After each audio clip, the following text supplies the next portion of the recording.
and take our objective. This is our final stand. We must defend the position at all costs.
Xin được chào đón toàn thể cộng đồng người hâm mộ Delta Force tại Việt Nam và trên toàn thế giới đang cùng quay trở lại với ngày thi đấu thứ 2 của Delta Force Invitational 2025 Warfare được tổ chức tại Hà Nội, Việt Nam.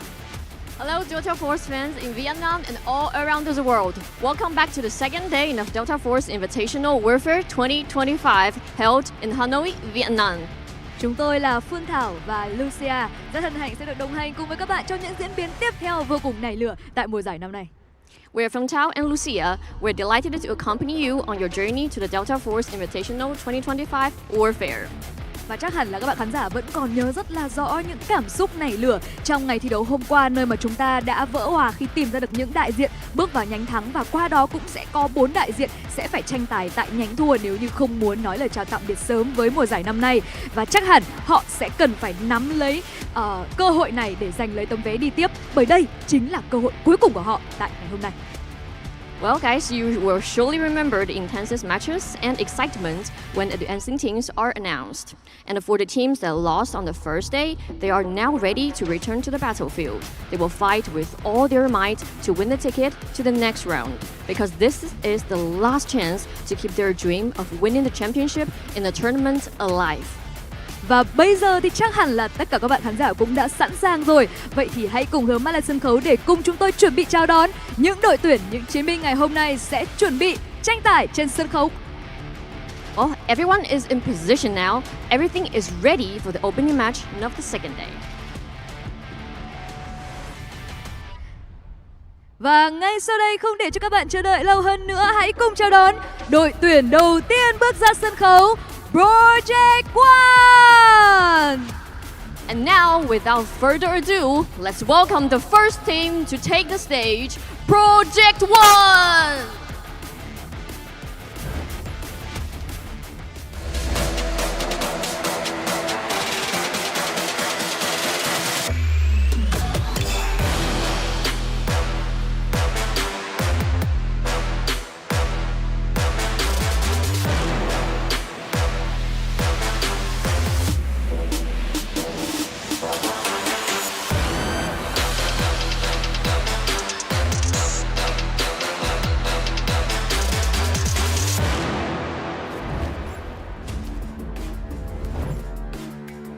Dù đã chịu thất bại trong trận đấu mở màn nhưng ngày hôm nay họ đã sẵn sàng để bùng nổ và sẵn sàng chiến đấu để giành lấy tấm vé đi tiếp tại Delta Force Invitational 2025 Warfare.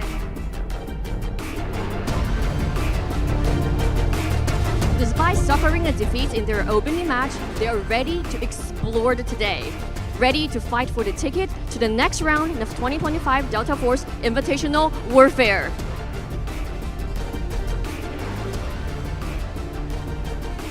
Và đối thủ của Project One, hãy cùng chúng tôi chào đón đội tuyển RRQ Seven Sins.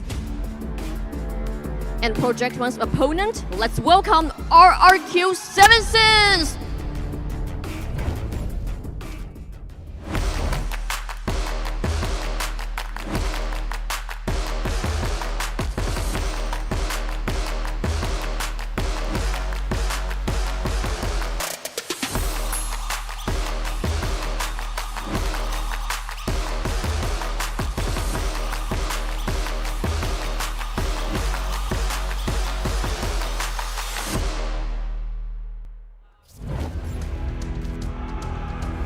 Nổi tiếng với lối chơi tấn công khó lường, họ đã buộc phải đứng dậy thật nhanh và gạt bỏ áp lực, thắp lại ngọn lửa quyết tâm để tiếp tục bước đi trên con đường ánh sáng đang chờ ở phía trước. Known for their unpredictable attacking style, they must quickly bounce back, shake off the pressure, and rekindle their determination to continue on the bright path that awaits them.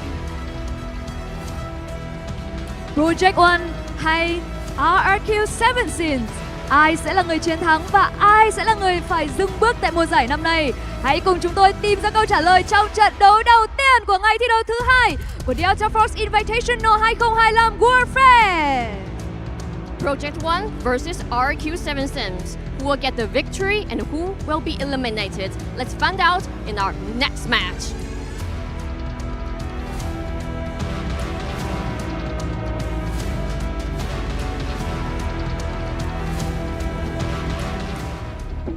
Good afternoon or good evening, good morning, wherever you are in the world. Welcome into the Delta Force Invitational Warfare Stand or Fall. It is day 2 and we're still in the quarterfinals, we're still in the bracket phase, but it is elimination stages here in the lower bracket, and that's where we are starting, folks. You just saw our two teams about to go head-to-head. The loser of this matchup and the loser of next will be sent home. Crazy stuff here. I'm Doge, this is Vivid. How you feeling, my man? I'm really pumped about today. Oh, dude, feeling absolutely stoked, right? I feel like yesterday was just kind of like that warm-up that we needed. We kind of got to see each one of the teams, one time yesterday in one single match. And after watching them, I feel like me, you, everybody watching at home, the players themselves, they have a better understanding of what the field is actually going to look like. It was an absolute treat to watch yesterday. We saw some incredible plays. And yeah, just continuing on with the action today. Goj kind of mentioned it. Big day today. Some teams are going home. Yeah, we've got a lower bracket that we're going to start with, and we'll break it all down. We will then get to our upper bracket, though. We're going to see our upper bracket semis, which is really fun. We literally went 2-0 every single match yesterday. We've got 4 more best of 3s for you. Let me walk you through the entire process for what's going to happen today and in this tournament. We got a chance to see all 8 of these teams yesterday. All 8 of these teams qualified for this tournament through their own qualification process. You can see it on your screen. Hostile Response, they qualified from Winter Warfare Master. Tuxedo NXG qualified for the Delta Force Winter Frontline, and so on and so forth. Everybody earned their place here and they have to continue to earn their place into the upper bracket or into the finals. There's a lot more work to do. We do have a $200,000 prize pool with $60,000 going to our champion team, but everybody's walking away with a little bit of something because, like I've said a couple times now, they earned their spot here, so they've got to earn at least a little bit of cash. Total of $200,000, $40K if you're able to make it to the finals, $30K if you get that third place finish, and so on and so forth. So a lot of money on the line. Really excited for these teams to earn some cash, but I know everybody is trying to battle for that champion position. And so to continue on, we got to talk about today's matches. Vivid, we said this already, but to fully break it down, we are starting with Project 1 and RRQX7 Sins. No Mercy, Hostile Response will be next. Both of those rounds, match 5 and 6, are lower bracket rounds. Those are our loser brackets.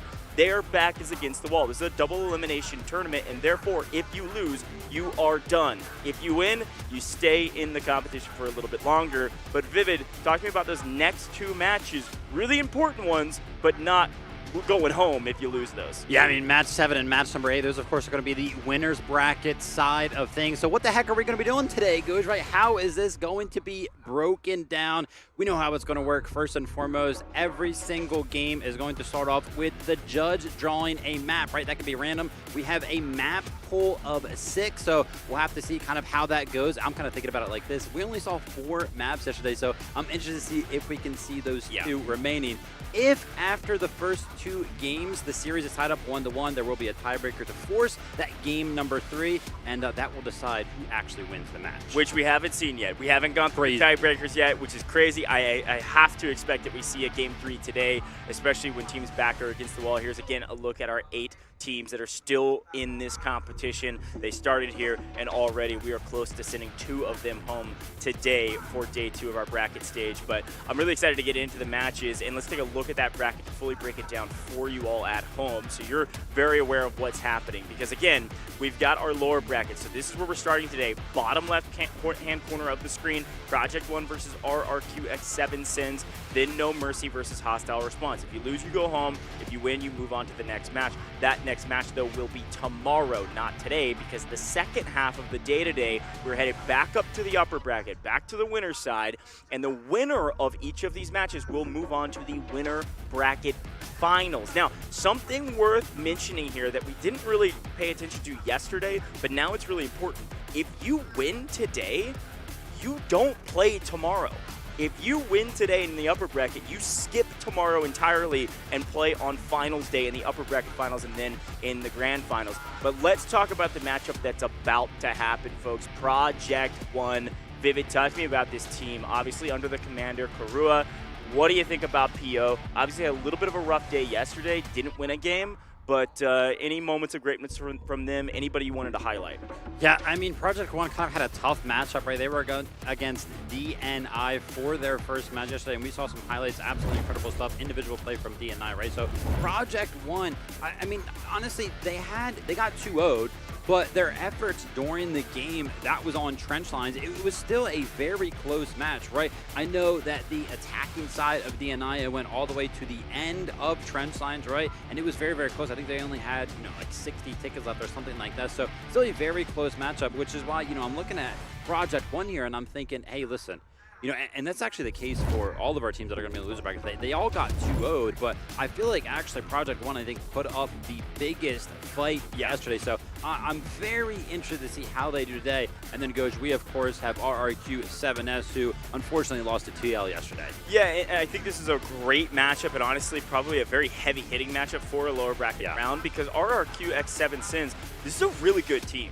They just unfortunately got hammered by TL. Like, it really wasn't close, much less close than the PO matchup we saw with DNI. However, we've seen moments of greatness from these teams, especially in scrims, and what we're seeing on paper is that this is actually a pretty strong team. They just couldn't get any flow going from TL, and I'm looking at kind of some of the star players and what we expect. We got to pay attention to Tala from RRQX7 Sins. Was the best player, technically the MVP for that roster, but there really wasn't much to go on. Didn't pick up a crazy amount of kills, had a decent amount of assists, was one of their fraggers for sure. I will be very curious from the PO side how Aribia does. Aribia was MVP for PO, However, they were the MVP by picking up a crazy amount of revives. You got to remember, Arabia is kind of the leader of the medic squad and picks up a crazy amount of revives for that team. So those two matchups, those two MVPs will be big names to watch out for in this competition. And I think, speaking of this competition, as per the usual, we got to talk predictions off rip. And I think this is a very tough call, but I think you and I mostly agreed. Talk to me about your prediction here. Yeah, so I am actually going to go ahead and favor RRQ7S. You know, we talked about it. They got absolutely decimated yesterday by TL, and I still think, you know, like you were talking about on paper, they're still a really, really strong team. They were kind of looking good in some of the scrims, some of the practice games kind of leading into the competition. But then again, I was kind of talking about how well Project One also kind of pushed the limits yesterday of Team DNI, which is why I think they're actually going to take a map. Ultimately, though, I do think RRQ7S is going to win in that third game. I think this is going to be the first time that we see a match go the distance. But I know. You're saying I'm full 2-0. I'm full sending. I really did like what I saw from PO. I just think that RRQX7S has more firepower, and I think they could have a chance to steamroll the competition again. Now, I'm just kind of sending it on this prediction, mostly because of what I saw in scrims. I didn't see much from them yesterday to back this up. I just have this weird gut feeling. So I'm going TO. I want to hear from chat, though. We've got chatters from all over the world watching right now. Please let me know who you think is going to win RRQX7S, or do you think PO is going to win this matchup? You can type it in the chat and maybe influence this. It looks like you all are also watching along and saying, I think Coach Vivid might be right. You're mostly hanging out with us on the RRQX7S side. So type it into the chat. Let us know. This is our global chat on all of our streams all over the world. So type it into the chat and we'll see maybe if this moves the needle one way or the other. Maybe you want to be an underdog fan. Maybe you want to cheer on Project One. You can let us know as we move forward. But while we get more of your predictions going, Vivid, I want to talk a little bit more about these teams because it was very interesting looking back on some of the stats. Obviously, we saw the highlights at the top of the show as well about some of these matchups. And we've brought up this matchup between DNI and PO. When you think back to what we saw yesterday between all of the teams, but those two in particular, that was the longest set of games that we had in all four best-of-3 matchups, kind of by a mile, honestly. It was actually pretty close for what was an actual 2-0. Yeah. Interestingly, like if you look at their stats, PO looks actually pretty good on paper. I just don't know if they're going to be able to succeed against an RRQX7 Sins team. Now, as we get to pick the map, and by pick I mean it's fully randomized, the judge has selected randomly Trainwreck. We are headed back to Trainwreck here, Vivid. What do you think? I mean, this is actually interesting. We've already seen Trainwreck on the stage, so I think this is going to be quite. I will go ahead and note very, very quickly, Project One in the first game here going to be starting on the attacking side. RRQ7S going to be on the defensive side, and then of course, they'll switch around for game number 2 to see how the series stands after that. But yeah, Trainwreck is interesting. We of course know the attacking side does start with kind of the edge up, right? They're starting with that vehicle, that tank. We saw some of our teams yesterday actually struggle to keep that tank alive, right? And that was kind of like their demise. But then on the opposite side of things, on the other game in Trainwreck, we saw a team able to keep that tank alive through literally the entirety of the game. So Trainwreck is one of those maps where it's like, you can snowball pretty well as long as you are good in terms of keeping your vehicles alive. If I'm going to go ahead and mention it though, Goj, obviously, the matchups can influence, what I'm about to say pretty heavily, but we already talked about it. Project One's game, they went the distance, right? They were pretty good at keeping some of the vehicles alive. It took them actually quite long on Trent's line to get into the vehicle game. But on the opposite side of things, RRQ7S, dude, they got decimated in terms of the vehicles. But that was because they were against TL though. So it's like, I haven't seen enough from RRQ7S to see how this is going to go. But I still think, regardless of whether or not we get a 2-1, a 2-0, I think both of the games are going to go quite long. Well, interestingly enough, it looks like we're jumping into the game already, so players are ready to rock and roll. They're ready to jump in quickly today, which I love. Project One again on the attack in red. If you see red, you're thinking Project One. If you see red at all today, that's the attacking team. If you see green at all today, that's going to be your defensive team all the way through all 4 of our best-of-3 matches. interestingly enough, yes, we saw Trainwreck yesterday. We will probably see Trainwreck tomorrow. We may even see Trainwreck again today. Yeah. But neither of these teams played Trainwreck yesterday. And so this will be the first time we get a chance to see either of these teams on this map. Any VOD reviewing they did, maybe around this map, could have been helpful, but any VOD reviewing against their competition wouldn't have been helpful based on the strategies that could be implemented on this map in particular. So keep that in mind as we go forward. This is a new map, quote unquote, for both of these teams on LAN. And we'll try to update you if maybe there's a repeat. But game is started. Let's hop into it. Who's going to win? Is it going to be RRQ7S or is it going to be PO? Starting off strong, of course, PO. Vehicle advantage to start the map, and let's see if they can utilize it correctly as they immediately play for the high ground. One of the things that I'm instantly noticing, though, is look how far some of the green members on this screen are actually pushing forward of the point. This is actually kind of nuanced. I have not seen this yet. They're actually putting up quite a big stakehold on the front lines of this point. From the attacking side of things, we've seen multiple different strategies approach this point. Some of the teams like to go to the left side. Some of the teams like to play for this right side. Playing for the right side does give you the vantage point of that big building, which is where the giant conglomerate of the attacking members are. You can see them right there. But yeah, this post-up position from the defensive side is going to allow them to kind of rotate back into the point, and they should be able to win out some of these fights. And as I say that, you know, players like HyperAds here, they're well aware of it, and the individual skill is getting shown early on here today. Yeah, really nice push to push this into the neutral zone. I don't think it's going to be enough to totally take the point. We see some respawn beacons trying to set up tactical respawns on the map for each of these squads. Again, we'll break down all the nuance of each of the teams, their strategies, wherever we can see it. The main thing to remember is that we're in Victory Unite. We haven't mentioned it today. I'm sure you heard us mention it 1,000 times yesterday. Victory Unite means you start with 180 tickets and you've got a commander leading the squad. So you've got 5 people basically in voice chat together, all of the squad leaders plus the commander. They can issue orders, earn extra score, and everything in between. So see a couple individual fights, some fun ones. Tempest being utilized quite effectively actually in that one. And nice line them up, knock them down. Only see heads, we click heads. Very well done here from Ragnar.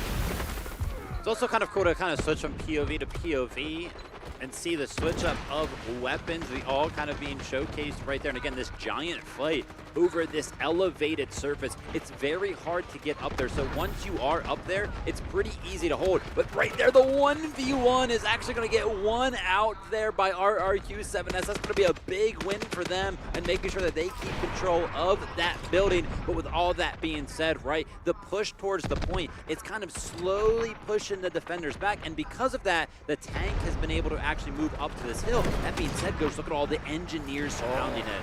That was so close. Actually, really well done from the defense to make this tank back up and stop shelling the point for a moment. They actually almost had an opportunity to cut it down. There was enough engineers there, they just kind of won their gunfights, but there was a respawn happening right out by the tank, by the defense, to try to make a play with a single squad. I think that squad's probably designated to go for vehicle kills. Should see that same squad kind of running around the map, trying to get a little aggro, maybe some sneaky plays to try to catch this tank unaware. If they're able to get the tank down early, we saw it yesterday, so helpful. You're going to be able to get that tank down, make the next vehicle the attackers call in be an all-in vehicle they have to spend in order to capture this point. So far, so good for RRQ7S. Pretty impressive stuff from a hold. Not a crazy amount of lives burned at this point, but enough to start to cause for concern. Reminder, our metric of success is around 120 or so. If you get them below 120, we'll count that as a decently successful hold. I love this so far from RRQ7S. And we were kind of talking about, look at the tank. Ooh, it's still low. The defenders are constantly pushing up on the hill. That one rocket just missed. That one would have actually blown up the tank. Right now, the attacking side kind of finding this little crevice where they can hide the tank. This is actually a big moment right now. I brought up the question. I was like, how good are RRQ7S with the vehicles? We didn't get to really see how good they are just because TL dominated them yesterday. So far goes, they look super clean. Super clean, and because they've already racked up a ton of score, they're going to be bringing in, it looks like they've marked the vehicle for death. If that vehicle goes down, they're going to earn some extra score, and at the same time, the attackers say, now's our time to push. They call in the urgent redeployment time, which means everybody's respawn timer goes from a lot to a very, very little. They're going to be dropping back into the map quickly if they're not getting revived. Usually that means the lives tick down pretty aggressively towards the end of this timer. We'll see if that's actually the case. I'm actually seeing a decent amount of red in the kill feed. This could be a big push. You should see A start dropping here shortly. Yeah, but look, it's just not. And not only is it not getting captured, there's nobody near it for Project One right now. And we're actually entering that territory right now where this is already a win for the defense. They have done enough damage ticket-wise to actually go ahead and take a small victory here. Talk about victories. What about the vehicle being blown up right there? Obviously, that's the first vehicle being blown up for RRQ7S, but the amount of damage that they are able to constantly deal to the tank has put it basically out of commission, has kind of put it into this little burrow where it can't do any damage multiple times so far. But finally, as you can see, the attack actually sets a foothold, sets a line down, and now there are no engineers towards that tank for the defensive side of things. So finally, it's kind of back in the battle, and as soon as it gets right back into the battle, the point starts to get captured. Yeah, two quick notes about what just happened there as well. One, the vehicle that was marked for death was the assault vehicle. Really smart move from the commander of RRQ. They just earned a ton of score, taking down a vehicle that's very easy to take down. Very well done from them. Yeah, nice. It felt like the attacker side used the urgent redeployment time to kind of protect their tank. You see how many people spawned around the tank to make sure it stayed alive? Honestly, not a great usage of it. I think they were trying to maybe get aggressive and just couldn't find a way in. So defense wins out in that encounter and wins that score trade by a mile. We should see that value coming in for the defense here shortly. Ooh. And oh my goodness, another vehicle going down. RRQ doing a great job right now, putting the pressure on the back line so that nobody can even get to the point to have to worry about the front line. And the tank goes down as well with Uluru rockets and everything in between. The defense is playing so aggressive and it's paying off. We saw that vehicle get blown up on the left side of the road as well. I believe that was a tank destroyer, and I thought that was going to be a push they needed. I thought Project One was going to make a giant push towards the point right there with two vehicles, and as I say that, I blinked and both of them get blown up, but maybe that's what they needed. Somehow they lose both of their vehicles, and finally they have like their biggest push onto the point. As I say that, look at that. RRQ7S, they do a great job of clearing out the point. They have full control of it, and now the wheels on the ground. Widow over there picking, oh no, that was not Karua. Yeah. Karua. Yeah, that's going to be the commander for Project One as well. But, dude, RRQ7S, this is the team that got stomped yesterday, and they look incredible. This looks like the team. I knew I had the right gut feeling, man. This looks like the team we saw in scrims. So strong. It felt like during their stomping that happened to them, they just had zero momentum, and because of that, they couldn't get a foothold. Now that they're starting on defense, talk about a confidence booster. My goodness, even if this point does get captured, this is such a win for the defense thus far, all the way whittling the attackers down to 75 lives. And I'm not even sure this push is going to be fruitful for the attack, frankly. It was like 3-4 people on the point. Look how many defenders swarm in a blink of an eye. Unbelievable job. Obviously, both finding a decent bit of value when you hit your shots, but not enough to clear that point. Way too many defenders swarm back on it. I don't even know if we're going to get past point A. RRQ7S, they keep doing this thing over and over again where they kind of let them onto the point and then they like swarm it, right? They kind of hold all of the angles down, and once a couple of the attackers actually get onto the point, then they actually all flood to go ahead and defend it. We actually did just see that quick shot over there. The tank has been spawned in for Project One, and at the same exact time, Goats, they call in that urgent deployment. Right now, do or die. Yeah, and of course, it's matched by urgent deployment from the defense as well. They have more score to spend. Anytime the attackers spend score, the defense is going to match them. They've got more to spend, which is great news if you're a defending team, because that means even if they do take this point, you're going to have so much more value in the next ones that there's no way they're going to get all the way to the finish line here as an attacking squad. Right now, it's do or die. This is so reminiscent of what happened with No Mercy. Getting this tank to full send to the point A should fall here, or it's very close to. Defense putting bodies on the point. We're seeing it from a long way off. We've got a lob coming in for the defense, and they've somehow held this push. The tank, Widow, made a small mistake, not full sending to cap this point. We saw No Mercy sacrifice their tank to cap. We didn't see Project One do it, and because of that, they may not get through point A at all.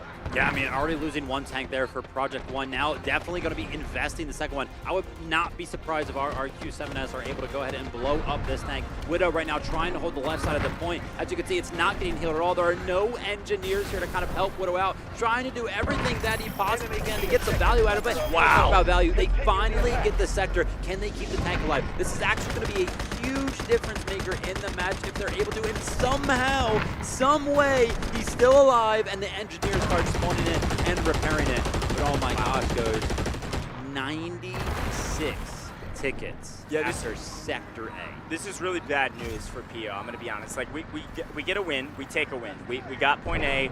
Who knows what type of momentum we've got right now. We do save the tank somehow. It looked like just happenstance that some of the defenders that were around the tank didn't have any tank destroying utility, just the way it works sometimes. So Widow was able to stay alive, and now they can try to make a push for point B. But again, point B is difficult if you don't have an advantage.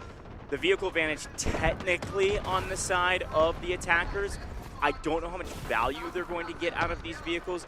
Widow may have to sacrifice the tank a bit in order to find some value to press this hill. Assault vehicles aren't going to have a ton, and they've got a second tank that's kind of shelling from way off in the distance. So I think Widow should play aggressive here to try to keep this momentum up. These assault vehicles really don't do all that much besides move people around to strategic positions. The gun's fine, so they're going to try to get up here with a squad, drop some people off, and take a high ground position. Let's see if they're able to do that. Yeah, Sector B on Trainwreck is actually really interesting. Go would like to talk about the tug of war that kind of happens between two different separate points on the same sector. On this Sector B, it's kind of like the tug of war between the bridge position and the hill position right in front of the point. We're going to see multiple times the attackers are going to try to maintain some stakehold towards that bridge. And as you can see already, there's actually a couple of members up there, so much so that they were actually able to drop down to the point. And because they dropped down to the point, they called a lot of defenders back. So, you know, the attacking side might be able to establish some sort of foothold. Right now, though, for the attacking side, the tank destroyer is trying to get active. It's getting active. It should trade a kill on the lob. It should. There it goes. They should be able to trade that out, tank destroyer for tank destroyer. And we lose one of the tanks here for the attack. Honestly, that is a net win for the defense. We still have a tank destroyer on the side of their defense. The attackers only have one vehicle. Not a crazy amount of value there. And they do try to push up. I really liked what PO did there with their assault vehicle to get people up on top of the bridge. It almost worked. They were able to put B towards neutral, but now all they've got is, you see this vehicle top right-hand corner of your screen trying to go up the bridge, but it's Widow by himself, and the only tank that they have is way off in the distance. They're trying to save it for C1 and C2. The problem is, because of their live differential, they're going to have to utilize one of these vehicles, maybe sacrificing it to get to B, and we'll see even if this lob hits the ground. Ooh, their last rocket. Oh! Sliver left. It does look like somehow, some way, it's going to spawn. You can see vehicles actually coming down. 3 different vehicles being spawned at the same time right here for Project One. All 3 of them in danger of getting blown up in the sky. Gonna have to, you know, repair those before they're actually able to establish a push. Now for the defensive side of things, obviously our Q7S, they look extremely good. They are actually in a deficit right now in the vehicle economy. It's 2 versus 4 after all of those were just spawned in for Project One. So if Project One was ever going to have a chance to make a solid push towards this Sector B, it's gonna have to be now. Yeah, they gotta make a move here soon. 60 lives and counting. Really call this a net win yet, actually, for point B. It's definitely a net win on the map so far. But they really don't have a lot of ground yet. These vehicles just now kind of getting into play. There's a lot of engineers on the side of the defensive side. I think we saw like 3-4 Allure rockets almost clean up that IFV that landed on the back line. Here's an artillery barrage. I would assume this is landing on top of the hill. This should land right on top of the high ground position. Vehicles should then roll in and try to clean up the rest of the mess as people get weak. Looks like that's exactly what's happening. Got a tank destroyer up on top. The attackers getting really aggressive with their vehicles. So far, so good. This assault vehicle is being tracked by the tank destroyer. Not going to let them get around for free. We cannot have anybody flanking. Tank destroyer wins this 10 times out of 10. See you later. Try to go pick up another vehicle. going to get much from it, so we lose one, but still an advantage. Because of the artillery strikes and the vehicle presence, they do take high ground position. We're still running out of time, no 51 lives remaining. It was a big pause there from Project One. They kind of sat around 57 tickets for about a minute. They kind of waited for that coordinated attack, that artillery barrage to land up on the hill, like Coach mentioned. Then they all kind of started to move there. Huge win there for RRQ-7S. Tank Destroyer again. Finding value. Also does not get destroyed somehow. Oh, there it goes. There we go. Krua actually ends up picking that one up finally with that Allura rocket right there. So 3-1 now in the vehicle economy of things. Big push for Project One right there. Huge win in the sense that they actually got up on top of this hill right now. So now the vehicles can start to poise up on top of this hill and start to look down towards Sector B. Very good push from them. It was strategic. They used a lot of things at the same exact time, but it ended up working out. Now I want to see a little bit more of a reset for them right now and then make one final push towards Sector B. That's a good shout. We saw Breaker from PO. That lob, it looks like they are rocking the mortar shots as well as the wire guided, if I saw that correctly.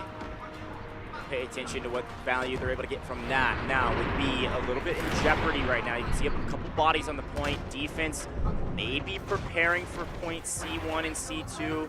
It looks like we've got a couple interesting infantry down below. We actually got a flank here on the backside going for the vehicle. I told you there's an RRQ squad, RRQ-7S squad that is playing for vehicle destructions, and they're going to get real sneaky. Very well done on top of the bridge. A sneaky kill is going to open things up down below and allow this lob to get a lot more active for RRQ-7S. Very well done, very well coordinated, and that could have just won them this game. They do lose that lob, but it may not matter. Yeah, I mean, we saw it. You mentioned it. It looked like they were kind of poisoned up for Sector C. It looked like B was actually going to go into the hands of Project One, but that last second push to just throw everything at the point. A well-coordinated attack. The vehicle gets blown up. RRQ-7S, they were just down like 1-3 in vehicles. Another one. Now it's 1-1 with that final shot right there. RRQ-7S doing a very good job of vehicle destruction. This is so well executed. Karua is marking the objective as a high value objective. That just means you earn extra score if you take it. Of course you're going to do that. There's nothing else to do. You have 18 lives and you have to take this point. They are swarming right now. The question is, do you full send? Do you all in as the defense to try to hold here and win the map here? Or do you back up and say, we've done our job thus far? It looks like RRQ-7S is going to set up a team strategic beacon. Everybody can spawn on it. They're going all in. They want to win right here for game number 1. They set it up right next to the point. This is going to be a GG if that does not get snuffed out. And so far, nobody's sniffing anywhere near it. Maybe one player on the backside looking around. They can't find it. The defense has every foothold they need to win this game. Literally for the first time during this sector, that tank has finally left the hill that has been poised up on for the entire push from Project One. As you can see, that is exactly why he did not want to come up the hill. The tank destroyer blowing it up. Project One gets held by RRQ-7S at Sector B, almost at Sector A. And for the first match of day number 2, it's going in favor of RRQ-7S. So far, so good when it comes to predictions for chat, you and I will say, I thought it would be a bit closer, man. RRQ-7S looks so clean. That is the team I've been waiting to see. That is the team we saw in scrims. That is the team people have been talking about. That is a totally different team from day 1. They kept their advantages, they pressed it when they had the advantage, and when they didn't have the advantage, they sent their strike teams out to try to even the tides. Those moves by individual squads to take down vehicles without any trade of their own is such a valuable way to play this game. It's something that nobody can pull off in pubs. Let's take a look at some of those highlights in that last match as well, because certainly that's got to be one of them. It started here, though. B may have fallen eventually if they had more lives, but they didn't, because they spent almost all of them on point A. Yeah, I mean, you want to talk about highlights, so the big highlight for me was that quote-unquote strike squad, as you called it, the engineers, the Alurus, the cohesion that they had, not only in obviously destroying the vehicles, right? That's an easy stat to go ahead and look at and see, right? Because we see the vehicles go on like, oh, nice job. There were multiple times RRQ-7S that Strike Squad was able to just, punish that tank, take it down to just a sliver of HP, put it out of commission, right? It was not able to fight so much of that hold there onto Sector A. They did such a good job. Yeah, really good trades there when they needed to with vehicles. 2-1 wins. Here's that strike team on the backside picking up that log, and then it was just bodies on the point towards the end of this. And really well done saving this team's strategic beacon as well until the final push. The attackers have to all in, and you get to all in with a lot more value because you can spawn literally on the point, and it's in a position that's protected by the rest of your infantry and your tank. That's the other thing. They had a tank shooting shells down range, helping out these vehicle structures to win the map, and covering the beacon. Just very well done. Great chemistry, great communication, and great effort from the commander to make sure they secured a victory all in when they need to. I'm really impressed by the team there at RRQ 7S going to take the victory. Let's take a look at the stats though, back and forth. Talking about a couple of the highlights, obviously, we look at the main categories of kills versus revives. We actually, I think for the first time ever, Vivid, I'm seeing Riptra, 47 revives. That is the most on either side, and that was from the defense. Yeah, huge amount of revives. There's actually a couple of other medics down the list right there for RRQ-7S. They did very, very well. 35, 38 respectively. I saw Moucha right there on the screen as well. Had a lot of vehicle destruction score. Constantly saw him kind of getting the credit for blowing up a ton of those vehicles as well. So definitely was sort of the MVP for me. Just saw so much value in terms of destroying the vehicles, and as you can see it right here goes, one of the things that we love about this event are these little rooms to the side. The teams have a, the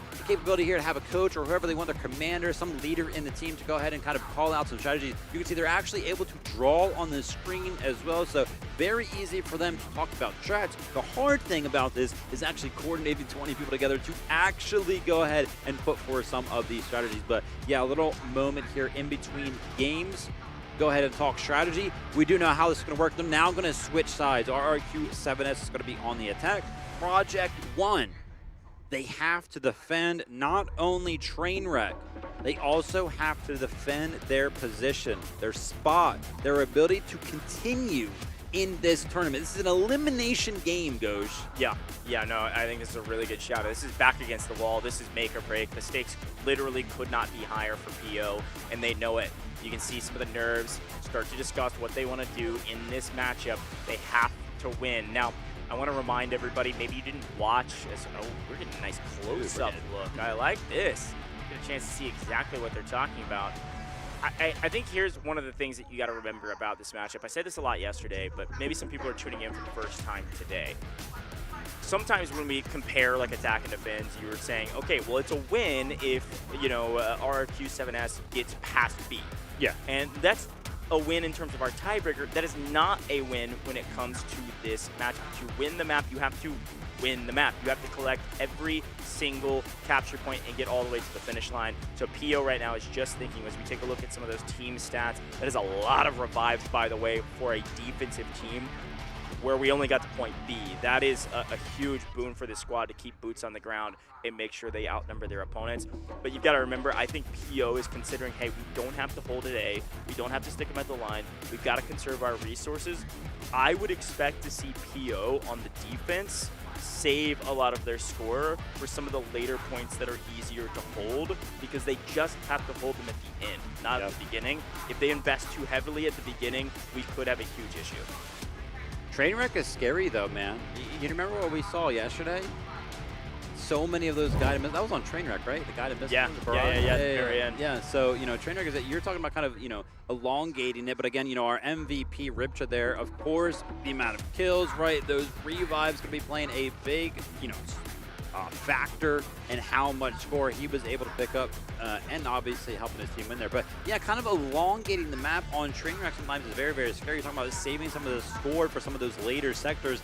If you do that, right, Trainwreck being one of those maps that can go a very long time, that gives the ability for the offense to pick up a ton of score. We saw it yesterday, literally 6 guided missiles called in on that final sector. And they were literally all back to back to back, right? Seemingly kind of saving them up for that attack there. So it's a scary map to play. I mean, honestly, we kind of talked about how defensive-sided sometimes Warfare can be. And when you kind of take a look at Trainwreck, I don't want to go ahead and say that it's attack-sided because I don't think that it is, because just naturally the way Warfare kind of plays out. But the fact that the attack side starts with a tank, you know, the fact that they get so much score throughout, they can call in so many streaks towards the end of things. You know, it's got to be one of those maps that I feel like you do have enough play where you can make the attack work.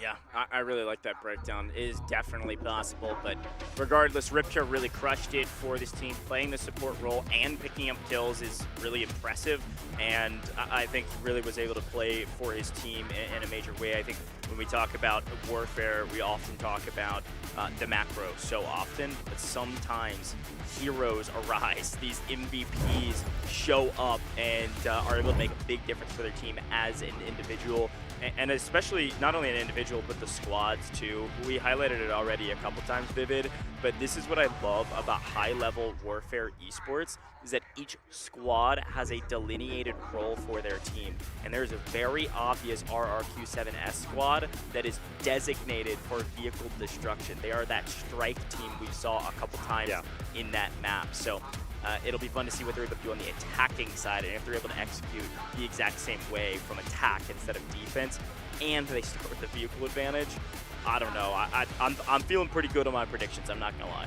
Yeah, I mean, hey, the 2-0 might be the correct call here. I did give Project One that one. I thought they were going to take home one game, so obviously a lot more on the line for Project One than for me here, but I do hope they win here for my sake as well in terms of the prediction. But yeah, RRQ7S just looking very, very good. And I love the fact that you go ahead and kind of shout out that strike squad. I love the fact that we're kind of pointing them as that, because they've definitely stood out, I think, I mean, to me, and it sounds like to you as well, as the best squad that we've seen so far, taking into account, you know, all the games yesterday, all the game, you know, the game that we just saw there today. They look like the most cohesive, like, 4-engineer squad that we've seen so far. They're always together. Especially aggressive, too. I mean, that's the other thing. I mean, they may play a bit more passive this time around since they're trying to keep their vehicles alive. But, yeah, I wonder if maybe, too, you know, we don't get a chance to see all of them. Well, maybe we'll double-check the leaderboard. We may see just straight up more engineers on this team than maybe some of the other rosters, you know what I mean? Like, they have full liberty to choose what they want. They may be stacking engineers and using that engineer roster as the strike squad. You can also do it, of course, with the assault, you know, operators. You can use the AT4 with Deagle, if I remember correctly, and I think a lot of them. But I think the engineers are a better class for it because of the Allura rockets. I mean, how many times have we seen the Allura rockets have so much value of cleaning up a vehicle, right? It doesn't do a crazy amount of damage, but it's enough to clean up a vehicle when they get weak and they hide in the ravines or behind rocks and stuff like that, which is a great usage of them. I mean, yeah, the ability to control the rocket, right? You can kind of find out those vehicles all around. That's actually a hidden little bit of a skill gap. I swear, every time I try to use one of those Allura rockets, it does not go where I want it to at all. But, you know, seemingly watching, just straight up skill diff. Watch on the main stage here, it seems like they're just better at Allura than me. Now, granted, I probably got about 3 Allura rockets shot in my entire time playing Delta Force. That's right. You don't use vehicles, and you only play Assault or Recon. And you never use Engineers because you're not a team player, right? I'm pretty much perfect, right? Yeah, okay, sure. Okay, got it. Well, anytime we play, I will only be playing Support and Engineer just so that we have a fighting chance. But, you know, really looking into a competition like this, it's so fun. You know, when we watch Operations, I think in Delta Force, a lot of what we see is familiar. It's still really high level. It's still an esport level operation. When you watch Warfare esports, it feels like a different game than what we experience in pubs. There's so much more strategy. There's so much more to think about that you don't either have to or don't want to think about when you're playing pubs because you can't control your teammates. It's just a really cool way to look at this game in a whole new light, especially this mode. The crazy thing is, too, is that we try our absolute best, and I'm sure everybody at home does as well, to kind of pick up on the things that some of these teams are doing. but we probably see like 30% of it. Yeah, especially without the comms. Like, that's exactly. the other thing. You know Yeah. what I mean? Like we don't really get to see like some of the cool beacons necessarily, like all the beacons that get put down. Like maybe there's some crazy Luna or Hackwall that kind of finds some sneaky little spot to just put down a beacon that is some sort of a pivotal point for their squad to go ahead and make a huge impact for the greater scheme of things. Yeah, and make no mistake, too, these teams have prepped aggressively, too. Yeah. They've prepped for every map, every situation. They've prepped their spawn beacon positions on the map as well. Like, that was not a mistake or a random happenstance that at the very end there, RRQ7S was able to put their team respawn beacon in the perfect spot with Overwatch. That is planned and prepared for, and they've probably got those positions mapped out for every map and every point of every map, at least to some minor degree. So as we lock in, we meditate to prepare. I assume, if you asked me this yesterday, we talked about the nerves. Yeah. Now's the time for the nerves to kick. Dude. This is the moment for, if they haven't already for PO, now's the time for the nerves to kick in. This is make or break. If PO does not hold here, they lose this game, they lose the match, and they are out of the tournament. Again, as a reminder, this is where we're headed. Back to Trainwreck, swapping sides. PO will be on the fence. They've got to hold RRQ7S at the very least at the last point, if not somewhere before that. If they are able to hold, we will go to Game 3, where we will re-describe how all of the tiebreaker rules work. But all RRQ7S does, whatever they need to do, rather, if it does go to Game 3 to have priority selection, they just need to get a bit further than what PO was able to do, which isn't all that hard considering they were stuffed at point B. Yeah. It's going to be a tall task for sure. Swapping over to the attack, though, for RRQ7S. We've seen how good they are at controlling the vehicles on the opposition, right? The fact that they are now on the attack, they have the opportunity to show Project One, that they can also kind of play that opposite game. They can play the attack side of things. They can actually be the ones pressuring the defense off of their tank. For Project One, they've got to play that same game, right? They just felt the pressure for the entirety of that game. How good RRQ7S was at just destroying their vehicles, thwarting all of their efforts to go ahead and actually push towards the point. Now they have to do the same thing. Take a look, top right-hand corner of your screen. 1 minute and 20 seconds before we hop into the game. Here's a couple more reminders. Obviously, we saw both of these teams yesterday. RRQ X7 Sins, I want to remind everybody, they didn't lose a single game in the group stages or their playoffs in the qualifying series to get to this point. The only losses they have suffered in any level from qualifiers up until this competition on LAN was yesterday. This is an extremely strong team. They called themselves underdogs with good individual skills. That is very much so the case. I'm not even sure if we would categorize them as underdogs, though. They look final form right now. And you want to talk about, right, you were kind of talking about the nerves. You want to talk about a mentality bounce back. That game yesterday, that would have hurt my soul. Yeah. I wouldn't have wanted to get up this one. I would have been feeling terrible about how we were playing as a team. But for RRQ7S to have that happen Great to them mental. in day one, and then to bounce back and show us how good they really are in game number 1 of that first match of the day.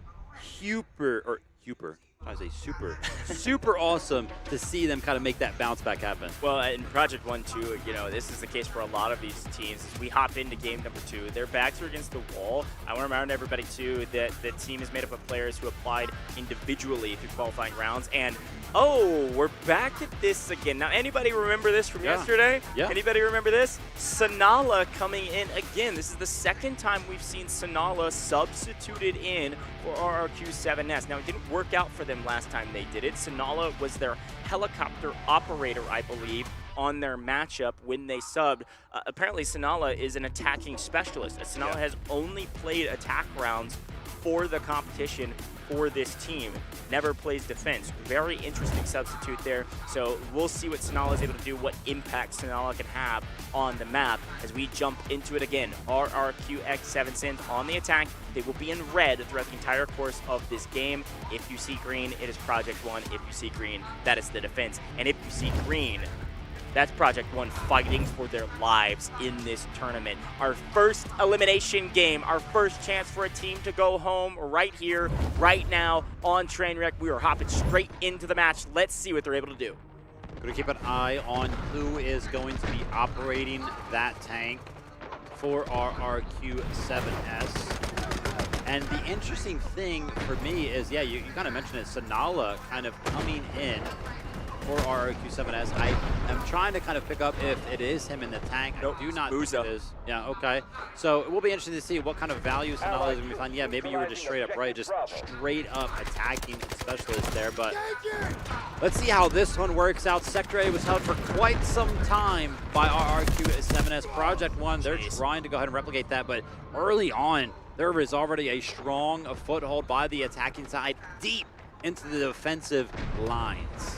Man, one thing I'm seeing, I mean, obviously we've already put a little bit of pressure on point A, but one thing I'm seeing on main, and something I saw all of last round, our RQ7S just wins their ones, man. They're just winning gunfights even when they're outnumbered. I mean, they said they're good individual skill and their team play looks great, but the individual skill is looking really strong as well. Here's 2 players versus 4. Let's see how it goes for them. So far, not so good. Our RQ7S, plenty of control on the point, but finally starting to lose a few gunfights on the flank. And this is actually a pretty big moment. We need to make sure they don't get any revives. The bow's going to come in pretty nice favor. That's going to be 1 or 2 down. But a decent push here from the defense to be able to hold on this backline position. Oof. The bow shots are hitting right now for Dells. Oh, That turns my around. gosh. Nasty Whoa, 180. whoa. I believe that little bit of a stretch right there picked up 4 or 5 kills in total right there. So good stuff from him. A lot of red in the kill feed there.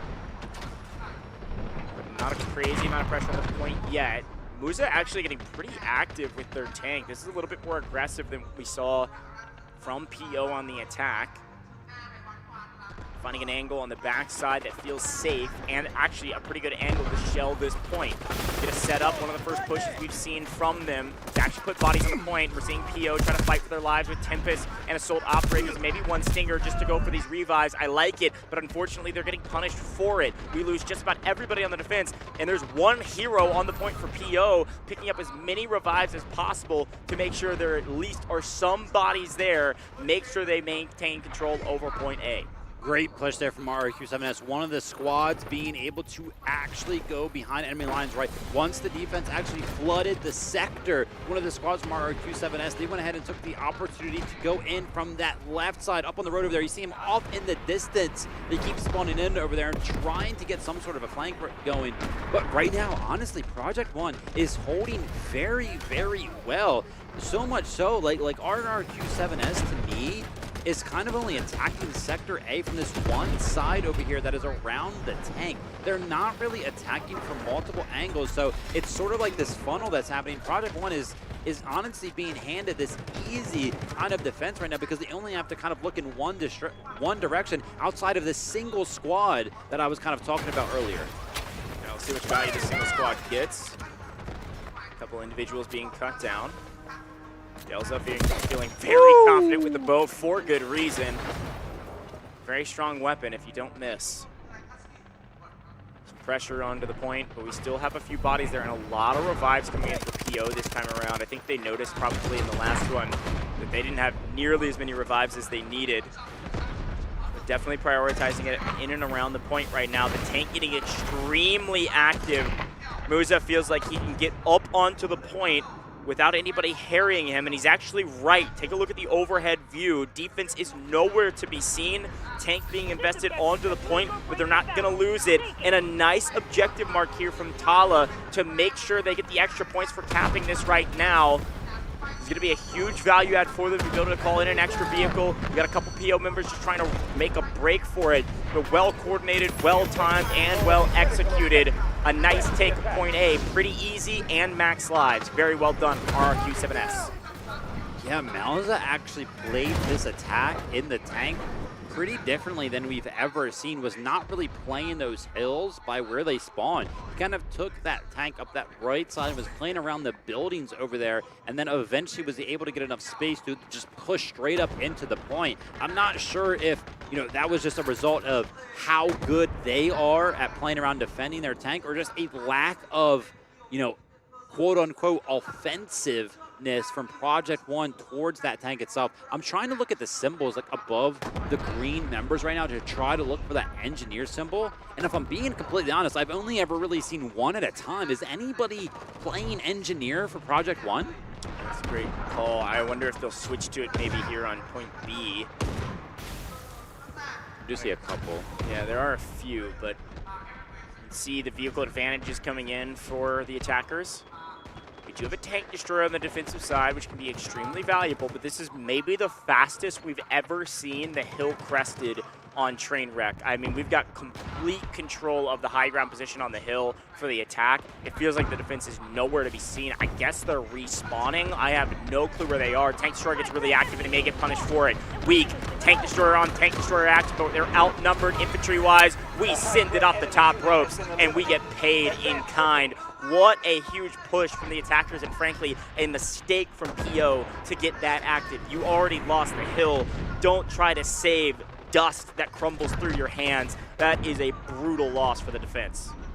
Yeah, now they're going to go ahead and transition their attack towards the bridge because that's going to be kind of that second little quote-unquote objective that you want to go ahead and capture.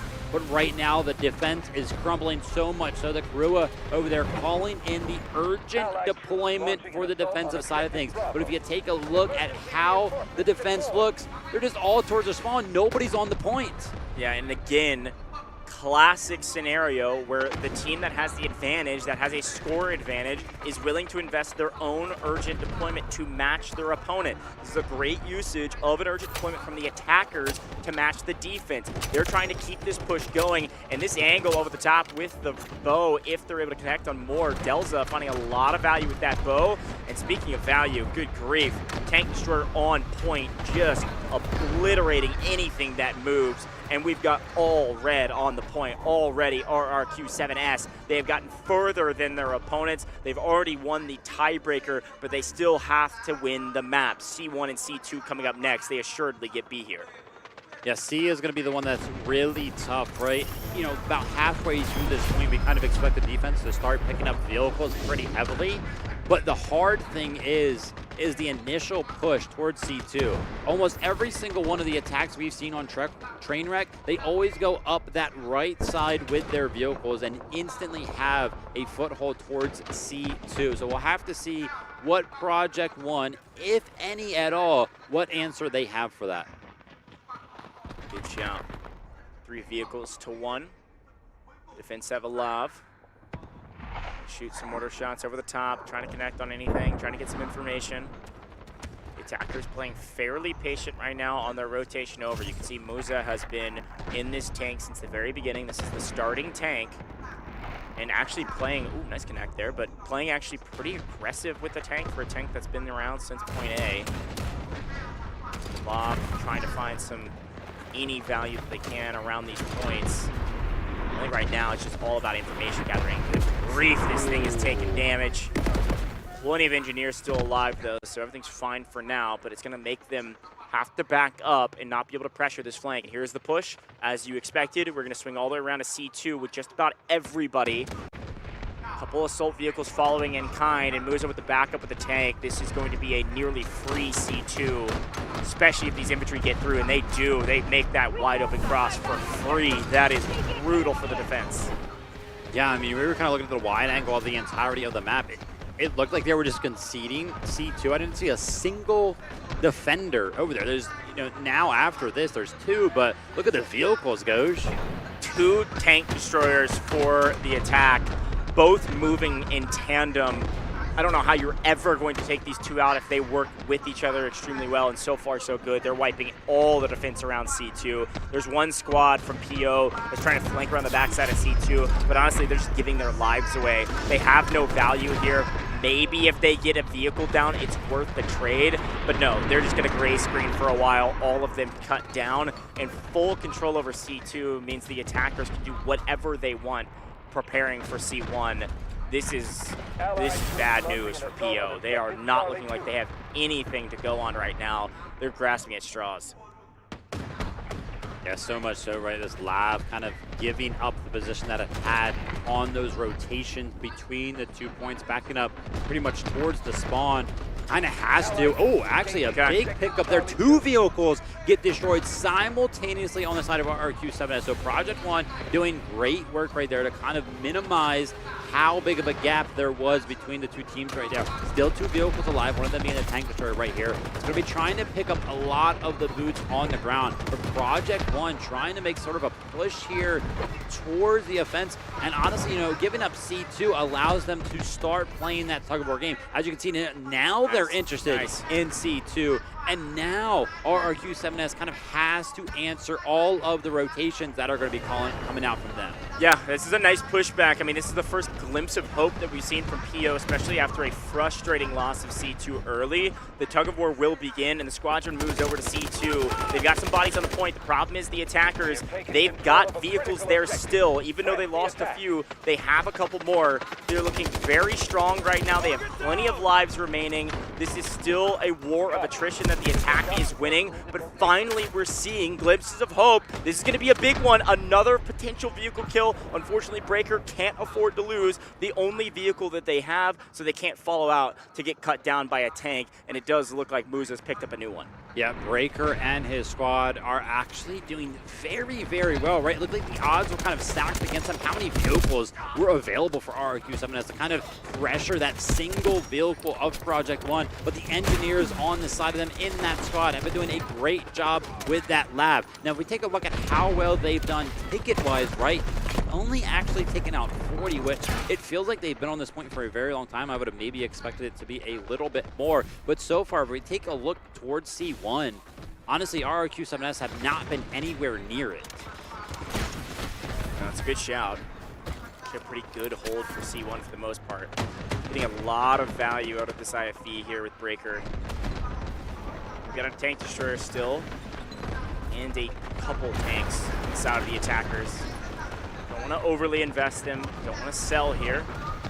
Still an advantage. And here comes the tank destroyer and the tank moving over to C1. They're going to get pretty aggressive. They're not going to go on to the point necessarily, but they are going to make sure that their infantry have a clear path to get to the point. And they've got their second tank playing the backside of C2 just in case there's a trade. And it does look like a trade's coming through, but it also looks like our IFE is about to be cut down. Breaker in trouble. Tank destroyer thinks twice of it though, because the infantry need help on the point. This is a brutal war of attrition. The defense have found their way to C2 and doesn't look like they're going to get cut down. Could see a full trade here. Oh man, I was just wondering myself. I was like, where are the extra vehicles from Project One? How do we only on the map? Finally, they call one in, but the tank is pushed up so far that it's able to get some easy shell shots onto the vehicle, kind of falling in. And you can look at this. Tala is doing such a good job of just holding that vehicle of Project One as like a hostage. It can't move.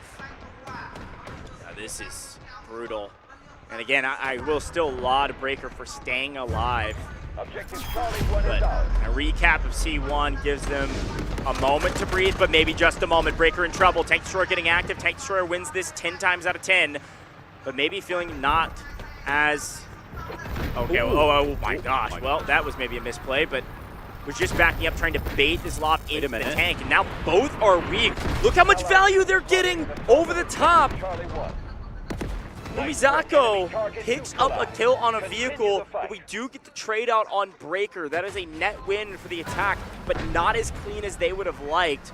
A hero there with Umizako over the top of these train tracks, able to pick up the tank destroyer. That is still a win, a slight win maybe for the defense, but I think an overall net trade win for the attack. But we get a little bit of value for our defensive team. We're still boots on the ground around this point. C1 is not faltering yet. That single individual Aluga play right there was moments away from being the greatest thing we have pretty much seen. Doing so much damage single-handedly. The 2 vehicles simultaneously. Does end up picking up one. Could have maybe gotten the second, which maybe would have saved that vehicle for Project One. But yeah, taking a look at the bottom of the screen, right?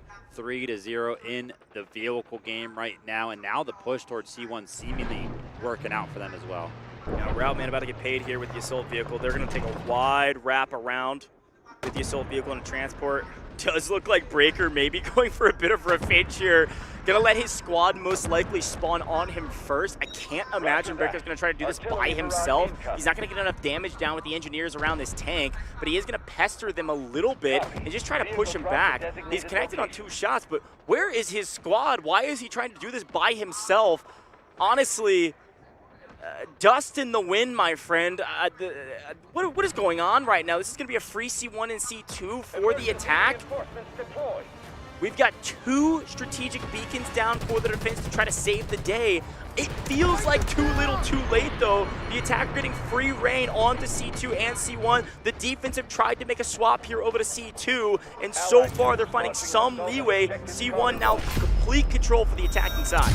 Yeah, finally another vehicle able to touch the ground for Project One. It's been so long since we've actually seen that kind of happen right there. We'll note here, during that last 40 seconds, there was actually an urgent deployment called in from the attacking side of things. And honestly, Project One kind of held it down, but C2 is the only thing that remains in their custody right now, right? C1 ended up falling at some point. Now the boots on the ground, they have to kind of get involved. Capturing C2 is kind of difficult because finding value from your vehicles onto this point is sometimes kind of hard, right? You can't really just drive them in there and start to kind of help take the point. That being said, there are vehicles surrounding C2 for RRQ7S, but the tickets are actually being dipped into right now. Project One getting a second vehicle now on the ground. Is this where they make their hole? It's a big opportunity for the defense. They have a chance. See their tank off in distance is fairly weak. C2 now back into contention. Again, there was a trading of points. The tug of war continues, but now our vehicle's being invested quite aggressively. It looks like an all-in from the attackers, putting the vehicle on the point. We could see another trade potentially come through on the backside of C1. Looks like what Kahlua is trying to hold for his team. Finally have an anti-tank mine down. I'm not sure that's a great position for it, but why not? Let's at least get more down on the ground. Should help out your team a little bit. C1 still fully captured, but the trade again of points. Yeah. We see this over and over again on Trainwreck. The tug of war in full process right now, trading points back and forth over and over again. This is the strategy of the defense, but they are in trouble right now just trying to keep this vehicle alive, and they could win this war, tank versus tank, with the amount of engineers that they have on top of that tank. They're able to keep it alive, and it has more health than our defending tank. Watch out for this push right here. C1, the trade trying to come through. It's looking like the defense should win this trade, but it's close. If Project One, I mean, obviously they're doing a great job right now of kind of holding on. Grilla under a heavy fire right now. That tank destroyer is getting active. So is the tank as well. Gosh. The 2-1-1, that's going to go ahead and secure the vehicles over there. But look at that, Mumizaka actually returns fire. Picks up a vehicle of his own right there, and now this tank fight that's been going on over here. Tala versus the Kuti. This is Breaker on this squad right now, and Project One kind of makes something happen. If you take a look at the outcars, it looks like Project One losing it. Suzuki is actually going to end up falling. Tala ends up picking it up right there, and that's going to be a huge loss for Project One. We just saw over towards C1, vehicle get destroyed. Over towards C2, their other vehicle get destroyed. But look at that, somehow they've equalized, Goats. Only 1 tank remains on the side of RRQ7S, and honestly, look, C2 now being held, the tickets, they just keep falling lower and lower. Again, as much as we've been touting RRQ7S throughout the entire course of this matchup, PO somehow, some way has held on, and down goes another tank. I mean, it's got to be a full send from PO on the engineers. They are prioritizing vehicle destruction over nearly anything else. What they're doing is they're giving away points because they know they can trade if they focus on the engineers. This is a really good gameplay loop for the defense because the war of attrition always goes to the side of the defense at the end of the day. There is no lies for the defense. This is just about holding on as long as you possibly can. We've got a team strategic beacon down that's picking up several players back onto the map quickly. We've got artillery strikes down for the defense, and now the attackers scrambling a bit, trying to urgently deploy themselves. This reduces the respawn by a sizable margin. We're going to see a nearly 1-for-1 trade in people on the point with all of those resources being spent. This is a net win for the defense. Project One still have hope in this matchup. What's happening? Project One has put it on quite a hold right there. Oh my gosh, Mar was literally reloading the rocket launcher that was about to take out the vehicle from Project One. Got sniped in the process. That was clutch right there. The fact that Project One was able to hold on to C1 as the rocket actually ends. No, the rocket didn't connect. A tank connects. It looks like Javier is going to pick up that vehicle destruction. That was going to be from the tank destroyer over here on the left side of things. But yeah, Project One, their ability to hold on right there was able to kind of stall enough for the vehicles to kind of get back involved. But in the process of, trying to hold on to those points, they actually haven't picked up that many kills, only dropping down to 70. I feel like it's been like 1 or 2 minutes. Here we go. This is a big moment in this back and forth on C1 and C2 because C2 is nearly in complete control still, and you can see Bats out there getting harried by a billion different rockets. Here's the problem. In this trade, we saw the strike team come in to try to make the trade over to C2, and they lose the fight. Breaker tries to lead the charge with this tank destroyer, and he loses the fight. This is the moment they needed, and down goes C1 and C2 finally. A great hold for PO, but it's not enough. 123 lives to push to the next points, folks. This is a huge moment. We knew PO could put up a fight. They're finally showing that they can, and now their backs are literally against the wall. This is going home or staying in this competition. If they lose D1 and D2, they are out of the competition in day 2 of the DFIW tournament here in Hanoi, Vietnam. There is literally no stake that could be higher at this stage of the competition. History, to me, is kind of repeating itself. But remember, Project One on trench lines yesterday. They were kind of getting stomped on the defensive side of things, and then finally towards the last 2 sectors, they started to put up a giant fight. But because of how much momentum the attacking team had, how many lives they had after the first 2 points, because they did not dwindle into them at all. They just could not hold on long enough. Project One putting up a great fight in Sector C. Yeah, they put up a great fight in Sector D here as well, but it might be all a little too late. 120 tickets to work with. We know the score is rolling right now for RRQ7S. The streaks are going to start to come in eventually. That's a good shout. D1 and D2, 120 lives. These linear points, again, you almost need to capture D1 if you're the attacking side before you go to D2. It's a decently easy one to cap, a hard one to hold. We've got plenty of vehicles on both sides. I think you're right, though. The score lead is on the side of RRQX7S, and we've got to remember, too, there was a ton of investment from the defense on C1 and C2 when it comes to the score that they invested to call in their support systems. We saw multiple beacons, which means if they want another beacon, it's super expensive. That doubles basically every single time you call it in. You're not going to probably see a beacon coming in from the defensive side. We've already used, we're going to mark this objective to try to hold. Karua says we need to hold this objective. We'll get the extra points. I would assume he is marked D2. This is a smart move from the defense to just earn some extra score. They desperately need it as D1 immediately falls to the attack. All momentum on the side of the attack. Now Tala has matched that command in kind to mark D1. Both teams may get extra score here, but already we're seeing D2 start to falter because of this tank destroyer right here. The defense is going to have to swarm to D2 and give D1 a really smart play from the attack to secure their score and make the defense scramble. We've got all momentum, all wind in the sails of the attack.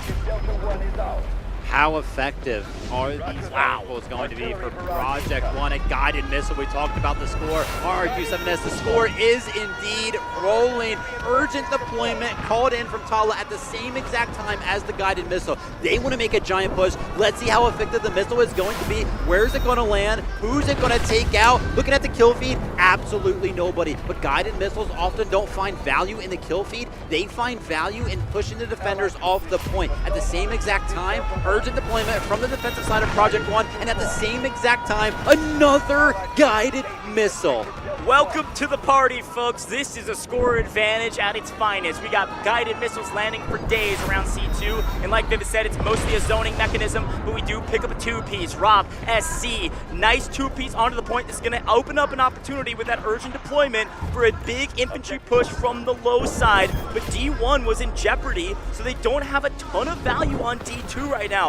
A slight stagnation, a lot of guided missiles, and we're kind of back to square one. Attackers on D1, defense on D2, and the defense do pick up a vehicle from long range. That is a nice boon, but their job is just getting started. We still have 100 lives, and we are on to DU2 as another guided missile lands. This one, again, zoning off the point, picking up a single kill, but look where our attackers are. They're already onto the point right now. This could be the start of the final push. At the same exact time that this push is coming in, I see that there's a strategic beacon put down. No, not one, no, not two of them are put down. At the same exact time, the guided missile, the fourth one is called in for RRQ7S. This is exactly what we were worried about. This long map, this long game racks up the score. Can the guided missile be effective enough to capture D2 here? It's going to land in the same exact pot as always, but again, doesn't find any kills. But look how zoned off the defense was halfway towards the capture right now. The defense has to flood in. They're calling in everything they possibly can. Strategic beacons, artillery barrage. Is it going to be enough?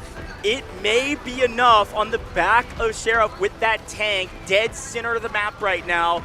Unbelievable job, and frankly, I think a slight misplay from the attacking team. That guided missile lands off center. You're picking up 8 and the win right now. There was so much score invested for what felt like an all-in at about 95 lives to net basically nothing, unfortunately. Now we do see a tank destroyer getting some decent value, but it's very weak.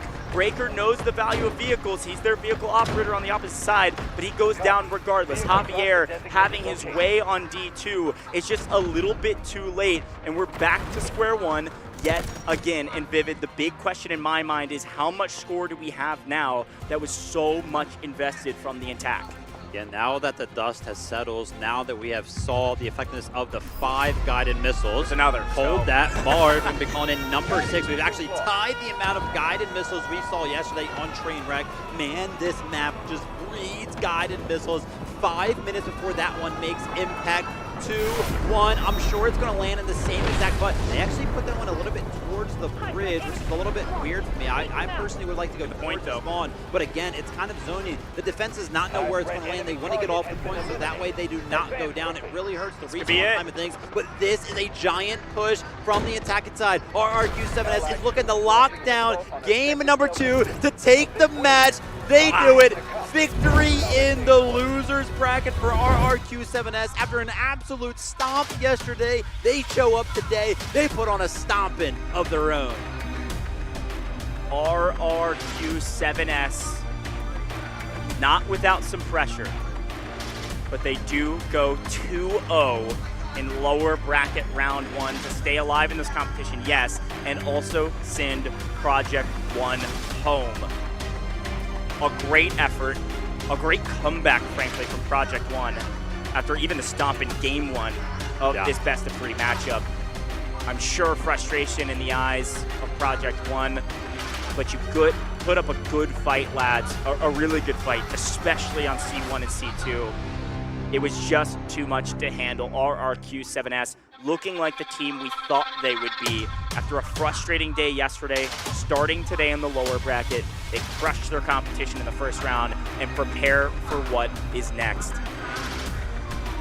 Score, again, being the decision maker, the decisive manner at which you win this game. That was 6 guided missiles to zone off. Let's take a look at some of the highlights from that match. The end was a highlight in its own, but it started here.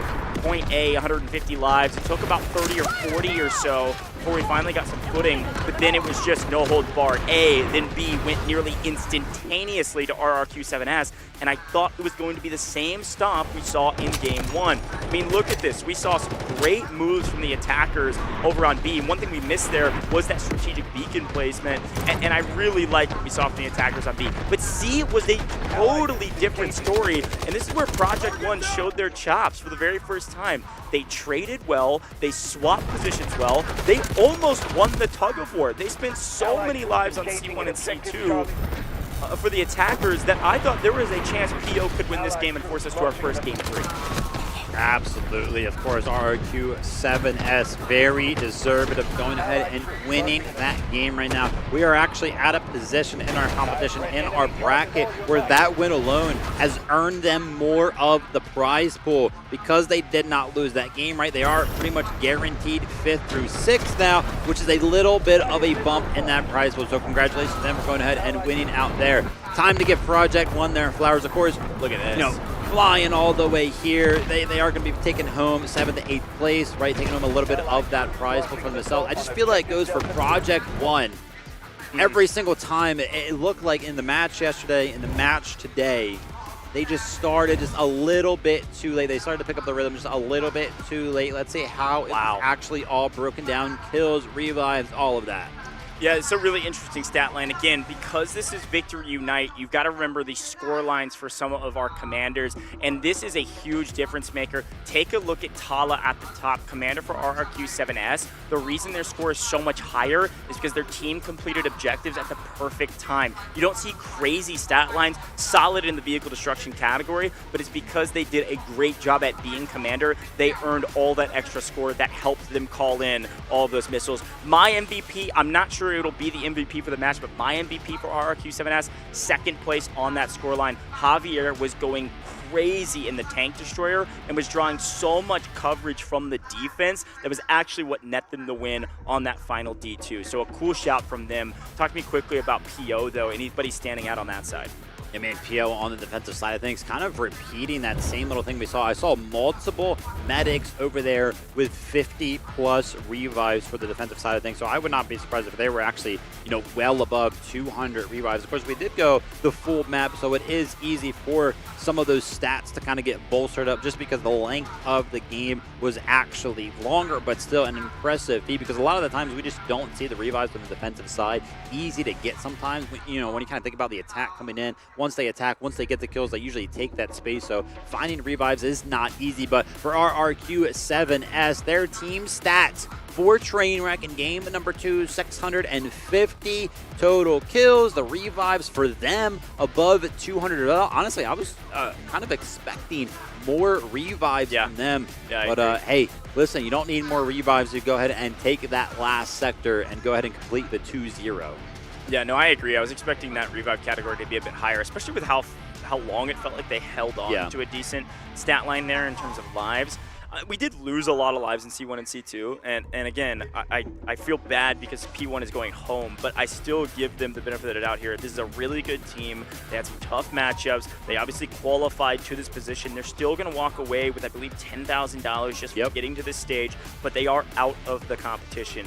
But the team that we expected to see from PO was the team that we saw in C1 and C2. It was really good defense. It was really good trades and great calls. However, our commander, our MVP, Tala, led his team to victory. 20 kills, 24 assists. That doesn't tell the story of what Tala was able to do in Victory Unite as the commander. It is a hard role to take on for your team. You are the mouthpiece for the team. You're making orders for your team, and if those orders are not executed upon, you will probably lose the game. And this is one of the reasons why RRQ7S was able to push past the defenses of PO even after struggling on C1 and C2. They had a huge score advantage because of this man right here. So a huge congratulations to RRQ7S and our MVP, Tala, leading the team to victory and preparing for tomorrow.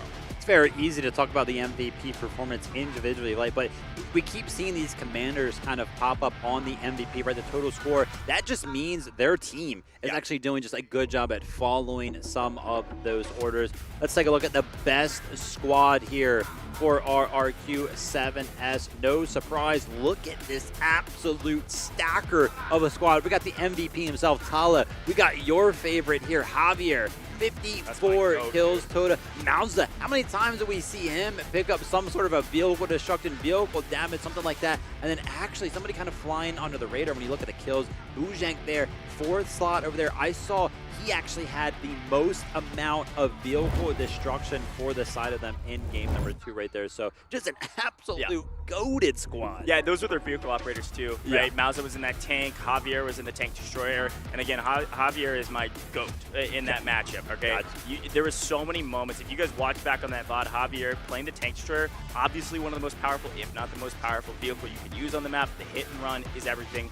We harped on and on about that yesterday. But in that game, the amount of fire he was drawing, especially towards the end of that game, distracted the defense enough. They couldn't not address him because he's just going to wipe their entire backline and weed their numbers out. But because he was there, it totally changed the main fight that was on the point, allowing our attackers to win the game. So big shout out to all of our teams, all of our squads on RRQ7S. They will be moving on tomorrow. If you are a fan of this team, you will see them in tomorrow's competition as they play throughout the rest of the lower bracket. It's going to be a lot of fun. Their backs are still against the wall the entire time they're in this competition until they maybe make the finals because they're in the lower bracket, but they can breathe a sigh of relief for now. Project One out of here, and my eyes almost look forward to what is about to come, which is another elimination round with a team that I think a lot of you all at home watching our English broadcast will recognize. No Mercy about to be back on stage again with their back against the wall as well. We've got one more lower bracket round. We will then head back up to the upper bracket to see winter bracket semis with some of our best teams that we've seen looking forward thus far. 4 total best of 3s, folks, and we just finished our first one here on stage. 3 more best of 3s to go. And before we move on, again, it does look like you can see it down below. We've got an amazing land set up here in Hanoi, Vietnam. We've also got an interview down on stage. So let's head down to Tao Tao, our amazing host, and of course the interviewees of our amazing RFQ S7S rather. Let's head down to the stage and hear what they have to say.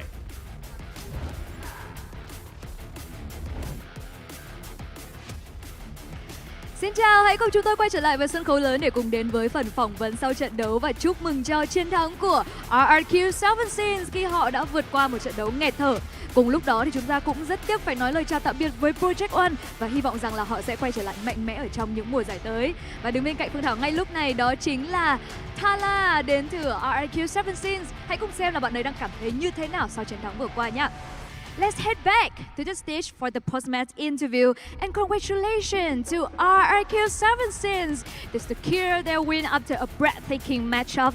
And at the same time, we have to say goodbye to Project One, and hopefully they will come back stronger in the next tournament.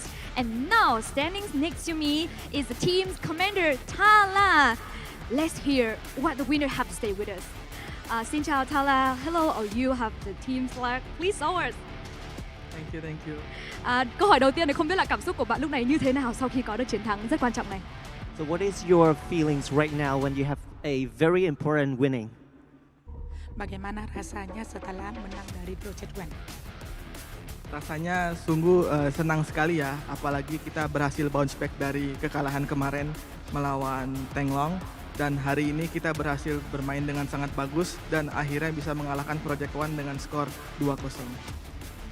Cảm giác của bạn ấy rất là vui sau khi mà hôm nay bạn ấy đã giành được chiến thắng, và sau một cái trận thua ngày hôm qua thì toàn đội đã dành một cái nỗ lực hết mình và toàn đội đã giành được chiến thắng ngày hôm nay. We are so happy that we win today match. Yesterday we were lost the game, but today our team was trying our best to win this game for this match today. Đúng rồi, bởi có lẽ đây là một trận đấu mang tính chất quyết định mà nếu như họ sảy chân thì họ rất tiếc sẽ phải nói lời chào tạm biệt. Nhưng không, cuối cùng thì RRQ7 đã có được chiến thắng. Vậy không biết là khoảnh khắc nào đối với bạn là khoảnh khắc quyết định đưa bạn đến chiến thắng ngày hôm nay? What is a decisional moment that led to the winning for today match? Momen apa yang bikin kita menang? Momen yang bikin kita menang itu karena kerjasama tim antara infanteri dengan vehicle-nya yang sangat seirama. Sehingga kita bisa tidak hanya mengalahkan infanteri mereka, tetapi juga bisa mempunish vehicle mereka. Sehingga kita bisa dengan sangat nyaman bermain hari ini. Cái khoảnh khắc mà quan trọng nhất là cái sự phối hợp của toàn team, bởi vì cả toàn team đã phối hợp mà công kích và phản công tốt. So I think the very crucial moment is that all of my team members working together, we are so strong connected together, and then we try to attack the opponent. That what led to the winning for today. So your team synergy is the most important thing, right? Không biết là trận đấu tiếp theo sẽ là một trận đấu cũng mang một tính chất quyết định và cũng sẽ là một trận đấu bản lề để quyết định số phận của team bạn ở trong giải đấu năm nay, thì bạn sẽ chuẩn bị những cái gì để chuẩn bị đối mặt cho trận đấu đó? It is a very crucial match next up. And what are you going to play? How do you plan for the next match? Apa yang rencananya akan bersiapan untuk pertandingan berikutnya? Tentunya untuk pertandingan besok kita akan melakukan mapping bersama dengan seluruh squad, seluruh fraksi. Juga kita akan melihat potensi musuh kita siapa dan kita akan melihat bagaimana cara mereka bermain dan berusaha untuk mengcounter cara bermain mereka. Cái đầu tiên là họ sẽ bàn về cái chiến thuật để mà có sự kết hợp tốt nhất giữa các squad với nhau. Cái thứ hai là họ sẽ xem xét và nghiên cứu về đối thủ để xem đối thủ giỏi gì để mà có cái phương án đối phó. First, we are going to discuss with the team to find out the best strategy for the next match. And then we are going to do some research to get to know more about our opponent for the next match. So that hopefully could let us to the winning and have a ticket to the next round. Vâng, chắc chắn rồi, người hâm mộ sẽ chờ đợi phần trình diễn của RRQ17 ở trong trận đấu tiếp theo. Vậy thì cuối cùng bạn có một lời nào nhắn nhủ muốn gửi tới những fan hâm mộ, những người mà sẽ ủng hộ mình, theo dõi mình từ quê nhà, cũng như là các fan hâm mộ sẽ tiếp tục cổ vũ cho các bạn ở những trận đấu tiếp theo không? What do you want to say to the hometown fans? Are you going to say thank you to them, or what do you want to say right now? Apa yang mau sampaikan ke penggemar yang selalu mendukung RRQ? Saya ingin menyampaikan terima kasih kepada Kingdom yang mendukung kita tidak hanya saat kita menang, tetapi juga ketika kita kalah. Semoga para Kingdom tetap setia mendukung kita dan kita dapat memberikan hasil yang terbaik untuk para Kingdom. Cảm ơn các bạn fan đã luôn theo dõi. Cảm ơn các bạn fan đã luôn theo dõi và ủng hộ team RRQ, kể cả trong những khắc chiến thắng vẫn những cái khoảnh khắc mà họ thất bại, và họ sẽ luôn cố gắng để mà đem đến những trận đấu tốt nhất cho team. Thank you so much for all the fans out there that always support us. Even we are stand or fall, you'll always be there with us, and we are going to try our best to make you guys proud. Và một lần nữa xin được chúc mừng cho chiến thắng của RRQ17 và hy vọng rằng họ sẽ tiếp tục thể hiện những màn trình diễn đặc biệt ở trong những trận đấu tiếp theo. Once again, congratulations to your win today. I love your team spirit, so please keep it up. Và quý vị và các bạn thân mến, như vậy là chúng ta đã khép lại trận đấu đầu tiên của ngày thi đấu thứ hai tại Delta Fox Invitational 2025 World Fair. Và hãy cùng chúng tôi nghỉ ngơi trong giây lát trước khi đến với trận đấu tiếp theo. This wraps up the opening match today. So right now, let's take a few minutes break. Stick around, we will be right back.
xin chào. Hãy cùng chúng tôi quay trở lại với những diễn biến tiếp theo trong ngày thi đấu thứ hai của Delta Force Invitational 2025 World Fair.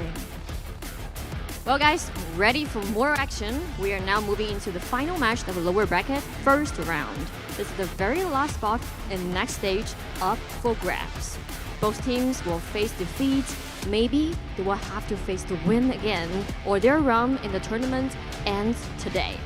Trận đấu ngay sau đây sẽ là một trận đấu mang tính chất quyết định. Chỉ một đội tuyển được có tấm vé đi tiếp và một đội tuyển sẽ phải chính thức nói lời chào với mùa giải năm nay. Áp lực là vô cùng lớn và sự cạnh tranh là vô cùng khốc liệt. Bởi vậy mà hãy cùng chúng tôi cổ vũ cho hai đội tuyển chuẩn bị bước lên sân khấu ngay sau đây. The pressure is immense. The opponent is absolute. Let's meet the two teams fighting for their lives right now. Và các bạn đã sẵn sàng chưa? Hãy cùng chúng tôi chào đón đội tuyển đầu tiên bước lên sân khấu, No Mercy. The first team is No Mercy.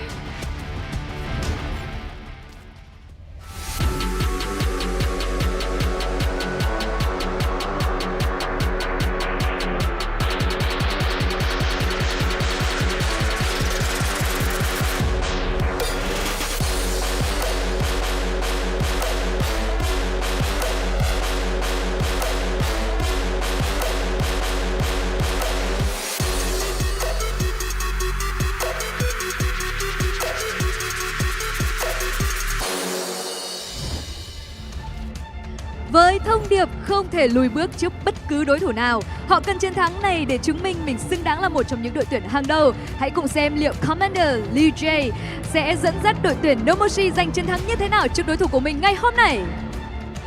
With the message they can't back down against any opponent, they needed this victory to prove they deserve to be one of the top teams. Let's see how Commander Liu Jae will lead the No Mercy to this victory. Và hãy cùng chào đón đối thủ của No Mercy ngày hôm nay, Hostile Response. And today, No Mercy's opponent is none other than Hostile Response.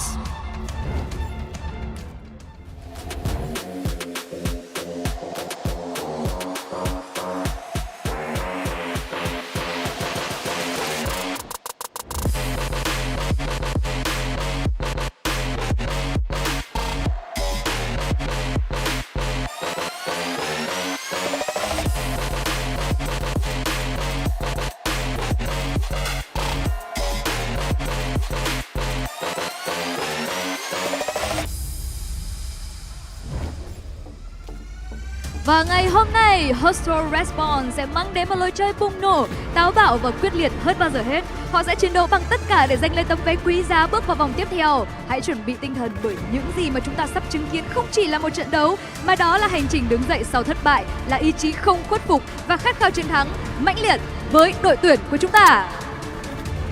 And today, Hostile Response will bring more bold and fierce style of play than ever before. They will fight with all their might to win this precious ticket to the next round. Get ready, everybody, because what we're about to witness is not just a match, but a journey of rising defeat and a burning desire to win.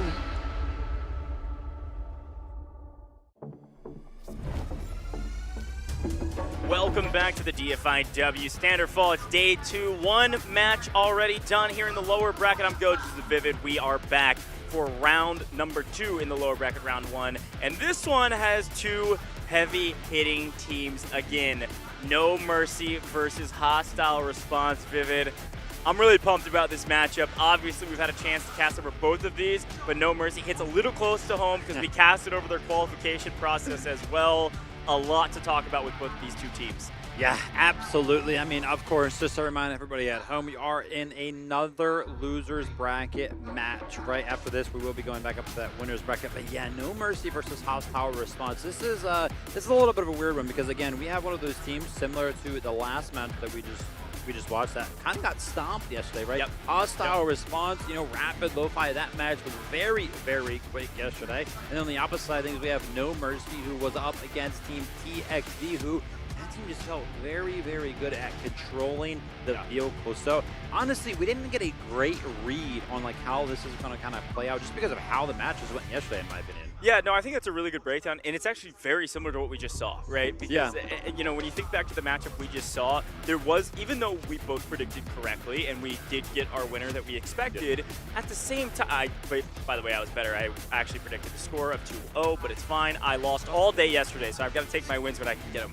But for this matchup, it's the exact same story, but in a slightly different way. And the main reason for that is one of the weird parts about No Mercy is that individually, they are extremely skilled. They've got some of the straightest shooters at this competition, but as a team yesterday, they looked like they were all over the place, man. It didn't feel like we had a true leader. It didn't feel like we had good squad cohesion, and that's one of the reasons they fell early. And with HR, like you said, we basically don't know anything about them because they got rolled. I mean, it wasn't even close. However, we just saw that happen in match 1, where the team that got rolled ends up rolling their opposition this time around. I mean, there's a lot to talk about here. So without me going on a monologue here, let's talk a little bit more about what you're going to see. Maybe you're just tuning in for this matchup. Like we said, our RRQX7 Sins got rolled yesterday, then rolled their competition here. There was a little bit of struggle in that second game, but still another 2-0 victory. So they're going to be moving on to the next round of the lower bracket. And now we are into the last round of the first lower bracket round, and that is Hostile Response versus No Mercy. After this, though, we will have 2 more best of 3s with our upper bracket teams, and those are big moments as well. If you lose, you're not out of the competition like this one, but if you win, you will skip tomorrow's competition and move straight to finals day. As a reminder, how it all works, pretty simple stuff. We are playing a single best of 3. The judge will randomly decide a map that we will play. Both teams will have a chance to attack and defend on it, and then if they trade wins, we will then determine who the priority side selector is based on how well they did in the tiebreaker. If you win the tiebreaker, you get a priority selection going into Game 3. We have yet to see a single Game 3 throughout the entire course of this LAN competition, which is insane. Through 5 best of 3s that we've played thus far, not a single Game 3. Haven't seen it yet. Hopefully we see it soon, maybe in this matchup. Take a look at the bracket, Vivid. I mean, if you take a look at all the way down the column on the left, 2-0, 2-0, 2-0, 2-0, 2-0.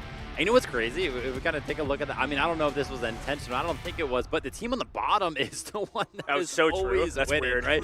And you know, Hostile Response is sitting pretty in the bracket, right? If it does seem to continue to follow that trend, now, of course, I think we should take a moment to kind of talk a little bit about the maps that we've kind of seen. So actually, hold that. Let's actually take a look at the teams first. Commanders, we have seen so many times how important this role can be. For No Mercy, it's going to be Little DJ, and listen, this team has some fraggers like you've already mentioned, but it's very, very dismembered, kind of thrown together team here. Yeah, it's an interesting one. No Mercy. I've had a chance to talk to a lot of these players. Again, really talented. There are a lot of substitute players on this roster, okay? This is a very important thing to remember. A ton of these players were not on the original roster that qualified through the DFGL Season 3 that you and I casted over. Because of that, they brought in some heavy hitters. Right there in the blonde hair, that's HR. Really strong, young gun kid that can slay out. You also see Stickinson. You also see Starbaxter on your screen there, right there in the middle. These are really strong players, even coming over from what I would call the operations side being their majority category. They are difference makers on the map for this team. I think interestingly enough, from what I can tell too, one of the things we talked about yesterday was that, hey, they changed their commander like 3 times. And Element was their commander yesterday. They've brought back Little J, who was originally going to be their commander today. We'll see if Little J makes a difference in the commander role, but let's talk about their opposition, Hostile Response. What do you think of this team? I mean, absolutely an incredible performance from Hostile Response yesterday. I remember seeing some, crazy plays from Luwei, right? Like Thermite was kind of getting in the mix. Overall, though, just a super tough matchup for them against Rapid Lo-Fi. So hoping to kind of see a little bit of a bounce back from them today. What do they have to do? Like, what is it going to take for them to go ahead and kind of have a bounce back similar to what we just saw RRQ7S do? Just to remind everybody at home, that Rapid Lo-Fi versus Hostile Response match yesterday, that one took place on Threshold. and it was super, super tough for them to kind of ever get like a foothold down. Dude, it was the shortest event of the day. It was the shortest best of 3 of the day.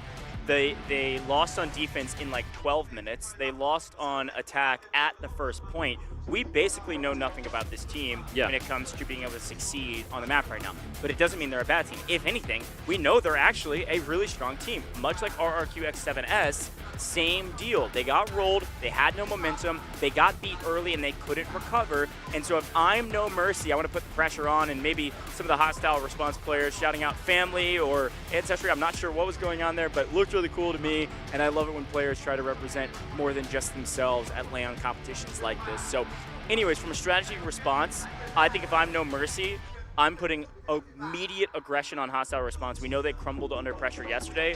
We'll see if they crumble under pressure this time around or if they're the ones creating pressure. Yeah, and remember, No Mercy was the team that actually played Trainwreck yesterday, right? So they were one of the teams that has already played on Trainwreck. We've seen the map kind of twice. So I don't want to talk about the dynamic that we've seen on both of the maps. For me, hostile response, if you remember, try to remind everybody at home that was here yesterday as well on Threshold when HR was kind of attacking. You remember how, clumped up they were in that corner of Sector A? They never really expanded their attack outside of that. To me, that is very, very worrying. When we kind of talk about No Mercy, the attack, the defense on Trainwreck, of course, did not work out for them. One of the big key points for me yesterday was, the vehicle gameplay for them was significantly lacking. So I think we already have, 2 key points that we can kind of talk about. Unfortunately, they are negative because, of course, we are in the loser bracket. They did lose the match yesterday. So for No Mercy, I think that they should hope for a map that's maybe not so vehicle heavy. I mean, obviously Warfare in general is vehicle heavy, but then, HR just in general just lacks strategy. Well, interestingly enough, though, No Mercy also really struggled in the vehicle category. So it's we're really going to be able to see the truest form of these teams. Now, I'm going to say this now because it's going to trip people up at home. There is a player that I was shouting out on No Mercy whose name is HR. Right. HR is the team that they're playing against. So I think going forward, I will call him H rather than HR because that is going to get insanely confusing. It's actually on your screen right now. Shout out to production. Blonde hair on the right. That's the young gun I was talking about. He is actually one of the few, and we've actually got a predictions already going right now. Big shout out to our global chat happening right now. If you want to predict as well and maybe swing the response in the favor of No Mercy, go ahead and get your predictions down. You can just type in NM or HR for who you want to support in all of our global chats, folks. This is a big one. Type it into the chat, back against the wall. Whoever loses, go home. Whoever wins has to play tomorrow in lower bracket round 2. But yeah, that kid, his name's now H because it's going to get really confusing since they're playing against HR, and that is technically his gamer tag. Yeah, thank gosh you said that. I don't even pick up on that. That is really funny. I want to, go back to the point that I was talking about earlier. Of course, we will see the map that these 2 teams will be playing on very, very shortly. But just in a general sense, so far we've had 5 games. There is a map pool of 6 available. There are 2 maps that we have yet to see, Cracked and Fault. Honestly, I'm super looking forward to seeing both of those maps, right? Cracked, I feel like, is one of the classic maps. It's a kind of a nice flow to it. I really do like Cracked. Fault is also super cool, right? One of the newer maps, the fact that it does feature that jet kind of switching things up. We have not seen that sort of gameplay yet, so we're kind of lacking in that category as well. Of course, today's going to be random, but, one can hope. Yeah, I don't know. I mean, we haven't seen 2 maps yet. There's a total of 6 on the board that are possible to play. We've seen 4 of them.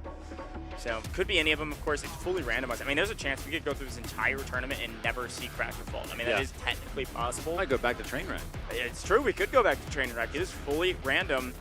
And I'm not sure they showed it yet, but I know we talked about the audience predictions. I'm not sure if they showed our predictions yet. They have not. Let's go ahead and talk about them because we've already talked about our audience predictions. We might skip them. Let's go ahead and talk about it briefly. Predictions. We are opposite sides of the coin here, Vivian, from what I remember.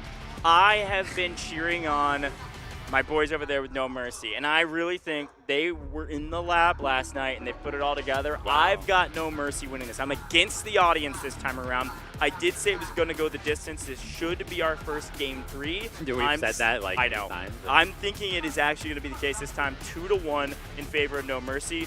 You said, I think, the true opposite of that.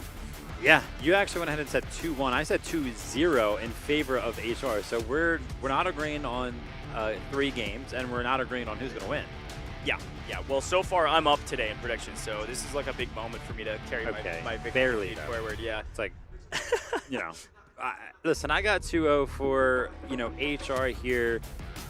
I don't know. I mean, again, it's really one of those picks that's hard to make because, again, identity kind of lacked yesterday just because of how the matches actually went. HR did kind of get stomped, but for me, because I saw more of No Mercy, there was like more to not like for me personally, if that kind of makes sense. So I'm kind of gambling a little bit that HR just got a bad matchup yesterday. I mean, they did go against, one of the literal like tournament favorites for this tournament. So the fact that they did kind of get stomped out early kind of gives me hope that they can go ahead and win this one.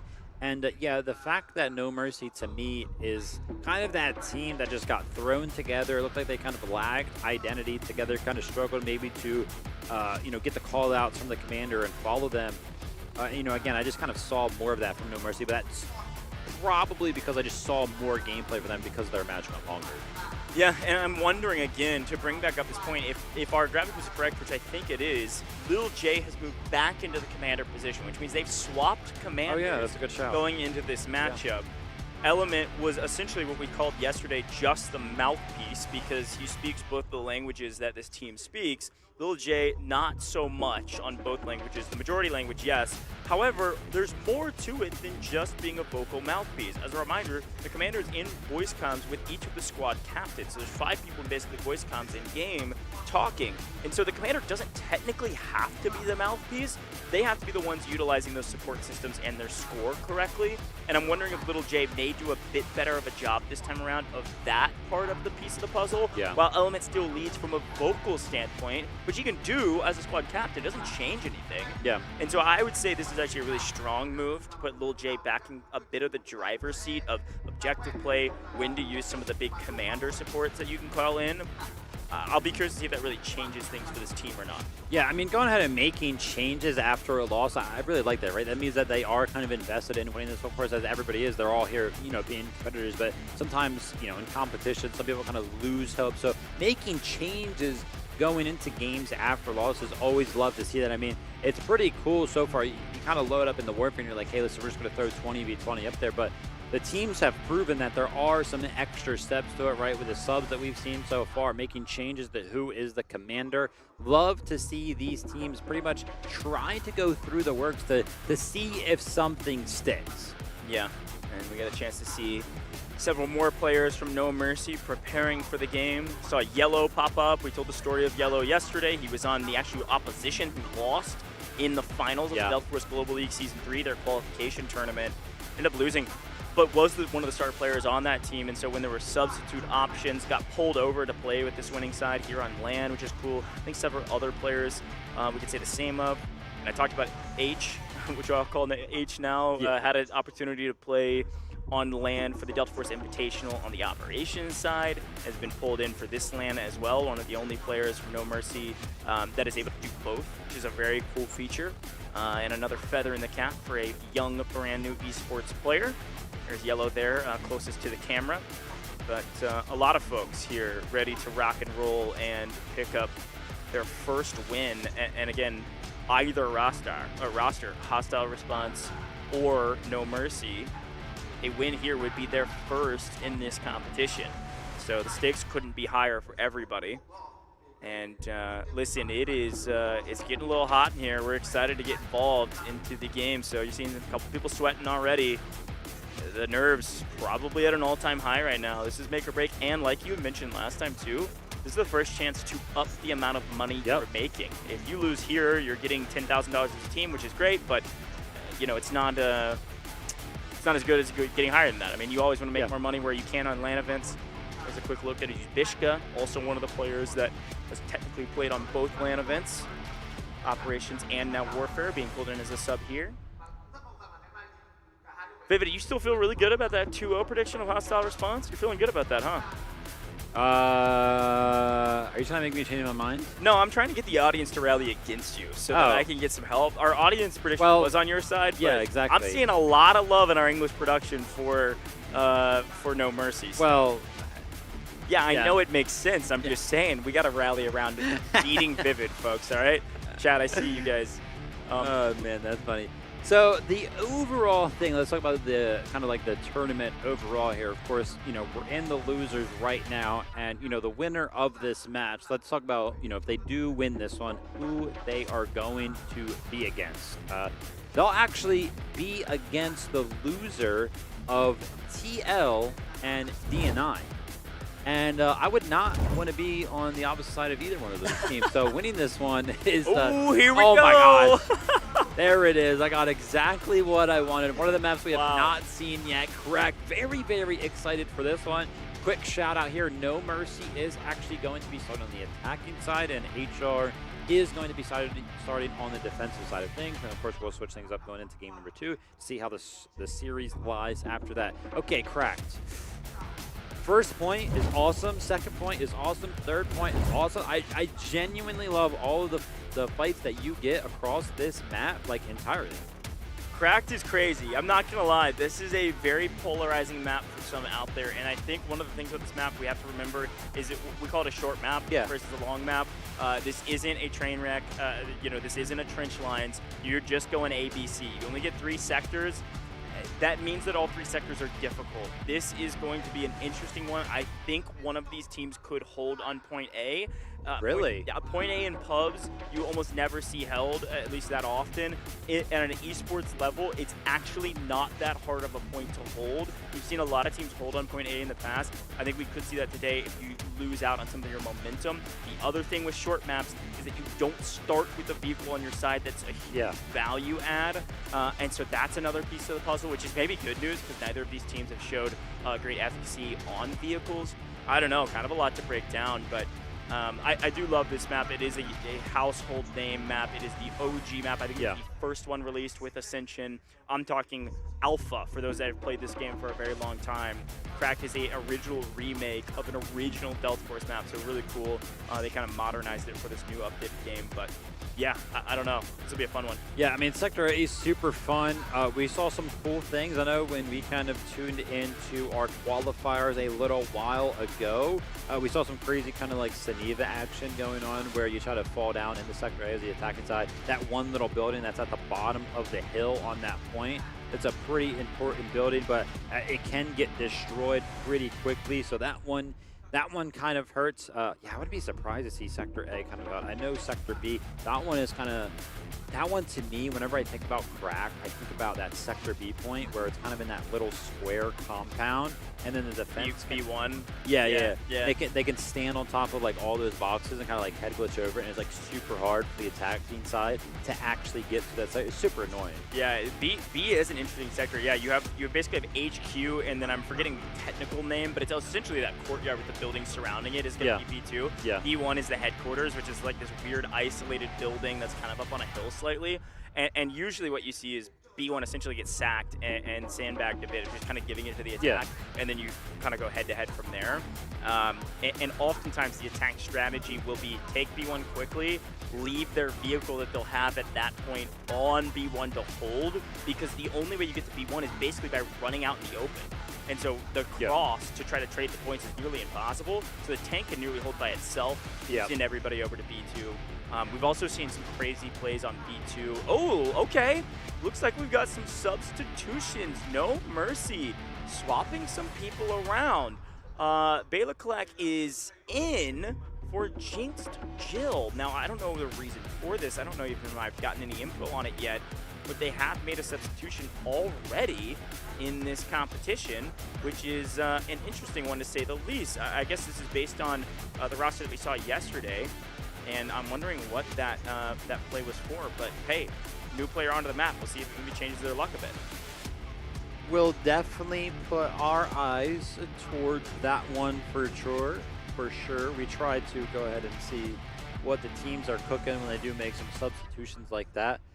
But yeah, Cracked is cool because there's a lot of the maps in the game where the reason why some of the tanks and the vehicles play a big part is because they can destroy a lot of the buildings.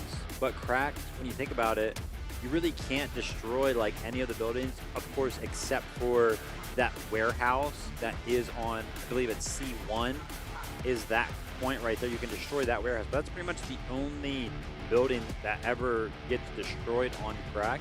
So what happens on Crack is there's all of those buildings that are in the center of the map.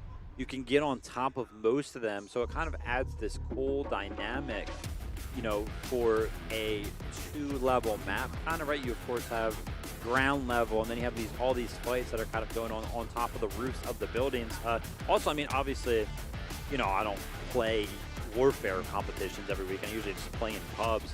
A lot of people really do enjoy sniping on this map. Trust me, I've been on the receiving end multiple times of it.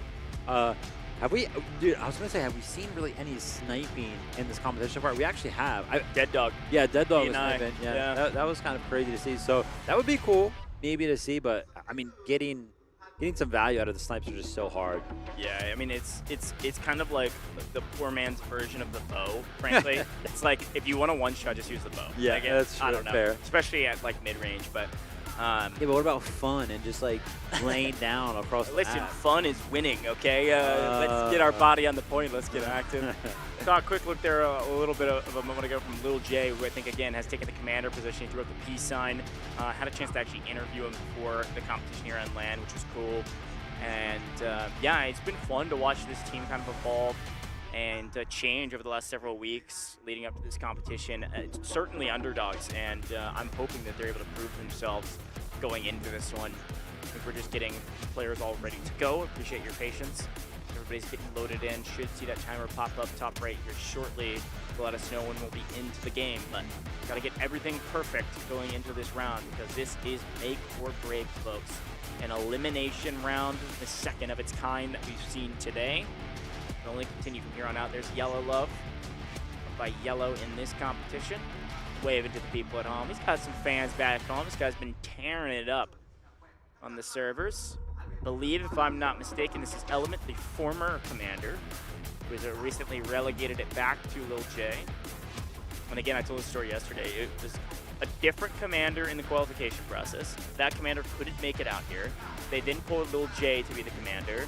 Then they swapped to Element, and now they swapped back to Lil J, it looks like. So, you know. Hey, make up your mind. A little bit of guys. crazy. Well, I mean, hey, I'd switch probably too. And quick look at the lobby. Looks like they are about to get going. Looks like every player was in there. So should be. Did say one spot I believe was missing. Oh, was there? Yeah. We're waiting on one player. One guy. They're finishing Getting their one loadout guy or right now. something. Yeah. Probably finishing their loadout, making sure their weapons are right. Got to get the right skins on them too. I frankly. wonder. I mean, this is such a simple thing that doesn't really mean that much in the grand scheme of things. I wonder if some of these players like switch which weapon they're using based on the map that they're playing. Like, I mean, I think so. Yeah. like maybe probably, it's just probably per feel, point too. You think per point? I think it depends on what point you're playing. Yeah, like if you're playing Ascension and, Right. and you're point C, Okay. I'd Yeah. be picking more CQB weapon. Like an SMG, probably Yeah. get away with like Stinger a little bit more. Yeah. You know what I mean? Get active. Yeah, I think so. Okay. That's something that we can keep an eye on. I mean, I'm just thinking about it. Like, I just don't see a lot of changes. Yeah, I mean, and to be fair too, like even in CQB, I'm putting quotation marks. You guys can't see it.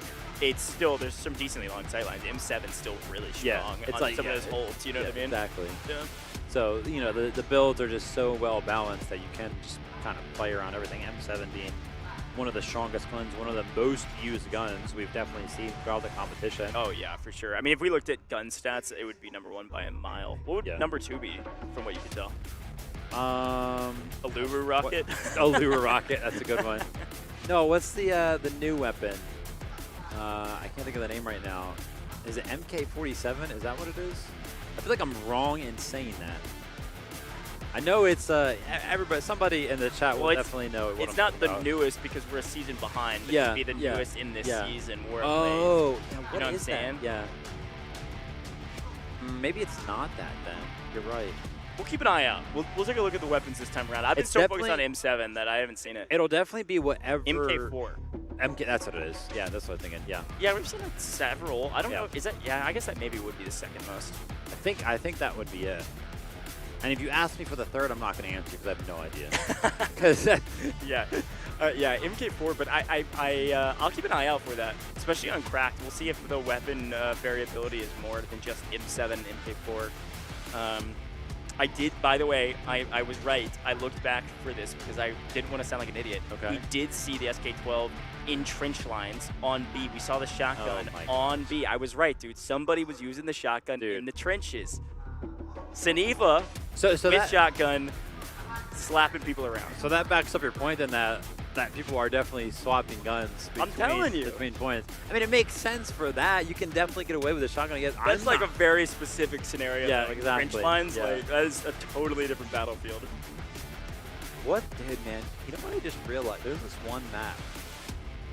I don't know the name of it, but I haven't seen it in competition, and it made me think that one map that I'm thinking of would be pretty good for a shotgun. Oh my gosh, it's gonna heat me up. I gotta see if I can find the map. I'm trying to think of the other maps that are not in our competition. It's the one. Not Cyclone. It's the one where not Monument. After capturing A, you like jump down the giant holes.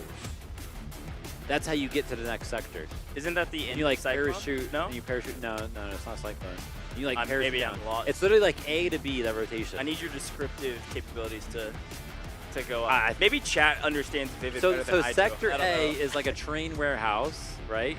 A lot of people play snipers, use ATVs on the attacking side to get over to the point, and then right after you capture that Sector A point, you literally jump down these like You think that's giant. shafted?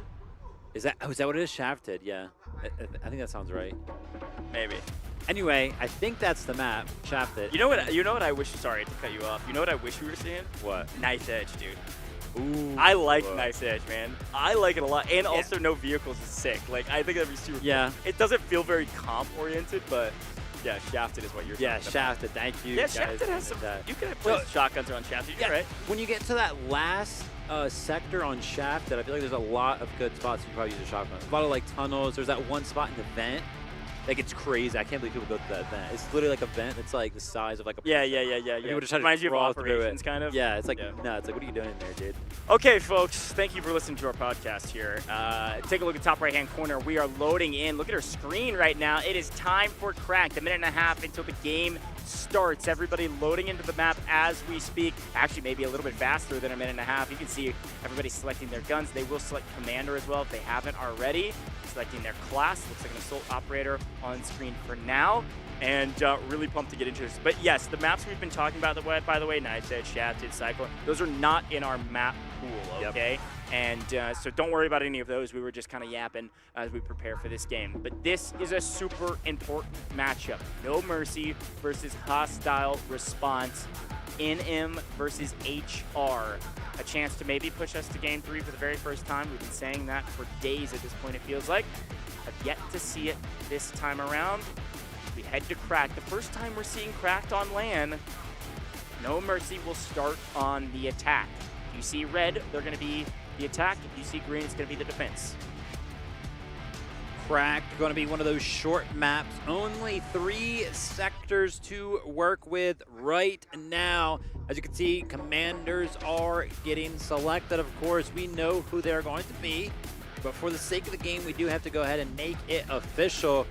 10 more seconds before we're going to kick off in the action. Sector A, just one flag to capture. After that, the steam can start rolling. You can pick up momentum pretty easily. Here we go. Lock it in, folks. No Mercy in red on the attack. Hostile Response in green on the defense. Back against the wall at the beginning of this best of 3. Whoever loses this best of 3 will go home. They will not even stay here with us. They will head home and have to watch the competition from the plane maybe. I don't know. But we are dropping into Cracked. Like Vivid said, A, B1, B2, C1, C2, then we are done. I don't imagine we will see a lot of guided missiles on this map, but you never know. People can get stalled out on C1 and C2 for a long time. A lot to go on in this map. A lot of long streets to go on through this map. Play around. Some really wide open rotations that are really important to lock down with vehicles later into the game. But here we go. First time we're seeing Cracked on LAN. Let's jump into it. I cannot wait. And I'm really wondering what's going to happen on point A and if somebody's going to get stuck at the line, man. We've seen it on we've seen it on easier points to capture, but here in Cracked, A can be actually fairly difficult. Here we go, folks. I'm getting word they have started the game. Thank you for staying patient. Let's get into the action. It'll be interesting to see here what No Mercy opts to do. There's a couple of different approaches you can do on this map. This is something that me and Goats have actually casted over before. I remember seeing this ATVs kind of running up that right side, getting behind those hill lines. You can put down beacons very, very easily. Yep. This looked like a two-prong attack. It looked like a majority or half of the team is going for the flank side on the right side. The other side of the team is going for that left side. Definitely a well-devised strategy being shown here early on. Oh yeah, No Mercy is looking a lot cleaner than we've seen them in the past. Great respawn beacon placements, great ATV routes to try to create a pinch around A. Again, A in general, fairly easy to take, but in esports, it's harder than it looks. No Mercy is nearly perfectly executing an initial attack. You've got to take advantage of the momentum. They immediately create momentum with those respawn beacons and already going to push this thing into the neutral zone. Very well done if they're able to hold on this kind of final push of the defense, and they've only spent 4 lives doing it. We're a minute and 15 seconds in, and we're already into the neutral zone on A. Very well done. No Mercy instantly has myself shaken in my boots in terms of my prediction. Thought hostile response was going to be the one to go ahead and take this one out, but I'm not going to lie, after that push right there, it's got me thinking differently. That was a very clean attack for a team that I thought didn't really have an identity yesterday. That looked seriously clinical, and after what, 2 minutes, Sector A is definitely going to be in the hands of No Mercy. Okay, and the defense knows it. They're going to give it up. That's totally fine. We move into Sector B. It's B1 and B2. You've got HQ, which you can see on your screen right here. This is what I'm talking about. It is wide open for the rotation to this spot. B1 at HQ. Oftentimes, you'll see the attack swarm B1 early, take control. They should be getting a vehicle here shortly to match the defense's new vehicle that is landing as we speak. B1, the first aggressive push coming up with smoke coverage. Attackers already onto the point. I mean, take a look at the kill feed, right? H over there is picking up a plethora of frags for himself, and that's going to be over towards B1. Take a look at all of his surroundings. All I see is red. Yeah, you've got a couple of lacking, green in there, a couple of members left, but they're falling. They're getting picked apart. No Mercy seems absolutely unstoppable. Yeah, a really well push, a really well coordinated push rather, thank you. Lil J, I think, has done a great job of coordinating with his team, making sure they're prepared. They've been in the lab and it's working out well. They've already got a strike team up on B2, by the way, causing a bit of chaos. They're not going to take both at the same time, but it's going to force the defense to look at B2, give B1. It's exactly what the attack wants to do. You can see our tank finally coming into the play here for the defensive side. This will actually be Lube, which will be their commander, taking control of the tank. And we finally see our attackers tank getting into the mix here, folks. First vehicle battle here on Crack. Already a trading of blows. B1 in the hands of the attackers. Nearly perfectly executed thus far. Incredible stuff there. Remember, one of my things that I pointed out about the matches that happened yesterday, hostile response definitely did not do well in terms of the vehicle game right now. That's going to be up to Lue. Also the commander for hostile response. We're about to see how well he can do. Already, here we go. Big fight. Engineers looking like on the advantage of the defensive side, but we're getting really aggressive with this tank. The health advantage on the side of the attackers. Got a couple engineers inside that can pop out as needed. We got bodies on the ground as well. Lulsiv, my goat, goes in actively, helping out with the push to take down the defensive tank. No Mercy look unstoppable, and they are swarming B2. B1 is for free. B2 looking like a lot of the same. This is a different roster than what we saw yesterday. No Mercy is living up to their name right now. Yeah, I mean, losing the tank that fast, right? Hostile response, just back-to-back days. They are failing to go ahead and find a foothold in the vehicle gameplay on these maps. I mean, how do you go ahead and take this point back, right? You've already lost B1. That one's pretty much all but done and dusted. You can't really get over there. Like Coach pointed out, the cross over the road is just way too hard once you have lost it. B2 is now all but controlled by the tank. Actually, no, it's at heck with the point. I'm going to start cutting off the rotations. Yep, it should be a free capture now for No Mercy. What the heck happened overnight? Kaskatsky is a little bit weak element there as well. Former commander, now turned squad captain, repairing this tank. It got down to 1 HP and they can't get it up fast enough. Looks like Morning's the one that hits it with the Allura Rocket, we do have an urgent deployment time for the defense, and frankly, they need it desperately. We've got a nice squad push going to B1. They're going to try to trade it out. They are running out of time, though. They got to go fast. They got to get onto the point and put it back into the neutral zone before B2 is captured. They barely get there in time, and now it's going to come down to heroic plays from a couple members of No Mercy, including the commander. Lil J goes down, and all attackers, Dickinson, the last remaining soldier on B1 for No Mercy, will be cut down as well, and there. Oh, wait! The push comes through. Silly Cat gets here in time. B2 fully captured in an immediate response, stops the bleeding, bandages it up, and says, let's move our merry way to the last sector. Holy cow, No Mercy. Perfect execution. Yeah, that POV, I thought the defense would actually be able to get back onto B2. I saw a giant flood of green running towards it. Wait a minute. The tug of war is still happening over on B1. I saw a bunch of attacks run away. Yeah, but it just does nothing. I mean, in 6 minutes, No Mercy have captured A sector. They've captured B sector. They have 180 tickets available for them to go towards C as well now. Just one more sector remains between No Mercy and winning the first game of this lower bracket match. C1 and C2, the hardest points to capture on this map. C1 weapon supply tent here is a interesting one. You can blow some holes in the walls. You can you can't blow the building down completely unless you get enough guided missiles to do that, by the way. You can blow up C1 if you want to. But you can blow some walls open and try to make an early push. Again, it feels very similar to what happens on B1, B2. Usually the attackers prio C1 first, take full control, set a foothold, some respawn beacons, and use this as their base camp to try to push over to C2 and win the game. I would say C1 is a little bit easier for the defense to retake in terms of just getting here. You don't have to rotate in the wide out in the open. A lot more nooks and crannies here as well to kind of hide out, stall out time to allow your teammates to help out. But already pushing towards the neutral zone, and again, it looks like hostile response can't breathe. All vehicles down and off the map. Again, Cracked, it's not like Trainwreck. You're not gonna have a vehicle every 2 seconds on the map. We've lost our main ones. Should see some more coming soon. C1 going to the attacking side in a landslide. Yeah, I myself am a big fan of the lack of vehicles right here. I would love to be kind of in this position. As you see H right there picking up a vehicle destruction for himself. So we're just strictly up to the gunplay now. And you kind of mentioned it, the thing that No Mercy, the whole entire team, they've got some gunnies on them, right? Just the individual skill is kind of what we point to when we want to talk about No Mercy.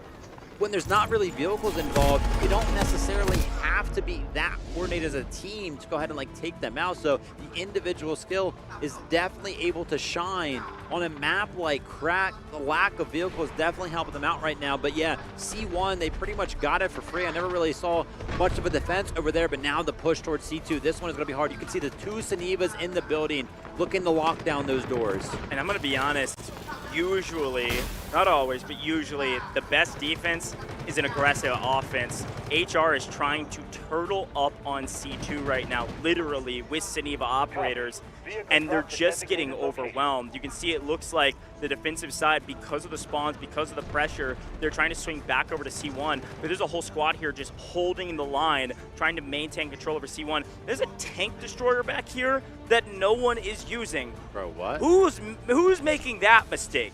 One of the most powerful, swingy vehicles on the map, and no one's picking it up. Whose is that originally? Is that the defensive tank destroyer? What is happening right now? Not interested in jumping in the tank destroyer.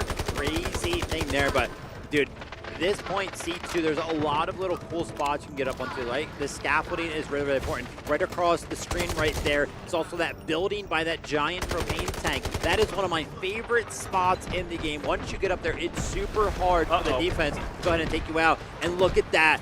The attacking side actually jumped into that tank destroyer with how much momentum No Mercy has had, with how strong they have already looked. With a tank destroyer now in their possession, C2 is all that stands in their way, and I would imagine with the help of that vehicle, it should be easy. Yeah, and it's Lolsiv again. If there was one kind of shining light amidst the despair of No Mercy yesterday, it was Lolsiv. Put up some really good numbers in the Tank Destroyer, and doing it again in this one. This is classic.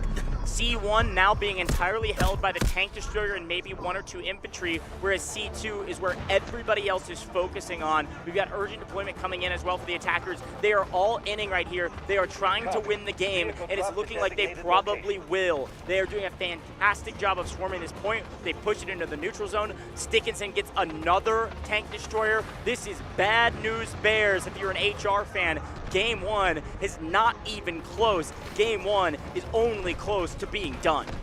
Yeah, C1 is the only hope right now for hostile response. You can see they're trying to make a push for that, but both of the Tank Destroyers are actually rolling up to C1 right now. C2 looking fully in control of what looks like about 8 attackers right now. So the fact that the 2 Tank Destroyers are here to go ahead and defend C1 should be pretty easy for them to defend. This little bit of a tug of war that happened, it looks like it's going to be thwarted pretty quickly. Now the attack just has to go ahead and lock down C2. Yeah, this is just vehicle gameplay. This is just every advantage, every piece of momentum, every analogy for momentum you can think of. Wind in your sails, you're falling forward.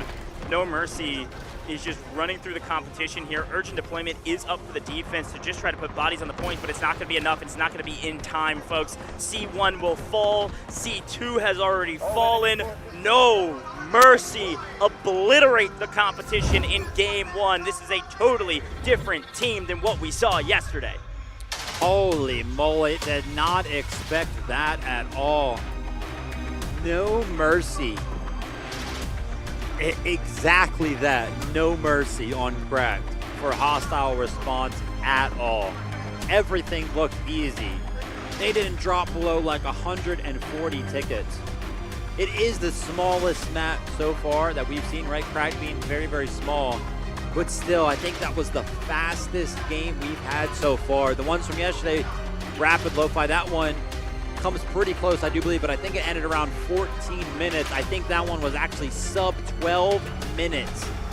In absolute dominant fashion. No Mercy go up 1-0 for this match. Quick look at some of the highlights, folks. There are plenty of them on the side of No Mercy, and I think the main highlight and really the telling sign that this was going to be a No Mercy win was actually point A. So well coordinated, perfect execution. They do it in like 10 lives or less, and when they get to B1, B2, there's just no opposition. They also win the tank battle here, Kaskatsky, as well as Lolsiv there, cleaning them up on the far side. And this was kind of the beginning of the end, was when they won that first tank fight. They had such a huge advantage.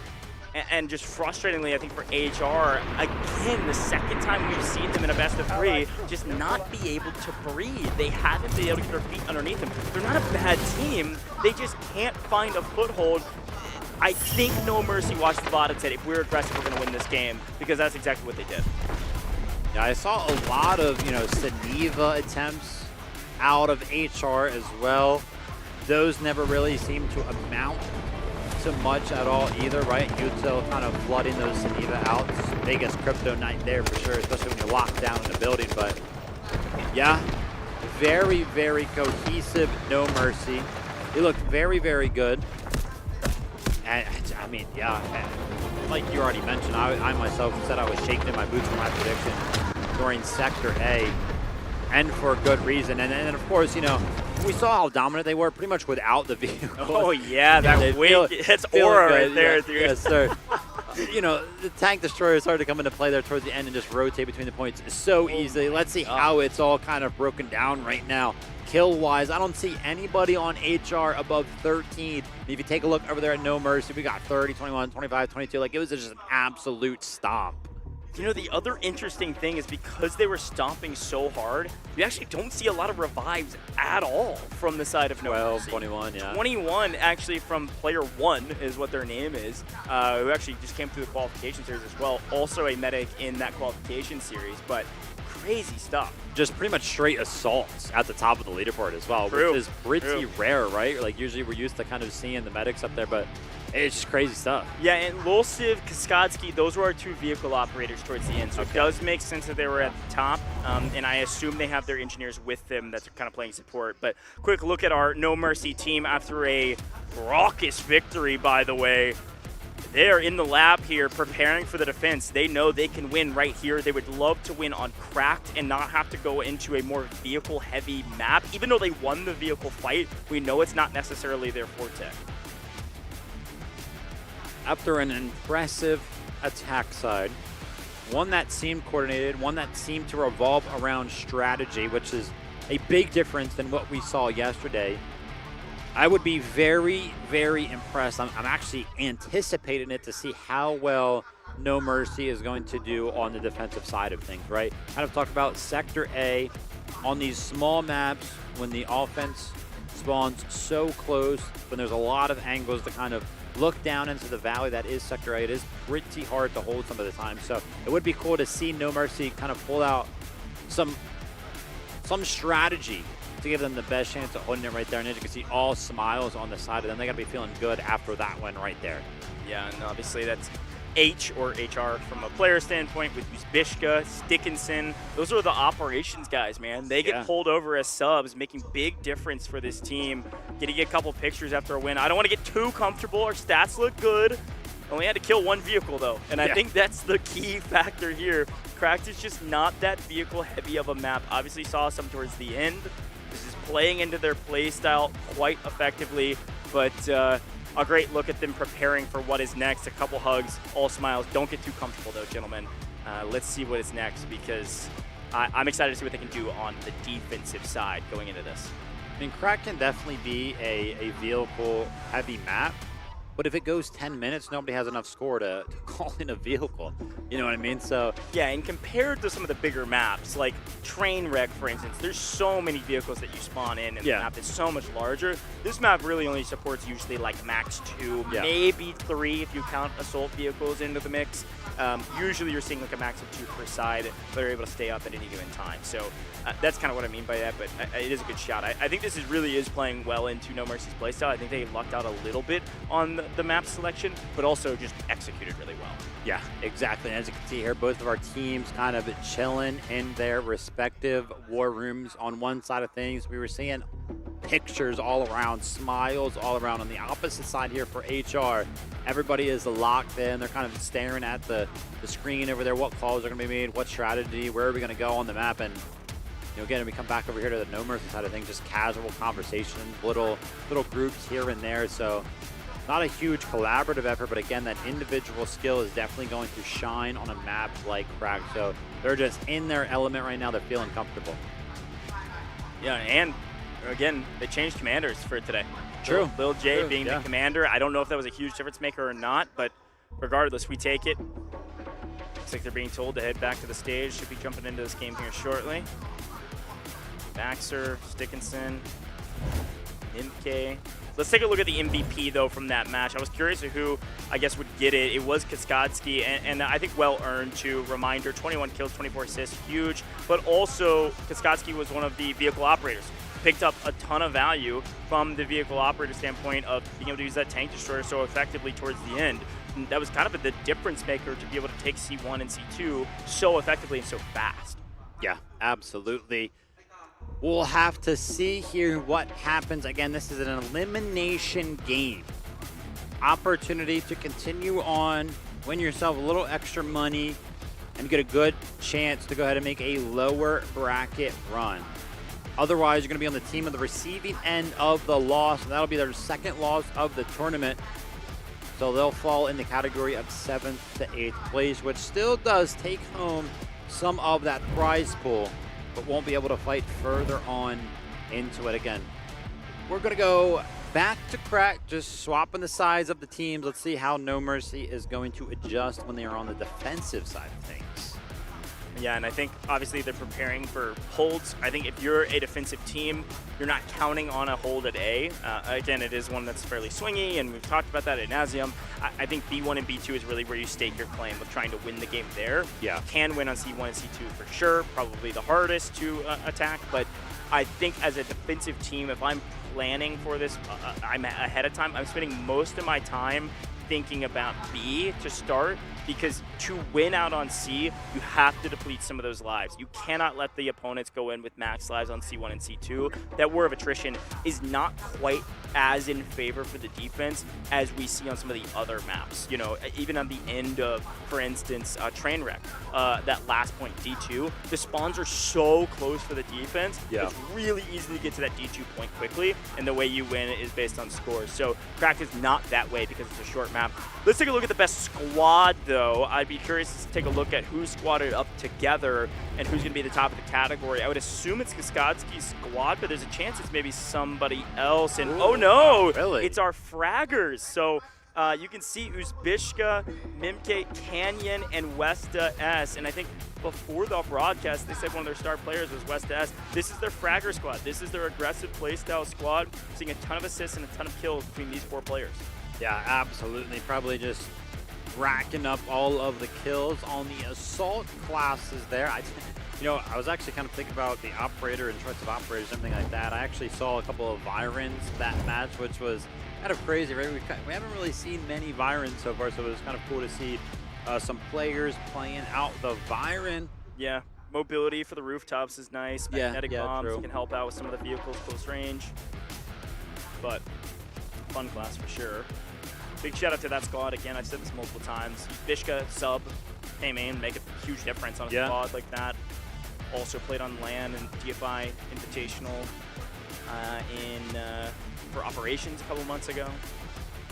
So cool stuff here. Look, I'm really excited to see No Mercy hitting a different form right now. Now, I don't know necessarily that's going to be a 2-0.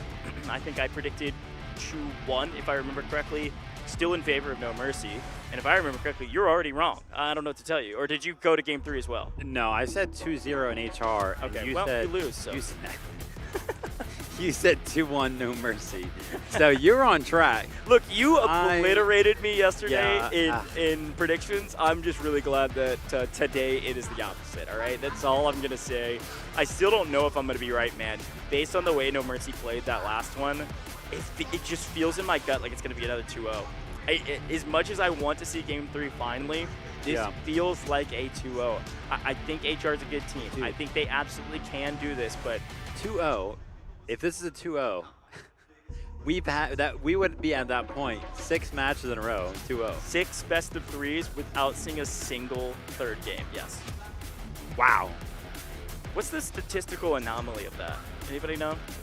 Somebody want to do permutations for us? That would be crazy to calculate. I'm assuming, though, when you think about it, would it be more likely to see a third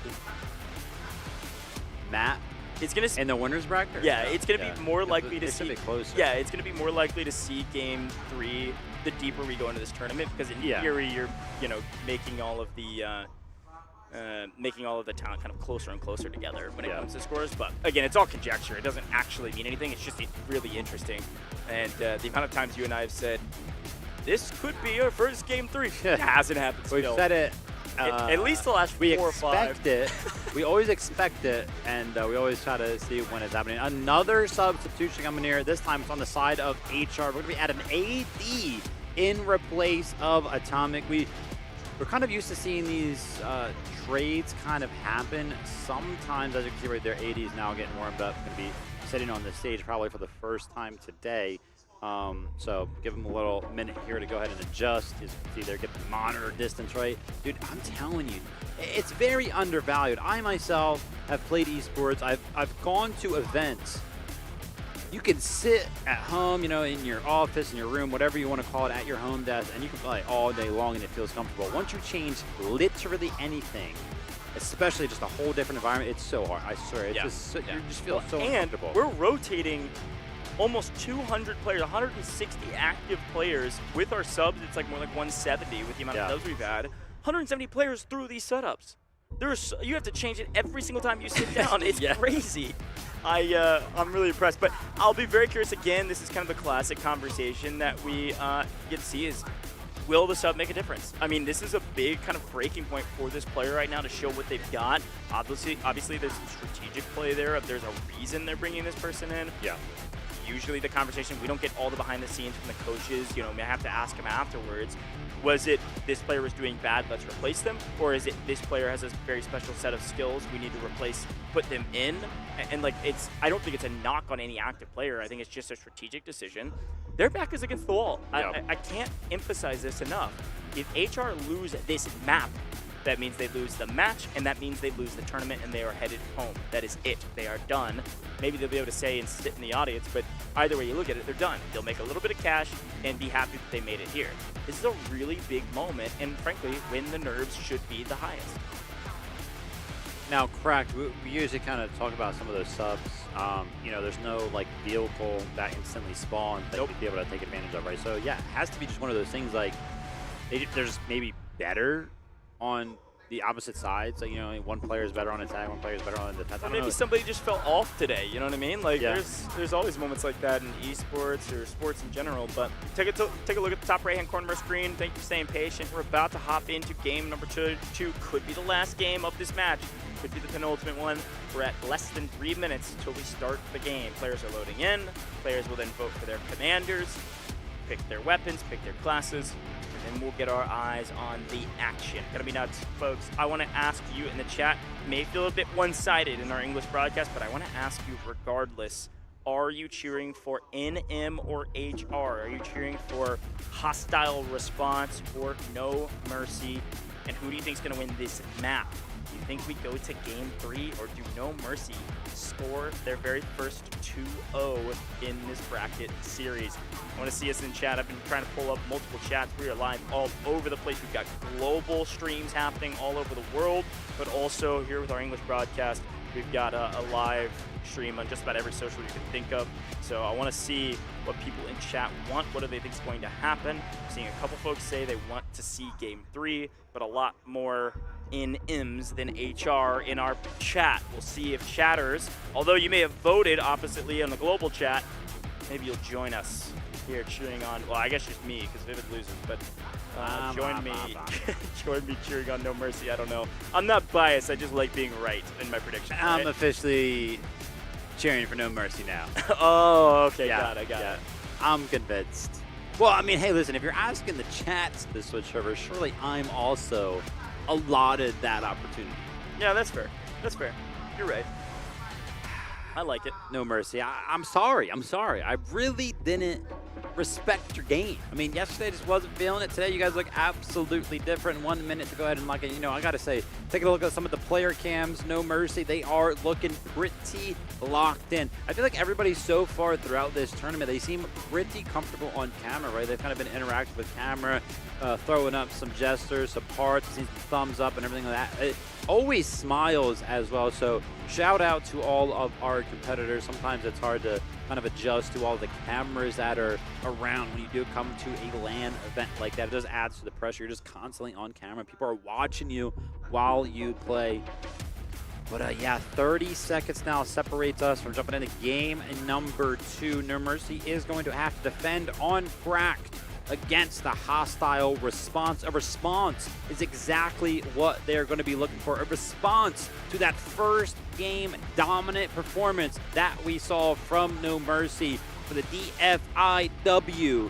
This is where you can continue your tournament or decide to go home if you do not show up.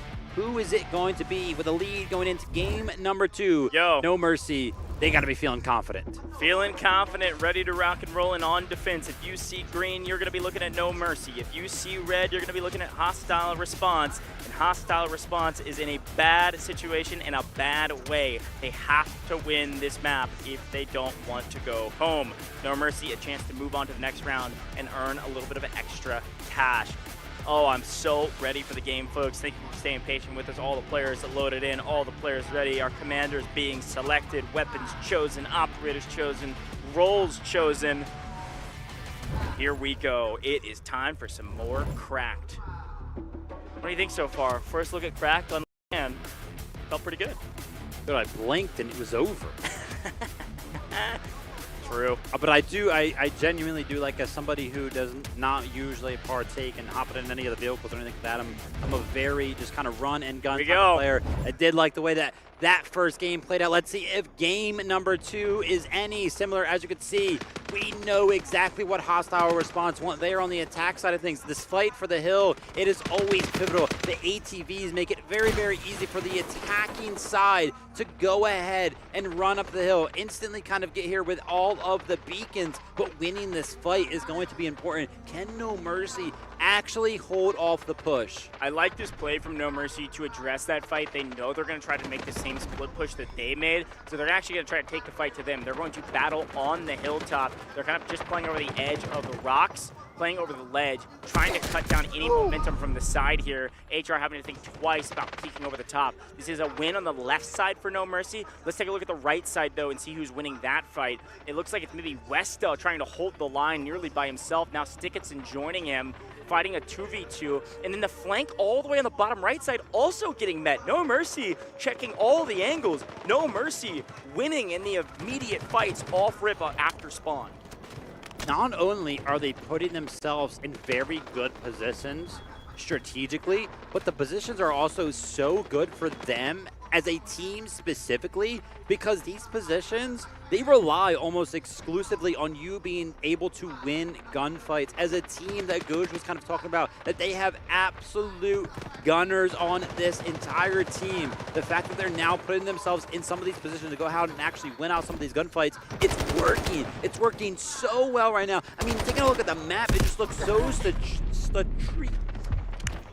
strategic from them. Wow. I was gonna help you one out. From Vivid. Yeah, I was like, geez, dude, my fault. But I mean, it just looks so good from them, and it looked so different yesterday. Now, the one exception is because they were covering on the flanks, it forced the spawn to all be in one position for the attackers. They are now calling into a critical mass, deathballing into the point, and actually getting a little bit of action, a little bit of motion on that coverage. But it looks like the defense was able to recover very quickly. Look at all the revives coming in, though, for HR on the point. That's like 6-7 people back up onto their feet, onto the point. They're going to get a lot of motion here. The medics are going insane for HR on the point. They have smoked themselves, they've covered their push, and they're getting a lot of action on point A to try to move this into the neutral zone. Yeah, and this is one of the faults of that strategy from No Mercy. You can take a look at it at the bottom of your screen. The players who are kind of holding off that flank position where those ATVs were trying to go, they're actually not rotating in right now. So what hostile response decided to do? Just brute force. Stinger spoke the middle and just run in. If we get bodies on point, all these players are playing off the point, we're going to make it work. But as we say that, it looked like they had enough medics to keep that revive train going, but the util comes in, the nades, the mollies, the gunfire, and somehow, some way, all 20 players seemingly just vanished from hostile response. Oh, dude, the kill feed was only green for like 30 seconds. That was insane. I think on the back of the entry fragger there with Wolsiv pushing the equation, this is very reminiscent of what HR tried to do on attack on Threshold. If you remember, they just deathballed all together, grouped up in this massive clump, and just beat their head against the wall and never made it through. They actually made it through this time, but they couldn't survive long enough to actually capture the point. And all in turns into despair for the attackers, and they're gonna have to reassess. And now on a split push, one grouping on the left, one grouping on the right. Let's see if this pinch pays off for them.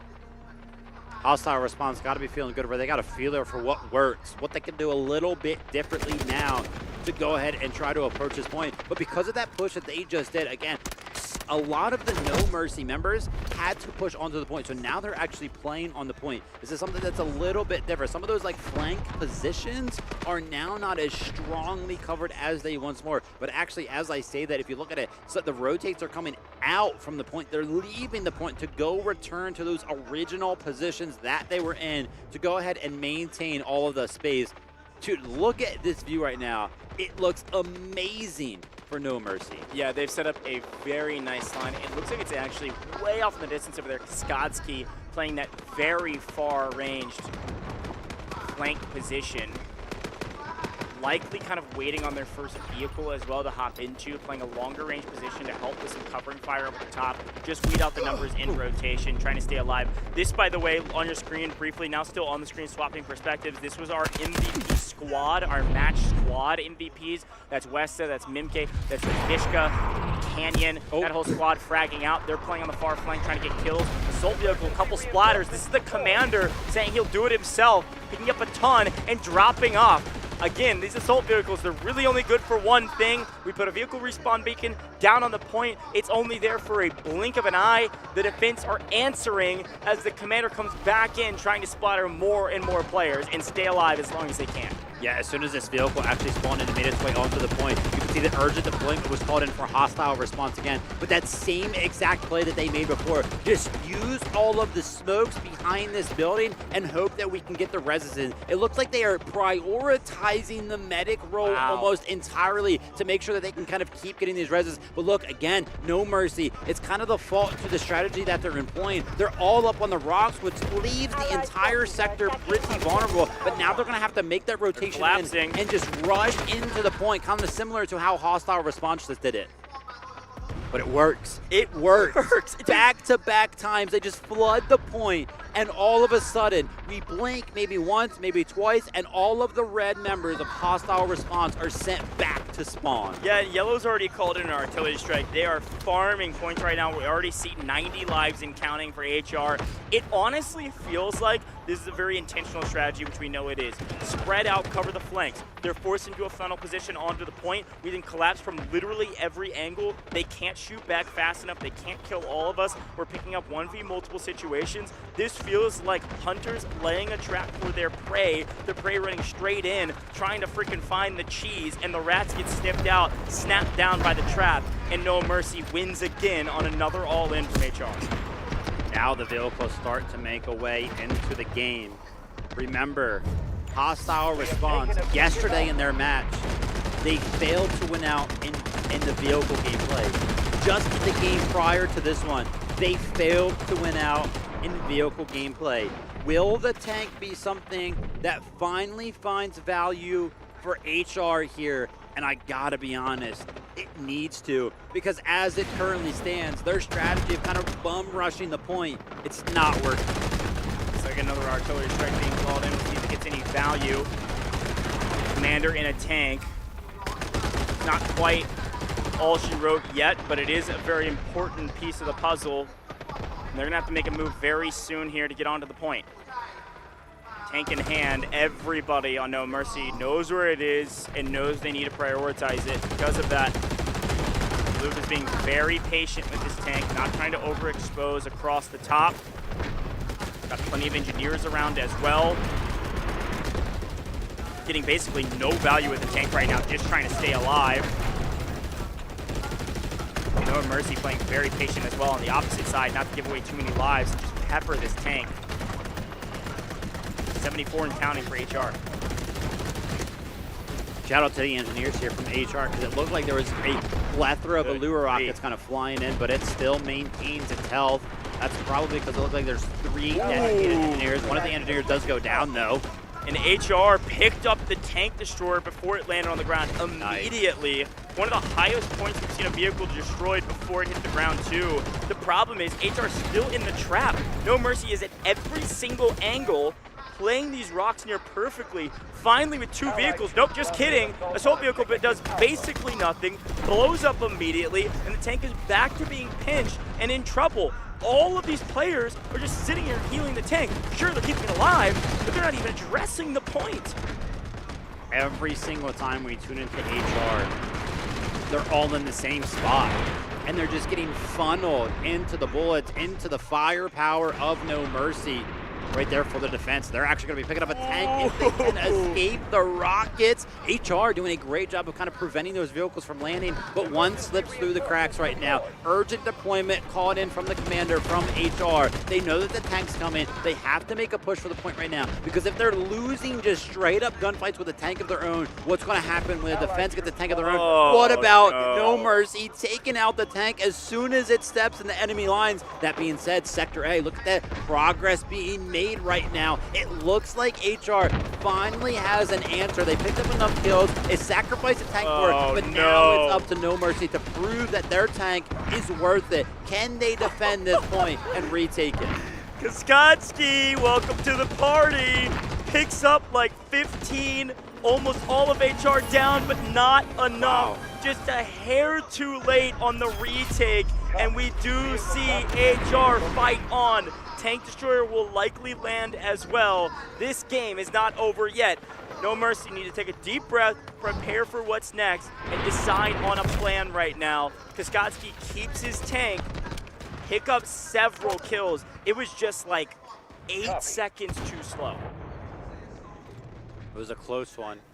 A tank almost made it to the point. It didn't make it to the point, but not in time to actually go ahead and defend it. We like to talk about this a lot. How long did it take you? What did it take to actually capture that first sector? For Hostile Response, they effectively lost 70 tickets right there, capturing Sector A. 3 vehicles to 2. Side of the defense, you can see 2 tanks and a tank destroyer for the defense. Tank destroyer for the defense. Sorry, for the offense. Looks like a Lav is their second vehicle, if I saw that correctly.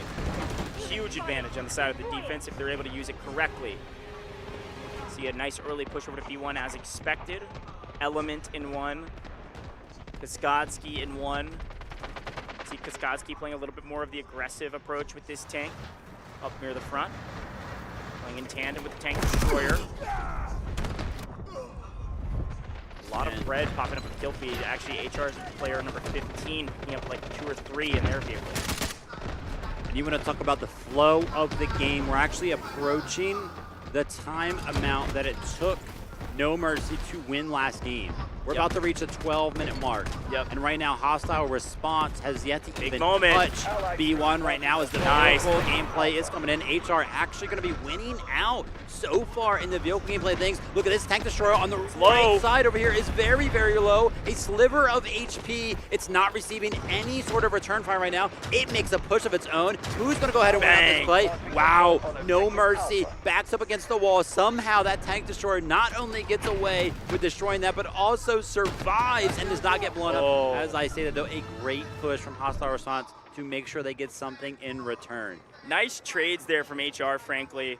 I think that was a 2-for-2 trade, if I saw that correctly, maybe a 2-for-1. We still have Element on the tank on the back side. Lulsiv got decent value out of the Tank Destroyer, takes down one of the vehicles, but that's a much better trade for HR. It is now 2 vehicles to 1. This Lav actually putting in great work to clean up the Tank Destroyer of Lulsiv after the trade to win out in that engagement. So 82 lives now. I will say the attackers still haven't hardly touched B1 or B2. We're focusing so much on the vehicle gameplay. We got to remember the objective right now. We got to get bodies on the point, and right now we are not getting bodies on B1 or B2. They're getting cut down from a distance. Huge push coming in from the flank for B2, actually. Looks like 5-6 players coming in the backside. Looks like there's a giant regroup happening right now for Hostile Response. I see a bunch of vehicles kind of spawning in. You were talking about that flank right now. What about a Tank Destroyer? What about a Flank Destroyer? Oh my gosh, cleans up all of those members over there on the right side, and usually that right side is actually the break onto this B sector. But if you can continue to defend it, it is going to be very, very hard for Hostile Response to actually get to B2. But a quick glance over at B1, and it looks like finally something has surmounted for the attack in terms of pushing towards this compound. There's just a couple of defenders left over here, and now Hostile Response finally gets a foothold onto the B sector right now. On top of capturing B1, an urgent deployment to follow behind it. I'm not necessarily sure why we're calling it in right now, because we've already got control over B1. You have to stay on the point for another like 10, 15 seconds to actually capture it, and then you can push to B2. If you would have just held that deployment for 20 seconds, called it in right now, then you could have used the momentum to continue to B2, but you effectively just wasted 20 seconds of that deployment. I wholeheartedly agree. The small glimmer of hope, the silver lining, is that again, HR are winning the vehicle engagements. This is different than what we saw last game, but again, this is pretty similar to what we expected to see from No Mercy. They have not been thriving in the vehicle gameplay category, and it could be the bane of their existence here in the latter half of this cracked map. B1 in full control now of the attack. They have full control of the vehicle gameplay as well. Lulsiv doing a good job. He just can't get enough backup from his team to stay alive long enough. Big vehicle advantage on the side of HR. They have to utilize it effectively, though. Element is going to stay alive and hold out for a little while longer while getting revived, or rescued rather, and repaired. And so Element's getting repaired on the back line, and they're going to try to not let him breathe. Fortunately, that drop off the engineer didn't net any major boon. Still a vehicle advantage, still control of B1. HR preparing for the push over to B2. The threat alone of a tank is often enough, but I have not really seen Element find an insane amount of value from that tank. It's kind of also staying behind B2 for sure, so we'll have to kind of keep an eye on that. I did just see NM actually just took out one of the vehicles of hostile response, so now the vehicle scoreline there is going to be 2-2, as we just saw. No Mercy looks like they picked up a tank destroyer, one of the scary vehicles on this map for sure. Trying to pick up an interesting flank over here. This left side, we don't often see the attacking side try to go in from over here, but No Mercy still very well aware that it is possible. Yeah, No Mercy's job right now, their goal is just put Lulsiv back in the tank destroyer. They've been putting him over and over again in the tank destroyer. He's absolutely his role. It will continue to be his role. The other thing I'm seeing from No Mercy that is very different from yesterday, they are much more coordinated. They have much better usage of their commander. They have a much better usage of information gathering. They're picking up on flanks that I can't imagine they had seen very easily. This is great communication from a team who really struggled in the communication department yesterday.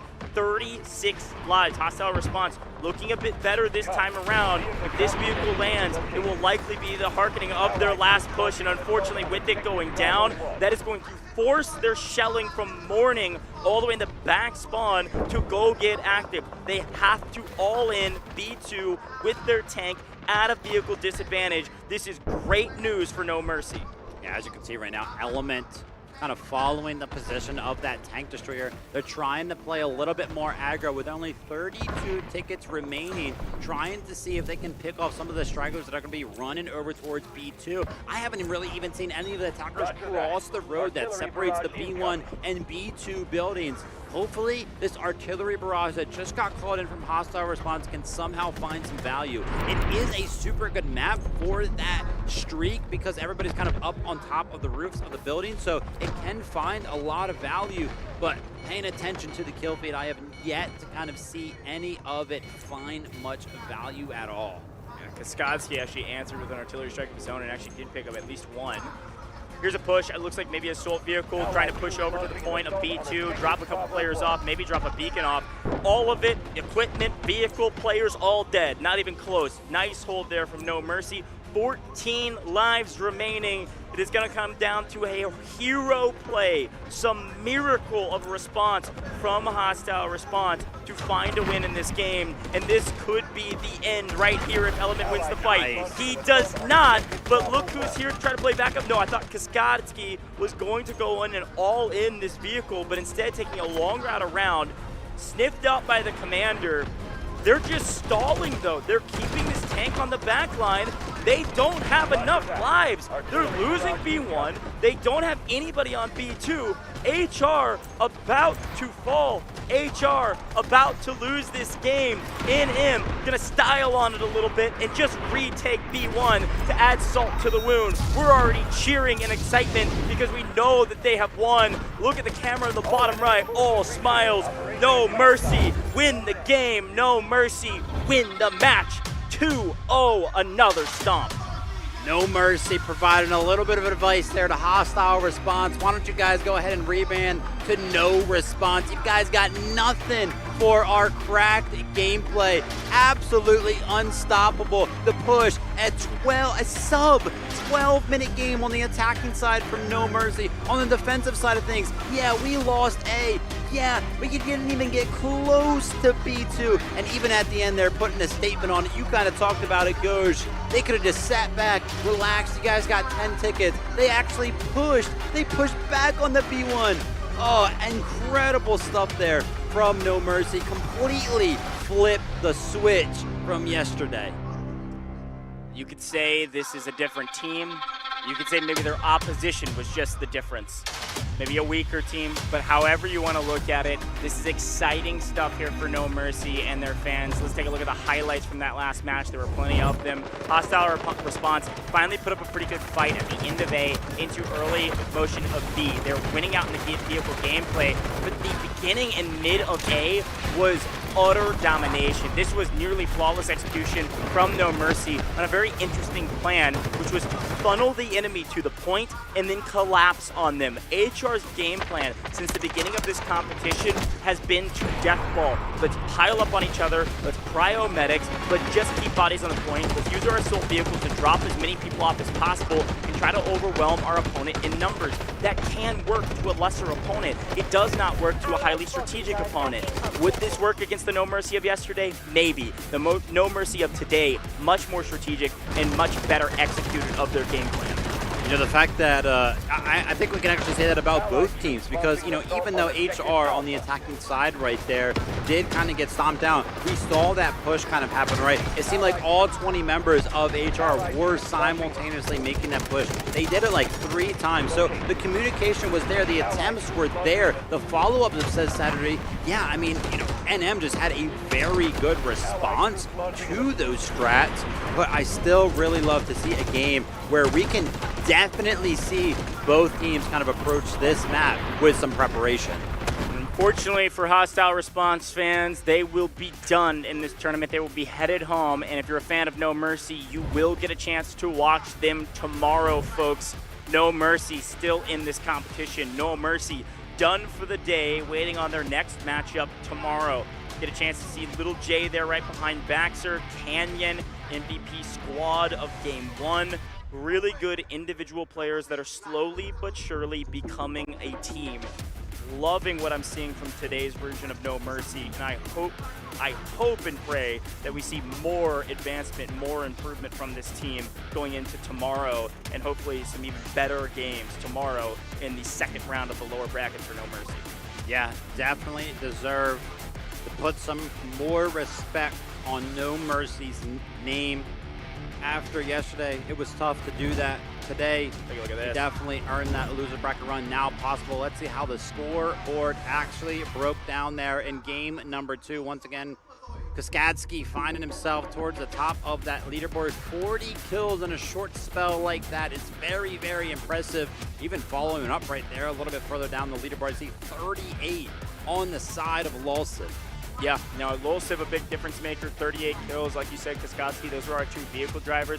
Big shout to Yellow playing the assault operator and also picking up a lot of kills from an infantry standpoint. Some really good stuff there. I saw some huge numbers, by the way, right there as that scoreboard disappears. HR had, I believe I saw a 70 on one of the players for revives. Really? Yeah. Dang. I mean, we saw how many medics they had on yeah, the that makes right sense. There. So it's no surprise, but I mean, just still performances like that, if you can't find the kills, if you're not winning those gunfights, you can't really make any progress. Yeah, no, that's a really good shout. They did really prio medics that time around. It'd be interesting to look back on that and try to watch all the icons to see how many medics they were actually playing with, especially going into that first A point. I mean, it had to have been half of their team at least, especially on a map where engineers aren't as valuable early in the game. Here's a quick look at the team stats, though, from that last round. 7 total vehicle destructions, one of the highest numbers we've seen from No Mercy yet. A solid amount of revives as well. Solid kills across the board for these shorter games on No Mercy. So big stuff here from No Mercy to see them change their fate in the tournament, make some extra cash. They're walking away at least more than $10,000. They're not getting 7th or 8th place. We know who those 2 teams are now, unfortunately. Hostile Response out of this tournament. They're going to be tying for 7th place with PO, who also just got knocked out a moment ago. So both those teams done, making a little bit of cash, and a lot more competition coming your way soon. But all smiles here for No Mercy. Excitement in their eyes. I hope that they continue the VOD review going into tomorrow. It's only going to get more and more difficult the deeper they go into this competition. Quick look at the MVP for this team, though. I believe it's going to be Kaskadsky on the Assault Operator class and in the vehicle, picking up 40 kills. Absolutely an MVP in my mind. I thought he played very, very well. Yeah, absolutely. For a team that kind of struggled in the vehicle category to go ahead and kind of pick up some value over there, great to see.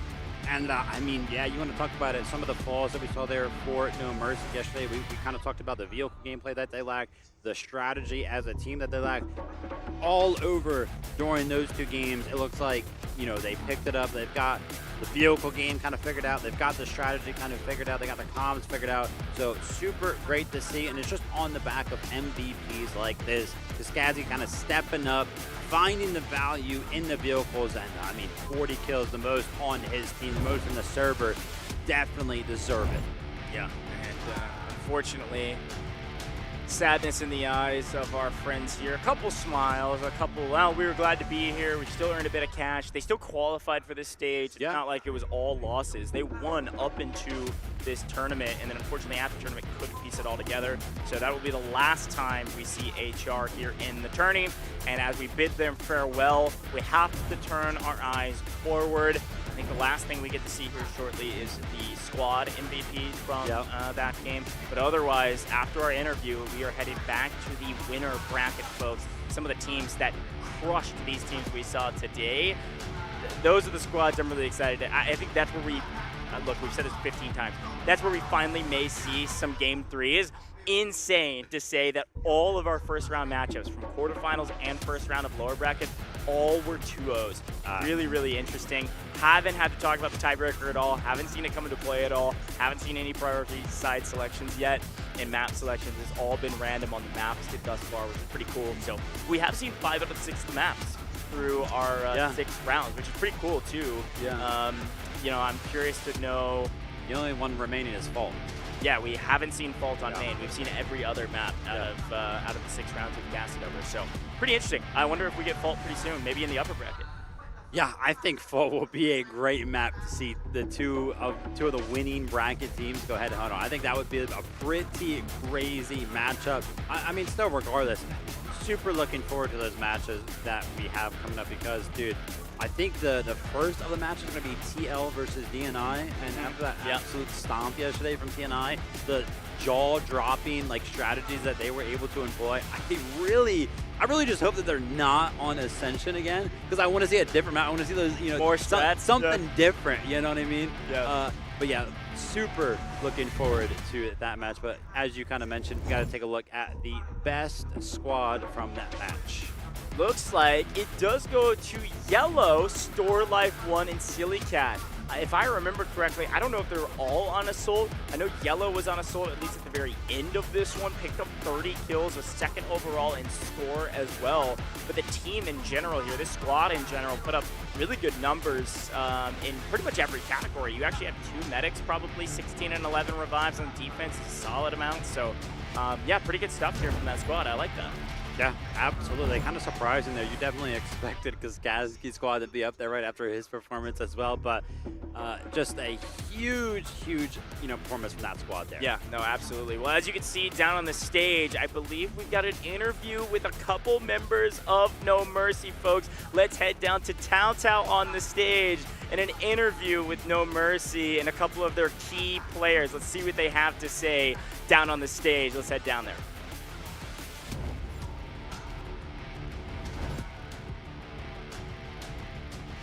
Hãy cùng chúng tôi quay trở lại với sân khấu lớn và cùng đến với phần phỏng vấn sau trận đấu để cùng chúc mừng cho No Mercy đã có được chiến thắng để bước vào trận đấu kế tiếp. Và cùng lúc đó thì chúng tôi cũng rất buồn sẽ phải nói lời chào tạm biệt với Hostile Response. Hy vọng rằng là họ sẽ quay trở lại mạnh mẽ ở trong mùa giải tới. Let's head back to the stage for the post-match interview, and congratulations to No Mercy for pulling off an incredible performance today. And sadly, we have to say goodbye to Hostile Response, but hopefully they will come back stronger in the next tournament. And now, standing next to me is Element from No Mercy, and let's hear what the winner have to say with us. Bây giờ thì hãy cùng xem là cảm xúc của Element như thế nào các bạn nhé. Không biết rằng là trận đấu vừa rồi thì các bạn đã chiến thắng với tỷ số 2-0. Nó có nằm trong dự đoán của các bạn trước đó hay không? This match, the match previously just ended with the score 2-0. Is that go as planned or is that surprising? Yeah, we went like pretty much the same as we expected. We were planning a lot of things yesterday night, and seems like we have done it pretty good. Thưa quý vị, tối đêm qua thì chúng tôi đã dành thời gian cùng với nhau để trao đổi chiến thuật cũng như là chuẩn bị những cái kế hoạch cho buổi tối ngày hôm nay, cho ngày hôm nay. Cho nên là trận đấu vừa rồi diễn ra với tỷ số đúng như những gì mà chúng tôi đã dự tính cùng với nhau. Yeah, that's awesome. You did a really good job today. Congratulations again. Và không biết là trong suốt trận đấu vừa qua thì đâu là cái pha xử lý mà bản thân các bạn đánh giá là pha xử lý quan trọng nhất, được đánh giá cao nhất trong trận đấu vừa qua? So what is the key moment that you remember the most during the match? Oh, the key moment I think was the first time that we destroyed the enemy tank, and that time everyone like feel the hype. We were like very hyped about this moment because we know it's like our time to push them and be aggressive, and that's what we did, and we played very aggressively. Thưa quý vị, đối với những cái khoảnh khắc mà đáng nhớ cũng như là những cái khoảnh khắc quan trọng trong trận đấu vừa rồi thì đầu tiên là chúng tôi đã sử dụng xe tăng để có thể tấn công đối thủ. Sau đó là những cái trận tấn công tiếp theo làm cho chúng tôi càng ngày càng cảm thấy hào hứng hơn, và chính những cái phút giây hào hứng đó đã dẫn đến những cái chiến thắng ngày hôm nay như quý vị đã nhìn thấy. Vâng, và đối thủ tiếp theo của No More Sea sẽ là DNI hoặc là Thang Long. Thì không biết là các bạn muốn đối đầu với ai hơn ở trận đấu sắp tới. So next round is going to be whether DNI or Thang Long. So which one do you prefer to face and why? Both. We want to face both. We don't matter who. Like we're gonna face them both. Không quan trọng đối thủ của chúng tôi là như thế nào, chúng tôi đã sẵn sàng để chào đón bất kỳ đối thủ nào, đó có thể là DNI hoặc là Thang Long, và chúng tôi đã rất sẵn sàng để chào đón cả hai đội ạ. Yeah. Because the most important thing is your team spirit, right? Yeah. Và không biết là bạn có một lời gì đó muốn nhắn nhủ tới đối thủ tiếp theo của mình ở trong trận đấu tới hay không? So if you have something to say to the next opponent or the next round, what would you say? Look me in the eyes and good luck. Hãy nhìn vào mắt của tôi và chúc cho các bạn may mắn để có thể vượt qua chúng tôi nha. Vâng, quả thực là một tinh thần rất là tuyệt vời. Một lần nữa xin chúc mừng cho No Mercy về chiến thắng ngày hôm nay. Họ đã có được tấm vé đi tiếp và chúng ta sẽ cùng chờ đợi những phần trình diễn hấp dẫn hơn nữa của họ ở trong những trận đấu tiếp theo. Once again, congratulations Thank you very much. for your win today. An amazing performance and we are looking forward to seeing your great performance in the next matches. Và các bạn khán giả thân mến, chúng ta sẽ cùng nghỉ ngơi trong giây lát trước khi đến với trận đấu tiếp theo. Đừng rời khỏi màn hình nhé, chúng tôi sẽ cùng quay trở lại ngay. Let's take a few minute break. Stick around, we will be right back.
good value for artillery that we've seen thus far. Here's a huge push with the respawn beacon. Look how many players just spawned in the bottom of that building, and they are all getting obliterated.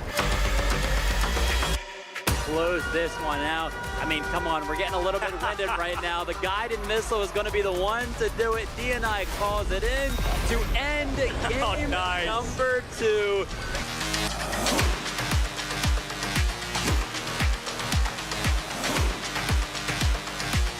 And win this tank battle. So far, decently good for both sides. It looks like the attackers are going to get the advantage. Engineers are down. Wow. Down goes the defensive tank. They did it in overtime once. Our QX7 sins were clutch in a pinch. 0 seconds. See you later.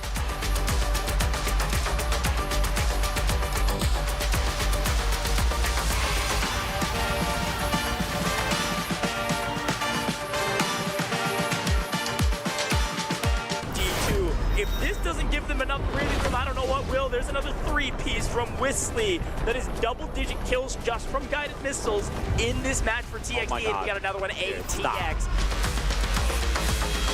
We were questioning the play style. We couldn't see the score. TXD knew exactly what they were doing. They said, let us farm the score. This one doesn't even have to land.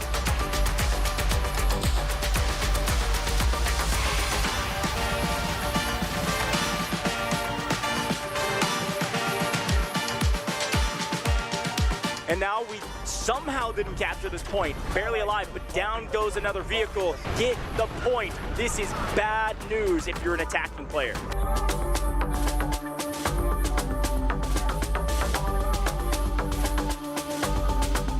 Where it is on the map, but it's not looking like it's getting a lot of value right now because all of a sudden C2 falling to the hands of the attackers. It is inevitable at this point to add insult to injury. RLF.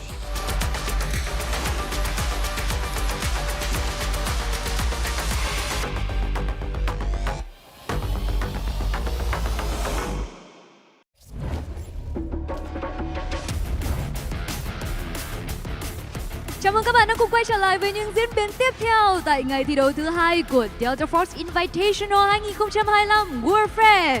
Chúng ta vừa mới được chứng kiến 2 trận đấu ở nhánh thua nơi định đoạt 2 tấm vé cuối cùng để đi tiếp vào vòng trong. Còn bây giờ thì hãy cùng chuẩn bị đến với cuộc đối đầu ở nhánh thắng giữa hai cái tên đáng gờm đó là DNI và Tanglong.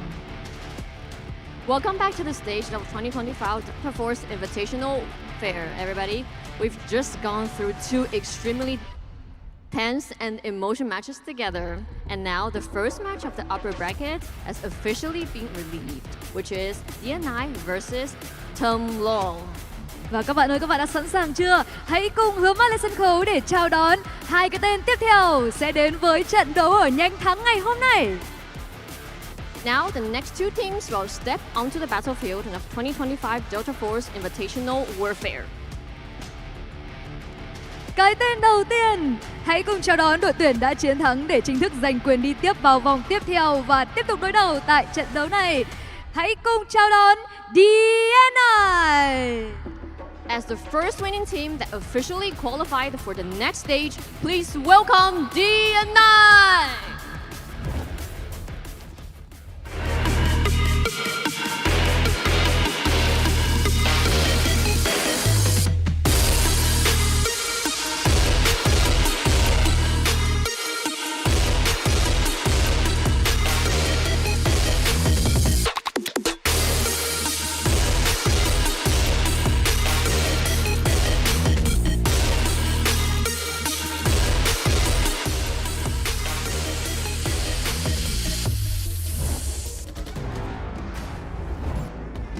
Không quá ồn ào và không quá phô trương sức mạnh, nhưng DNI đã khiến tất cả khán giả phải ngả mũ khi trình diễn một chiến thuật cực kỳ hiệu quả. Thi đấu với sự kỷ luật cao độ và từng vị trí đều thực hiện đúng vai trò, đúng thời điểm và đúng kế hoạch. Chính sự chuyên nghiệp, bình tĩnh và khả năng tuân thủ chiến thuật gần như tuyệt đối đã trở thành nền tảng để dẫn họ đến chiến thắng. Liệu họ sẽ tiếp tục duy trì phong độ này hay thử thách phía trước sẽ khiến cho họ phải thay đổi cách tiếp tục trận đấu? Hãy cùng chờ xem.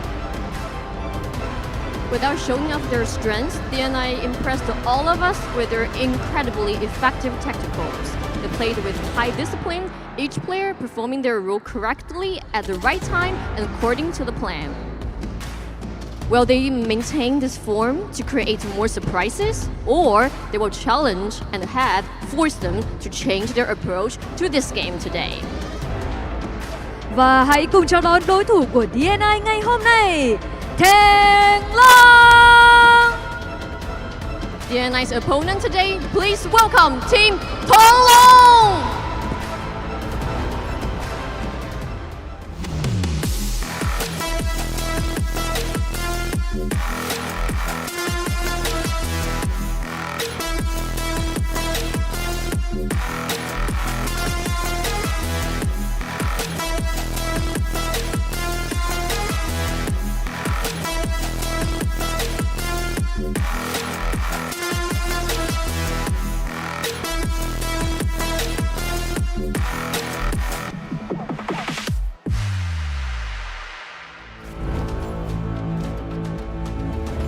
Trình diễn một lối chơi vô cùng thuyết phục tại ngày thi đấu hôm qua. Với khả năng kiểm soát trận đấu và chính xác trong từng quyết định cũng như tốc độ xoay chuyển thế trận, Thang Long đã khiến tất cả phải công nhận rằng họ là một đối thủ nặng ký ở mùa giải năm nay. Và điểm đáng sợ nhất của họ chính là bộ óc chiến thuật đến từ Commander. Liệu rằng họ có thể tiếp tục thể hiện sự lạnh lùng và chuẩn xác để giúp đội tuyển của mình vượt qua DNI hay không? Hãy cùng chờ xem. Thang Long showed us an incredibly convincing performance yesterday. Their control of the game in every decision and speed in turning the tide every match and earned them recognition that Thang Long is one of the strongest teams in this year's tournament. Not only they're strong in individual skill, but also Thang Long's most powerful aspect is the tactical brilliance of their commander. While Thang Long's commander continue to demonstrate their coolness and calculations to help them overcome DNI. Và ngay sau đây hãy cùng chúng tôi đến với trận đấu nhanh thắng giữa DNI và Thang Long.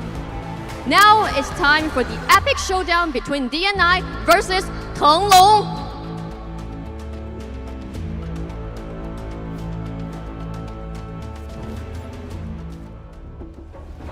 All right, shoot, I gotta say that intro got me excited, man. I am so pumped for this matchup, folks. As you saw, some of the cool highlights there as well. We are moving back to the upper bracket. It is the upper bracket semi-finals, folks. And I gotta say, DNI versus TL is going to be a banger matchup. If you haven't seen these folks play, they have been nearly perfect throughout the course of this competition, and now they have to go head-to-head, Vivid. Yeah, I mean, absolutely. You're talking about getting excited about this matchup simply off of the introduction. My straight-up introduction to these two teams is what set me up for the excitement of this match yesterday. I saw this, it was going to be a possibility, and I was like, oh my gosh, let me hurry up and fast forward to this match. For anybody that doesn't know, the most dominant performance we have seen so far, TL yesterday was just on another level.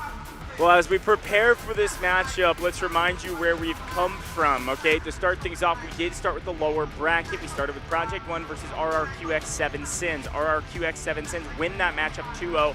Frankly, dominate that matchup both ways. We then move into No Mercy versus Hostile Response. Reminder, by the way, all four of these teams down the lower bracket hadn't won a single game until lower bracket when No Mercy also stomped their competition, another 2-0. And so now we're back into the upper bracket. Both of these are upper semis. Every single matchup we do will be the exact same flow. You know what we're doing. You love what we're doing. It's a best of 3. The judge randomly picks a map. Once that map is selected, both teams will attack and defend on that map in any random order. If we ever get there and they finally trade wins and we go 1-1, Game 3 has a bunch of different rules from tiebreakers into priority side selections to figure out what map we're playing and who is on attack or defend. We haven't seen it yet. We could see it here in the upper bracket. Take a look at our bracket. We are halfway done with the games today, and we're going to be paying attention to that top middle of your screen right now. Dead Dog and Idol, DNI versus Tinglong TL on your screen right now. This is the match we're about to play, and then you're going to see Rapid Lo-Fi versus Tuxedo in XG as both of our winners bracket semis. Big thing here though, Vivid, this is a crucial piece of the puzzle. If you win right now, you go straight to winners finals, meaning you do not play tomorrow at all. That is a nice boon to have a rest day. Let's talk about these teams though. Yeah, DNI, what a powerhouse. Take a look at some of these names. You, of course, have the Commander, Dead Dog right there. And then, dude, the absolute fragging ability yesterday. I feel like we were so impressed with Artyom, the star player on this squad. Just straight up fragging, was out fragging those vehicle operators by a plethora of kills as well.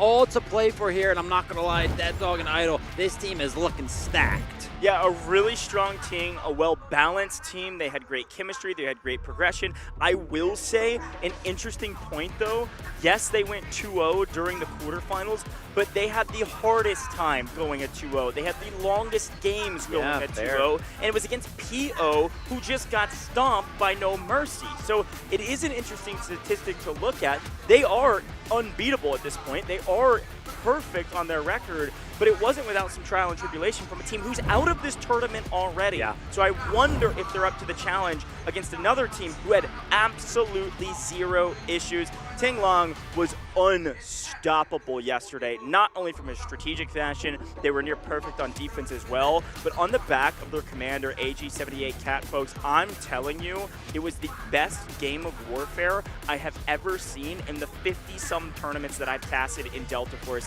This roster is insane, and if they come in with the same speed, aggression, and strategic gameplay that they had in the quarterfinals, they will quite literally be unstoppable. This is on paper probably the best team here, at least one of them. It is a tall task for DNI to try to measure up well against Tinglong, in my opinion. Yeah, I mean, TL, they just did such a great job yesterday. Literally from start to finish, every single one of their moves, every single one of their kills, everything that they did on the map, not by one person, not by two people, literally by all 20 seemed planned from start to finish. A really interesting stat. We've got a bunch of stats from day one. Of course, Artyom, star player for DNI. On the side of TL, AG78 Cat was their MVP as the commander, picking up a ton of kills, an insane amount of score.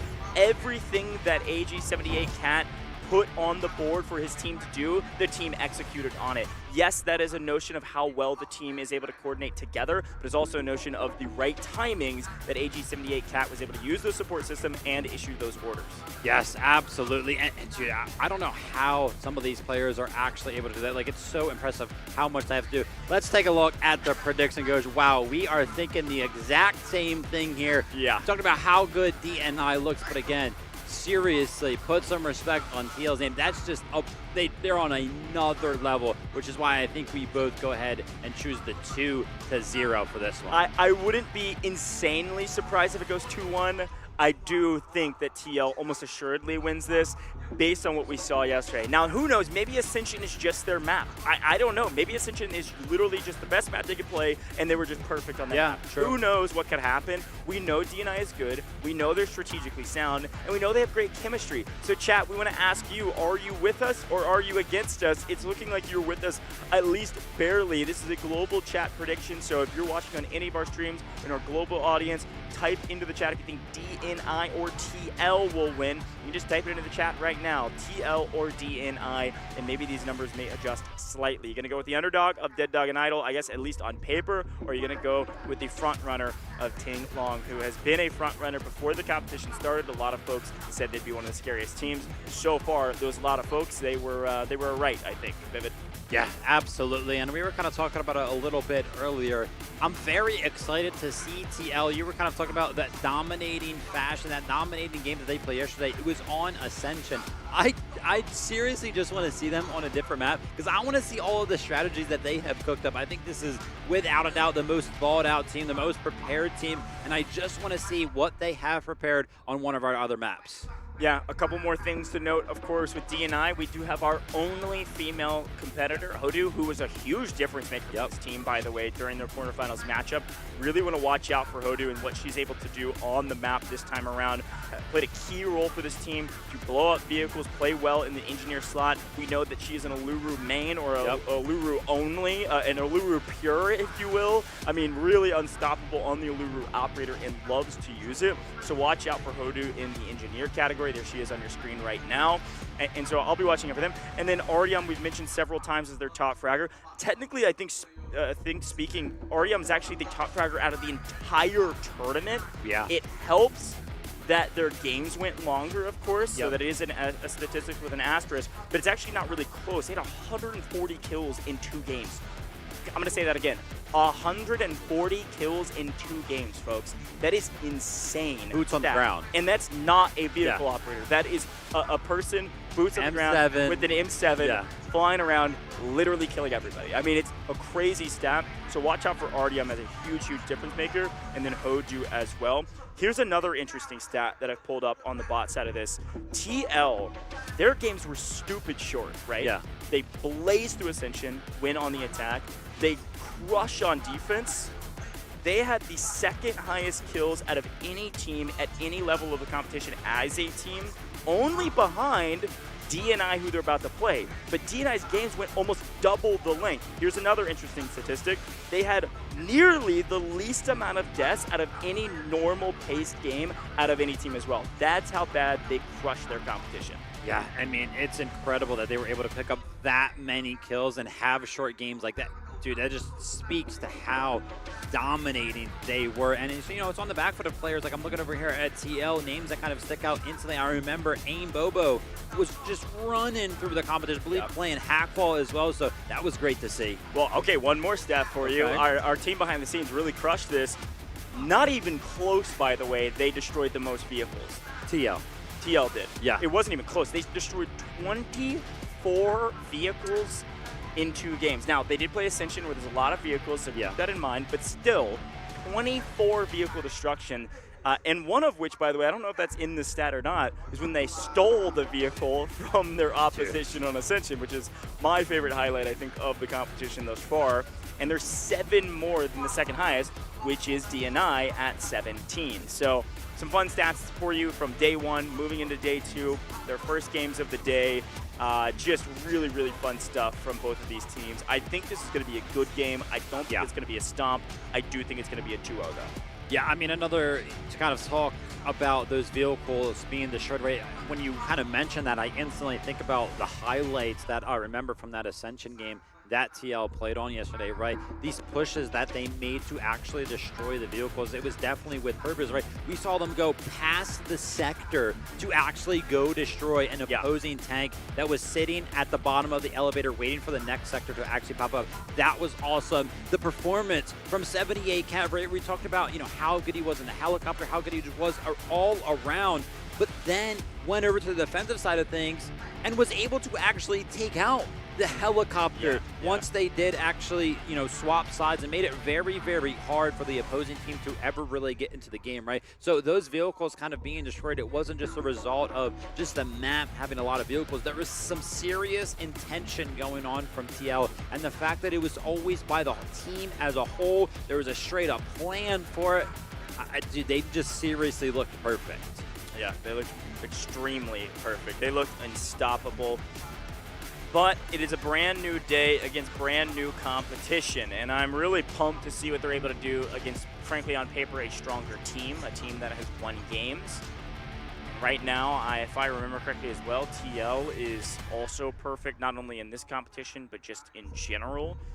They are a team that is comprised of 4, I think, different organizations of players all coming together for this event.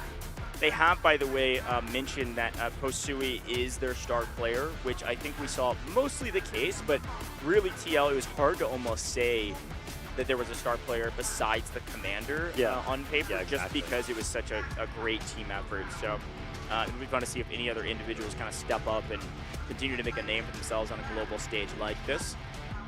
Quick look at the players. Everybody seems calm, cool, and collected on both sides. as we prepare for this game. It should be dropping in here shortly. I'm really interested to see what map we're playing, Vivid. I gotta say, I think this could be a big moment for either of these teams. Depending on what map we pull, to really change the strategy and see who can adapt to it quickly. Both these teams are known to strategize a lot. Both these teams, I believe, have coaches as well. So that'll certainly help preparing for what is to come. We'll see who's attacking first, who's defending first. I would like to see, I think, one of our bigger maps, because I think that kind of opens up more of an opportunity for these teams to kind of showcase what they have prepared for this event. I mean, obviously, we can talk about the only map that we have not seen out of the 6 so far is going to be Fault. We've talked about that a couple times. It would be cool to see that, because then we would get to see a little bit of Jet gameplay and see the impact from that. But Fault, kind of a quick map, right? Would love to see it for the first time. What about, you know, obviously, if we don't see Fault, we're going to be going back to one of our other maps. I think, you know, if we want to see some strategy and some preparation, kind of taking a look at the map list here, I feel like trench lines, I think TL would probably impress us on. Yeah, that's true. I can see that. I don't know, man. I really like to see Fault, I think, just in general, because we haven't seen it. Yeah. But strategic-wise, it could be, I know this is crazy. I don't necessarily want to go back-to-back Cracked, but Cracked would be so interesting with this matchup. A 3-sector map, you know, it'll be a fast-paced one. All right, I feel like once they kind of get a foothold down, the momentum might be going. But again, listen, we talk about like DNI, how good Artyom is. We just kind of watched a game on Cracked, and the vehicles were kind of lackluster, right? They didn't really necessarily find their spot on Cracked, so it was just, you know, usually just straight up gun skill. Yeah. And I think it would be pretty easy for us to argue right now that Artyom would be the best in this server that we have seen so far when it comes down to gun skill. Yeah, I want to be very clear. There's a couple people asking in chat about what maps are actually in the selection. Two main things, too. Operator selection. Nobody's seen Gizmo. It's because we are one patch behind. We're on a tournament server. This is pretty standard across all esports, so you're not going to see Gizmo at all. You do see Tempest, etc. But our map selection is going to be Ascension, Cracked, Threshold, Trainwreck, Trench Lines, and Fault. It's only those maps that we'll be playing throughout the entire course of this competition, but they are randomly assigned in each of these best of 3. So just so everybody's on the same page, you guys don't have access to all the rule books. We talked about this a little bit at show open and things like that, but these are long show days, so I want to continue to remind people, feel free to ask questions. We've been paying attention to all the chats, hanging out with everybody here in the English broadcast. We have global streams happening right now covering this event. It has been amazing thus far, and it feels like we're just getting started. We are halfway through day 2. We're not halfway through the entirety of this competition. And as we take a quick peek at the lobby, it does look like everybody's in the lobby. So it should be starting here very, very shortly. You should see that timer top right of your screen here whenever they're loading into the game to let us know that we are very close. But kind of hyped up both teams. Both teams have not lost a map yet. What do you think the strategy is from DNI to try to cut down on the momentum of TL? I mean, I think they have to go for AG78 Cat, maybe? Like, they have to prio vehicle destruction? Yeah. I think, well, first and foremost, I wonder if they're a little nervous, because I'd be nervous. I am nervous, I think. If they watched the game yesterday, which you would imagine they would have, right? Because of course they did. Yeah. You're here for a tournament. I would hope that you kind of doing a little bit of research, kind of checking out what's going on in your competition's games. They would have seen what we saw yesterday. And if I was going to step up on that stage and go against the team that I saw yesterday, yeah, I would be a little bit nervous. So you're kind of talking about strategy. Obviously, it's hard for us to talk about strategy when we do not know the map yet specifically. But in terms of preparing for the match itself, I would try to make sure that I was just level-headed. You know, they did well yesterday. They played their game, DNI. They had their players in the right spot. If they just play their game and don't necessarily try to adapt to that of TL and kind of think about how well they did yesterday, then I think it will just go better for them, right? I think that's the main thing that they need to kind of focus on. Yeah, I think it's a good shot. I just think they have to prio taking down vehicles of TL. I think any advantage you give TL, they're going to take that advantage and run a mile with it. You know what I mean? Even if it's a small one. vehicle advantage, I would say, are a big advantage. Even giving up a high ground position, they could find so much value with it. So I think you really need to prioritize taking down those advantages, trying to keep it as even as possible from an advantage standpoint, and therefore should be able to actually compete. DNI is not necessarily a worse team. I just feel like TL rather, has really, really good strategic gameplay, and therefore will outlast and outplay their opponents based on strategy. You have slaying power from DNI. You can outfrag your opponent. Yeah. And that war of attrition always goes to the defense if you're able to hold on some of these points. So, I don't know. A lot of conjecture without knowing the map. Hopefully we'll get a chance to see what that is very, very soon. Thanks everybody for staying patient there. There's a quick look. If I am not mistaken, I believe that is Dead Dog on your screen right now. He's the commander of this team and the namesake of this team. I was saying yesterday, Vivid, that I've had a chance to talk over Dead Dog a ton, Nice. cast over his gameplay. Really cool guy, cool content creator, but also a great commander. You know, obviously we're in, got stage behind us, everything like that, right? We're in the same environment. And kind of getting to the stage, right? DNI, they were loud coming into this match in their war room. Let's go ahead and take a look at the map that we're going to go. Threshold. Okay, I can work with this. I feel like Threshold, you can definitely cook up some crazy stuff. If we take a look at the bottom of the map there, DNI is going to be on the attack first with TL on the defensive side of things. Now, Threshold is one of those maps that is very, very cool. And the reason for that is because the attack starts with the helicopter, which can change things up, right? That can set the pace of the game. We did see Threshold yesterday, and honestly, that helicopter got like zero value in the match in its entirety. So I'm hoping to kind of see a switch up. In this game. On Threshold. Yeah, I was about to say the helicopter on Ascension got so much value, but you're right. But on Threshold specifically. Yeah, basically completely worthless on both sides almost. Yeah. It really didn't do much of anything. So the interesting note here, though, and the worry I have for DNI is we saw how much value TL was able to find with their helicopter. And because there is a chopper on Threshold, I am worried. Now, I will say DNI is starting on the attack, if we saw that correctly, right? And so because that is the case, I actually think this is maybe a bit better for DNI. I think DNI starting the attack is a good thing. We get a chance to see their chops on attacking this first point. We get a chance to see their chops in the helicopter.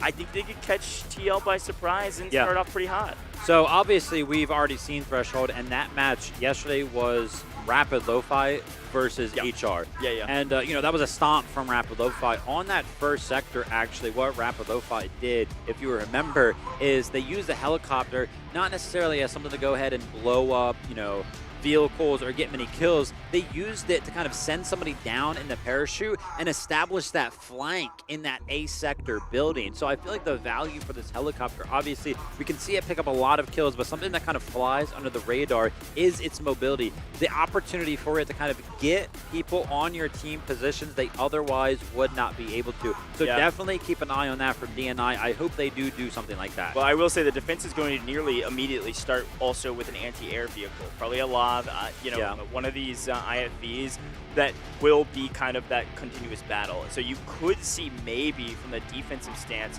a more emphasis around protecting their vehicle early to make sure that it harries the helicopter and keeps it out of the way of clearing a path for the infantry. But folks, as much as we can ramble on and conjecture about strategy, you're going to get a chance to see it on main stage.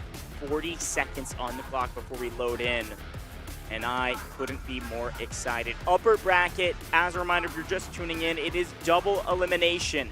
If a team wins this matchup, this is not like earlier, if a team wins this matchup, they are going to skip competition tomorrow and head straight to the winners finals. Not the grand finals, they got to win in the winners finals to get to the grand finals, but you will not see them tomorrow. They're going to chill. If they lose this matchup, they are not out of the competition. They will have to play in the lower bracket tomorrow and work their way towards the finals with more matches than the winners. So this is a very important matchup, but nobody's back is completely against the wall. They just might be shown where the door is. They don't have to walk through it yet.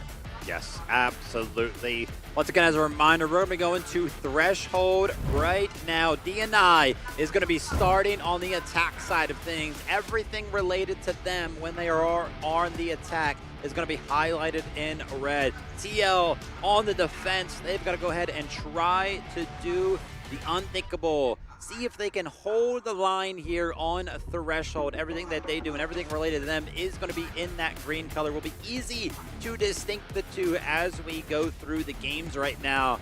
And if I was DNI looking across the stage right now, seeing TL, I would be a little bit nervous. They've got to overcome those nerves, though, because this is a big match ahead of us. Our first winners bracket game of the day. It's going to be Threshold. As you can see there, Sector A. We talked about this a lot yesterday, Goose. The importance of the bridge, the importance of the helicopter that you begin with. Where are DNI going to put their priorities?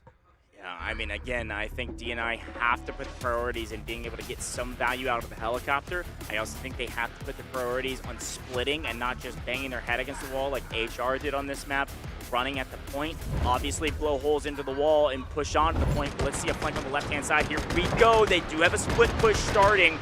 Group on the left, and it looks like they've got 2 tank destroyers. Am I seeing that correctly? No, a tank destroyer and an IFV, I believe, with the helicopter in tow. As per the usual, Threshold giving the attackers a nice little advantage to start. And look at how TL has set up on the defense. You talked about a priority of this bridge. They have a ton of people up on that bridge protecting the left side flank, while the main force is protecting the wall here before it gets blown to pieces. Yes, absolutely. You can see a split of the attacks. That's because it's just kind of like one of those things where you need control of the left to push on the right, but you also need control of the right to push on the left. So that's why they go ahead and split. Look at the helicopter. Man, the maneuvers that are kind of coming out, playing from all the way back there, is going to make it very, very hard for TL to do any damage to that. I really like the position of the helicopter. That being said, it is kind of far away, so it is going to be struggling to find much value. Oh my gosh, look at the point right now. There is an absolute flood of the attack on right now. There's not a lot of defensive members on this point, so much so that it was actually slowly getting captured, and because that was the case, some of the defenders are actually leaving the bridge and going towards the point. I actually really like the way DNI has set up this attack. They've got a couple of people kind of staying back. You even saw somebody on the AA gun back there with the tank destroyer playing really slow, just blasting this bridge to open up a runway for these infantry. Look at this squad running up onto the bridge. They're going to be met with their defensive unit. However, they're winning the gunfights and they're winning the trades on the bridge. I really like this play to slowly and methodically gain ground before all-inning on the point and just bashing their head against the brick wall. I'll keep saying that because it's something we've seen over and over again. Teams trying to go all in and getting punished for it. DNI, as we know, is a very methodical team. They're going to slowly but surely try to creep forward and gain ground and not overcommit to one strategy. Again, we don't see this often. Take a look, top, middle, and the timer. We're already 2 minutes in. We've only lost 7 lives. This is a slow, methodical team. This is going to be a long game, I think. Yeah, Miyangi is going to be in that helicopter for DNI, and I cannot lie, just looking very, very smooth. Kind of dodging all of those shots coming in from the enemy vehicle. You can see the enemy vehicle is posted all the way back there. Its only goal is to try to suppress that helicopter. Wow, look at that. It's so far back that it's not going to be able to help out the point. And you can see, look at the priority on the bridge. Almost everybody from the DNI side is flooding up this left side. They've got a little bit of control on the bridge. So now they're going to start flooding up a little bit of a hill right here to see if they can start to flood out some of the members that are going to be in the courtyard here. It's a really good push. You actually met with more resistance than maybe they expected near the bridge with the defense. They massively outnumber their opponents right now. They should be able to push up to the point very easily. It really comes down to where some of these spawn beacons are that we haven't been able to see yet. Defense is just struggling, holding on to the last remnants of their defense. And you're right, look at where Arla has had to sit. It's just peppering this helicopter from afar. They can't afford to lose it. They're going to wait and stay patient with the vehicle. That way they can even the tide going into the next point when they get a couple more vehicles. Now we have lost one of the vehicles here for the attackers. I want to say that was just the assault vehicle. Shouldn't be a huge deal. Tank destroyer still alive, but a lot of folks in that fountain and on the point. Here comes the defenses. Probably only push to recover, and so far so good. Defense has pushed back the attack. Defense has reclaimed their land. Yeah, I mean, the attack right there, they look pretty good, right? They were really close to capturing it. And then with the vehicle on the point as well, but because it was so invested positionally wise, the tank destroyer had to back all the way up, went all the way back to spawn, and as you can see there, Hodu is going to instantly be finding some of that effectiveness, playing that engineer role on the back there, laying down and getting the repairs off on this tank destroyer. Urgent deployment comes in for DNI here. We're almost 5 minutes in. We haven't even used 30 tickets, but that should dwindle pretty aggressively during the urgent deployment.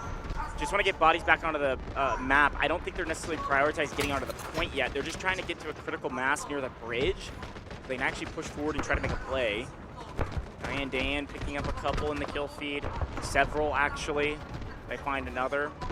Again, sometimes we get so lost in the macro that it's hard to kind of address the micro, but anytime you see a player like Aim Bobo picking up a 2-piece, Diane Dan picking up a 2-piece, 3-piece, 4-piece, like those are hero-level plays, making your life so much more valuable than your opponent's. And it's one of the reasons we're able to outnumber our opponents onto the point and take full control over point A. Plenty of time, but still looking pretty good for the defense. So far, TL is poised up right now pretty well on sector. I feel like we saw a pretty good push from DNI, and they were able to go ahead and thwart that pretty early on. They did a great job of resetting. They've lost the bridge a couple of times, but been able to fight for it back. And, you know, honestly, we were talking about win conditions here for DNI starting off in the attack. You were mentioning that you wanted to see value from the helicopter. I don't know if we've necessarily seen that yet. Yeah, it was getting fancy, flying through the air, wasn't taking much damage, but not many kills so far. Yeah, I mean, you're basically trading a 1-for-1 helicopter for their only vehicle. It's actually not a bad trade for the attackers because they have a vehicle advantage.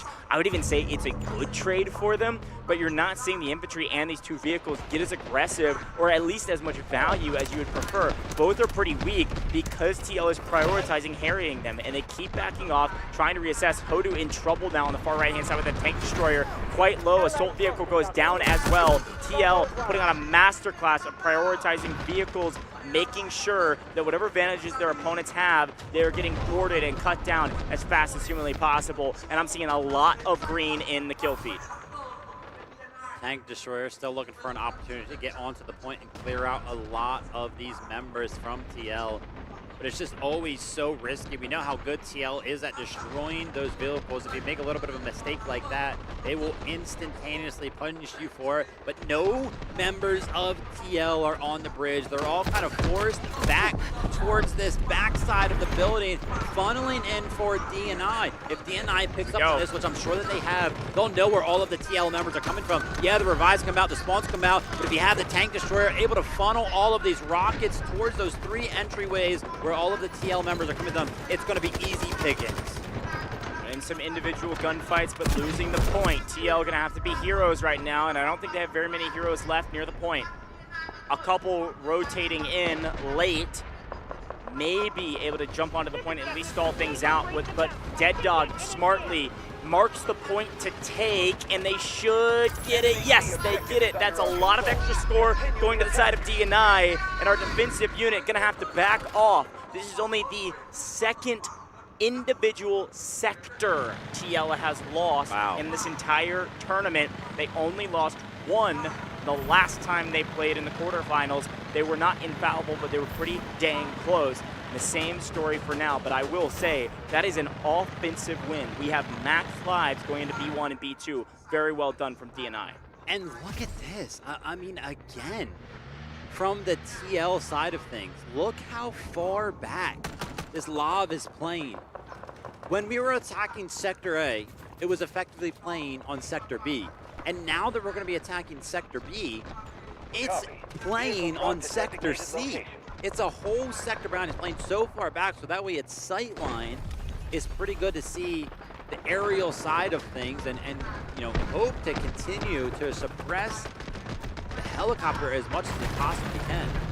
Well, this is where things get really interesting, because this is where we'll finally start to see the defense pick up some vehicles. Obviously, they've had that Lav that you were just talking about where it's positioned, but otherwise they have nothing. So it is only focused on helicopter, and we are finally about to see probably some more vehicles come in for the defense now that they've earned a bit of score, and we're into the B points. This is going to be a huge swing in favor of the defense if they get them in here shortly. So while Dead Dog and his crew have an advantage, they need to press the attack, and they're doing it from a couple different angles. You can see a squad on the far right-hand side of that free cam coming in around the flank, and then the other half of the squad trying to push through B1 where they're meeting a majority of the opposition. Take a look at the kill feed there over there on the right side of the screen over the past couple of seconds. I did see a lot of red. Now that I'm talking about it, though, a lot of green kind of returning the favor over there. And now that the helicopter has maybe picked up on the fact that the Lav can't necessarily see you if you do get close, like, you know, lower down in elevation here, you might be guarded enough to go ahead and do a sweeping attack onto B1. Definitely going to want to pick up on that. As you can see here, trying to destroy the vehicles that are coming in for the defensive side of things. It's very close. One more hit, I think, is what it's going to take. I don't think they've got it. The engineers are there to go ahead and repair. Yeah, very good save there from TL. They had a ton of engineers to make sure they got that vehicle down. Like I said, so important that they get another vehicle into the mix to try to slowly but surely take back or at least even out the trades. When it's even, it is anybody's game. With that advantage, the attackers have been winning pretty aggressively because of all the vehicles they have on the map. It is technically 5-2, really more like 4-2 based on the vehicles that they have chosen, but either way you look at it, we take the win if we're the attackers right now. They are contesting B1. They're actually going to push it into the neutral zone as well as they come through those yellow tents. Being met with some resistance, though, they may not fully capture it as TL has decided to swarm this point and not give it away for free. Yeah, absolutely.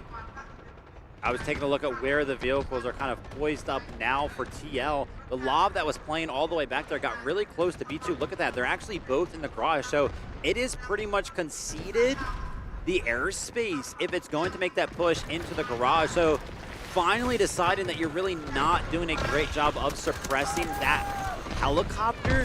So you've got to start to find value with that lob elsewhere. And as we can see, B1 is going to go down here. A really hard one to hold because you are really close to where the attacking side can get some really strong points, right? These tents are always pretty tricky to go around and hold. But we'll have to see how much damage the helicopter can do. We know that B2 is completely inside though, so actually finding value from the helicopter now that the lobs are inside even, still going to be a hard challenge. I'm really impressed with DNI right now, I'm going to be honest. Everything is very clean. They're doing a really good job of keeping bodies up, getting a lot of revives. They're hardly using any lives. Slowly but surely making progress. Very systematic, slow-paced, strategic team. Finally a little bit of battle between Sarah Jin and our defensive vehicle. That's going to be our commander on the other side. We're getting aggressive with the tank destroyer, but AG-78 Cat wins those. He always wins those. And that's a big take, slowly turning the tide back towards the defense. Quickly following up the position of that tank destroyer, Sarah Jin over here on the backside of this garage. Going through that garage is pretty much the only way to get your vehicles closer to B2. So if TL can pretty much shut down this entrance, then it's going to remain the way that it currently is. A vehicle-less push for DNI towards B2 is something you do not want. Dead Dark has marked B1 as it's about to go to their hands, and I think, unfortunately, this actually might have been a mistake because immediately that single player, I think, that was capturing it has been cut down, so he maybe doubles down on that mistake by calling in the urgent deployment time to try to put boots on the ground ASAP to get onto B1 and secure that score. On the other side, our defensive team has marked a vehicle for death. If I'm them, I'm marking this assault vehicle here because it's the weakest. We're not sure exactly which one. If you see it completed and a vehicle go down, that means it's successful. It'll say it. I'm loving this overlay right now, and I gotta say, I'm pretty impressed, yes, with DNI, but this hold on B2 has been nearly perfect here for TL to maintain their position, not let anybody get close to the point, and slowly but surely rack up enough score to bring more and more vehicles onto the map. Yeah, obviously it's a giant fight for B1 right now, and DNI have done a good job of eventually capturing that. But they have not got anywhere near B2, which is, you know, you can kind of see the strategy coming out from TL right now. B2 is where they plan on holding down this sector. Obviously, they're going to try to hold B1 for as long as they possibly can. But if they give it up, it looks like everything is kind of invested towards B2. The lobs are kind of just hanging out in that garage. Again, cannot be attacked by the helicopter because they're completely inside. And then they're locking down the garage where DNI needs to go through to get their vehicles over to B2. So right now, yeah, TL showing that strategic mindset here on Sector B. Finally feels that we've made our way closer to a stalemate. Bad news if you're the attacking side. I said it before, the war of attrition always goes to the defending side. Exception to that rule sometimes is on point A because of the spawn points. TL is winning the war. B1 will fall again here shortly if a body's able to jump onto the point. That looks like maybe just a solo is within range to capture it. But again, I think you're right, TL is setting up for the long game. They said we don't really care about B1. We're holding B2. It's the hardest point to capture out of the two by a mile. We've got our vehicles posted up inside. They are completely safe. They've been basically untouched besides a single push by that DNI roster with the tank destroyer who immediately get punished for it. And they're checking all these flanks too. They're not going to let anybody play route man and get sneaky to go for a vehicle kill. Finally see DNI get active, get aggressive with their vehicle, and almost get fully punished for it. And they do get punished. They do get punished. Any move they make to B2 is a loss. Yeah, 777 from TL getting the credit for that destruction of the vehicle over there, and that's exactly what we're talking about, right? The way this is laid out, that's the only way for these vehicles to get towards the point. DNI, if they cannot get past that choke point with their vehicles, they have no shot at taking out these lives. Yeah, of course you can get a bunch of engineers in there, but that's really not going to do it. They're just going to take you out, especially when you're covering all these flanks. Look at the gunfights just being won over and over and over again by TL. Of course, the medic's going to get some incredible value over there on the side of DNI, but they're going to be well aware of the possibility of this flank kind of coming in. They've covered it multiple times. Would not be surprised to see them do it again. And 78 gat.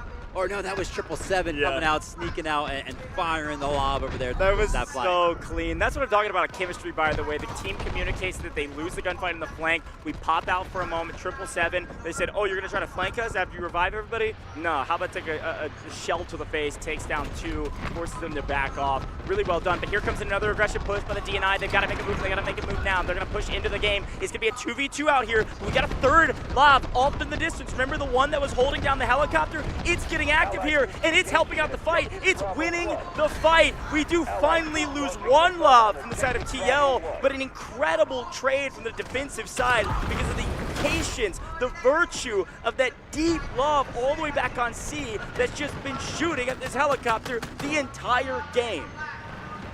Yeah, this back and forth between that lob over there and the helicopter, it's kind of creating this boring game for both of them. You gotta imagine if you're operating the lob, you've just been sitting back here, you have done pretty much nothing score-wise. You've probably gotten like 0 kills. Your only objective for the entirety of this game is to just make sure that helicopter feels your presence. You know, go ahead and pressure it enough to make sure it does not find any effectiveness. Now the vehicles are kind of spawn in for DNI. I see a tank destroyed, and I believe I see a tank as well. But if you take a look at the bottom of your screen, we know that TL just lost one of their lobs. It just got destroyed. Bang, they're right back to 3 of them. Yeah, it's going to be a 4v3 in vehicles again, but positional advantage absolutely goes to the side of TL, and that helicopter has basically been nulled by the far lob. So it almost really feels like a 2v3 with a positional advantage for TL because of the positions inside of this kind of quote-unquote garage area where B2 is. And one of the vehicles that we're seeing from the attack side is the assault vehicle, which is basically a transport vehicle at this point compared to the firepower of some of the other options. So really fun game to watch right now. We're starting to finally get to a point where it's a little bit scary for DNI. We see an aggressive push from the tank to try to punish a forward motion from the lob, but of course well timed. A nice Aluru rocket picks one up.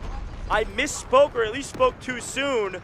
We're seeing some value from DNI. They have the advantage and they're trying to push it, and they know they have the advantage. Look at that, artillery and urgent deployment. Yeah, Sarah Jin making the swap over to the tank, right? Saw him on the tank destroyer, switches over to the tank, probably feels a little bit more confident in the tank versus the lobs that are kind of holding down right now. Udu, we've been talking about her effectiveness when it comes down to the engineer role. Picking up that triple kill right now, finding the vehicle destruction is going to be big. But look at this, the Allura rockets flying over top of the buildings, trying to pressure these tanks. Right now, TL is feeling the pressure because they've had lapse in the amount of vehicles that they have on point, and as I say that, they lose one of their lobs, and within seconds, they're right back into the game with another one. Right back into the game, and I want to say too, we're seeing a lot of points, a lot of kills. This is maybe the first thing that we've seen from TL. They've got an advantage in points, I can only imagine. They're now using urgent deployment, they're now using an artillery strike, and they've only been saving up their score just to buy lobs over and over again.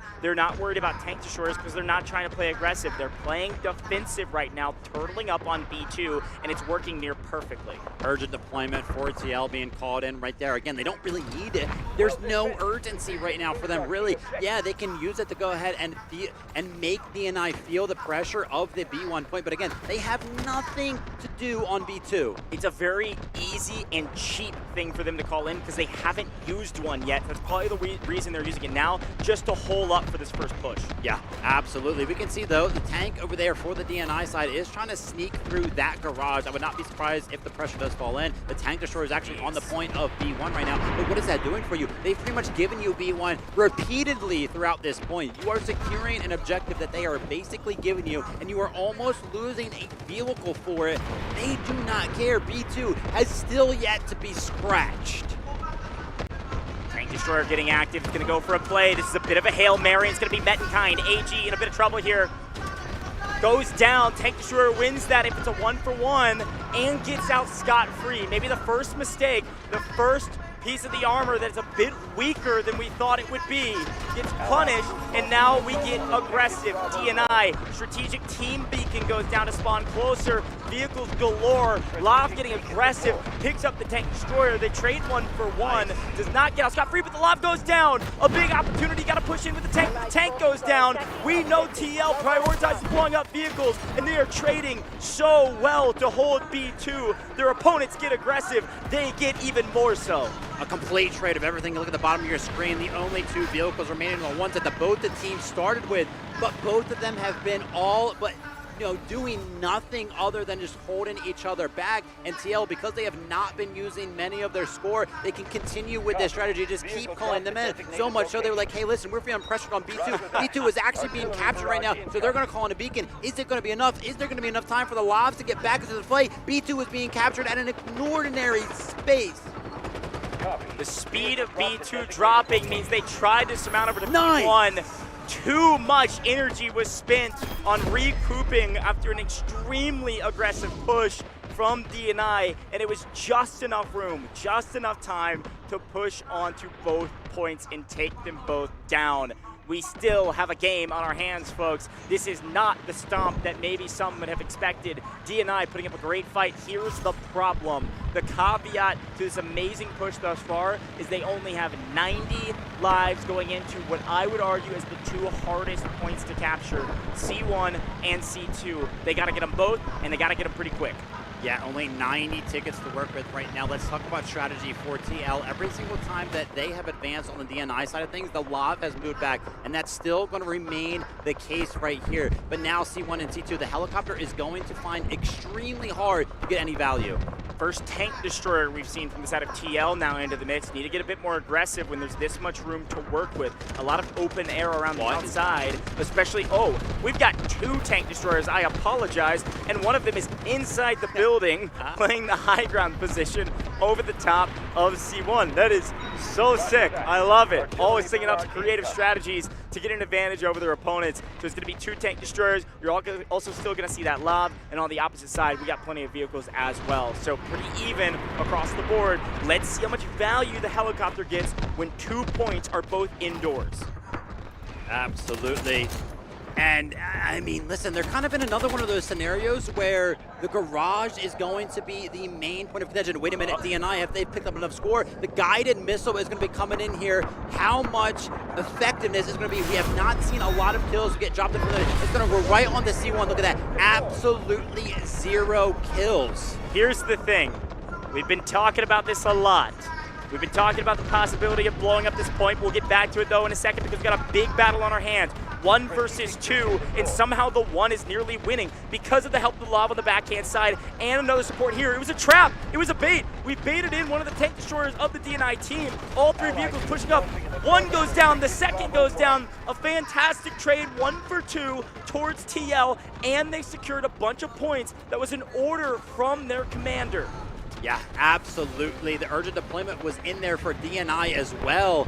I don't know if they necessarily found any effectiveness from this. And look at this. How far out is this helicopter? I didn't even know you could go this far out. The Lob has to return to its initial objective of keeping that helicopter at bay. It's been doing a great job of it. I've not seen any kills in the feed at all from that helicopter. The vehicle falling in for TL. Trying to cut it down before it lands, and they're not going to be able to do so. Now, again, I want to remind everybody at home, I've been saying this for years now when we talk about Threshold. You can blow up C1. I think I mistakenly said yesterday it's C2. It is C1. It is this building, the smaller building on the right now. When you're looking at your screen, they've already dropped a single guided missile on it. If they're able to drop another, this building can collapse, and it will force this into a one capture point sector, a complete game changer. It's a lot of score to invest, but talk about a huge boon for them. It is possible from what I have heard, so let's pay attention to that. It's probably the only reason Dead Dog spent the score on a guided missile this early into this sector. I mean, once again, 78 Cat is going to be calling in the urgent deployment right now. Honestly, kind of blinked, right? And C1 and C2 were both getting captured. There are a lot of the TL members are actually playing off both of these sectors right now. But as we can see, C1 is actually under heavy fire from the side of DNI. TL does this very often, though. A lot of the times they let their opponents onto the point, and then they'll go ahead and flood it in later. But on the opposite side of things, over here towards C2, a giant vehicle battle is happening right now. Tank on the side of DNI, a Lob, and a tank destroyer on the side of TL. The tank destroyer goes down. The tank is trying to back up. That gets destroyed as well. That's going to be a 1-for-1. John Jin there on the far side. It might be a 1-for-1 for a moment. Helicopter is trying to clean it up, and they're able to do it with the help of the infantry down below. It's going to be a 2-for-1. Helicopter support over the top. Still a decent trade, and it's still even. Building on the right looking weak, but also bodies on the point means in the neutral zone, folks, we still have a very even game. This is a close one, but only 43 lives. I think DNI may not have enough gas to get to the finish line. It is going to be so close. If they had over 100 lives even, they may have enough time. TL is holding very well, and we are running out of daylight. Yeah, absolutely. I mean, just 40 tickets is not a lot to work with. And as you can see here, another lab going to be coming near for TL. They're going to spawn that one. DNI has done such a great job of trying to destroy these vehicles as they're falling down. The Allurers are doing a great job of applying that pressure, but unfortunately that one is not going to come to fruition for them. The vehicle economy right now for DNI, it has dwindled down to nothing except for the helicopter, which, as we know, if you look at the bottom side of your screen, 2 of those vehicles on the backside for TL, they are going to be making sure that the effectiveness of that helicopter is not found. 33 lives, and they're calling in double tanks here to try to support. Myanji grabbing the tank for just a moment, setting it up for teammates, hops back in the helicopter. Doing a pretty good job right now of making sure they maintain some presence with the vehicles. The problem is they're running out of daylight. I said it before, at 40 lives, they're already down to 26. Night is coming. An advantage here for TL on the defense is such a massive boon. There's a push with the assault vehicle waiting to make sure some players can spawn inside of it before they drop it off inside. Take some shots, unfortunately gonna have to back up. Helicopter gonna try to provide some covering fire. The Lob is a bit distracted, could play the long route, sweep all the way around the backside, and hopefully clean up one of these vehicles. Look at where that tank destroyer is, by the way. There's a tank destroyer on the upper level of C2. Here's the second guided missile. I can only expect this missile will land on C1, try to blow this building to smithereens. It is coming in, I think a hair too late, but better late than never. Let's see where it lands. Yeah, trying to pull out all the stops where the investment comes into the guided missile. That's actually the most effective one we've seen so far this tournament. That's going to be a 5-piece though. But if you take a look at the right side of your screen, TL caught in a guided missile of their own. That one's going to find 2. The tickets are down to all but 10. Vehicles are spawned in here. If you take a look at the bottom of your screen, 2 tanks available. The helicopter is also available. But C1, C2, they're all green. There is no way 8 tickets are enough for DNI to make this final push. It was such an amazing bait there from DNI to, instead of dropping the missile on top of the building where people were flooding out to make sure they didn't die from it, it landed where they retreated to. One of the most effective guided missiles, but again, better late than never, but still too late. 8 lives, they have to have a miracle right now, and this is their miracle push. 2 vehicles, all the personnel on the boots on the ground that they can, everybody sitting at C1, and they're getting cut down on rotation. They're losing out to individuals making hero plays. Nobody is even touching this C1 point right now, at least not right now, with 7 lives. All the stops being pulled out for DNI. They're trying to find an angle to get in, and they drop the strategic beacon. Let's see how many people hop into it. The problem with the strategic beacon is to join it, to use it, you have to die. They do not have enough lives to make good work of it. We see another missile coming in to try to seal the deal here for TL. Yeah, absolutely right. We can see how careful DNI are playing. The tickets have been going down so slow because they know how valuable their lives are right there. TL going to be calling in the guided missile. That's not going to be finding any value right there either, other than backing the DNI tanks up just a little bit. AG78 Cat calling in a backup guided missile to go ahead and do the same thing. 3 tickets, 1 ticket. The guided missile, if it is well placed, it'll deliver the killing blow. It's going to be landing in 3, 2, 1. Doesn't matter. TL, they take the victory. C1 and C2 are their homestead. The live play, the helicopter was all but suppressed on that game of Threshold. TL did a great job on the defensive side of things. Really well done from both teams. A fantastic match. It felt like a little bit too late there for DNI at the end. The win came at B2. The win came from how long they held. TL held B2. So many lives spent on that point that when it came down to 2 of the hardest points to capture on Threshold, they just didn't have enough gas to get across the finish line. A great game though, and I am so excited to see the back half of this match as we swap sides. Let's take a look back at some of the highlights from that match. There were plenty of them, frankly, from both sides. Great coordination from DNI. And again, you know, it's funny, this helicopter operator never died. They had the heli start to finish, just didn't see as much value as they wanted. All they did was just take the gas away, take the attention away of the Lav on the back half of the map. Yes, absolutely. Lav did great work. We never really got to see who was actually operating that Lav, but like I was kind of mentioning earlier on, I feel like that was such an incredibly boring game for them, right? They were kind of just playing so far back, but they did their job so well. We really never saw that helicopter get any kills throughout that game right there. And I gotta actually tip my hat because this push onto the B sector right here for DNI, it looked like TL had them in such a chokehold. Actually getting through the garage seemed seriously impossible. Eventually they do break through, they destroy a couple of lobs, they secure the sectors, and then they push it all the way to the C sector as well.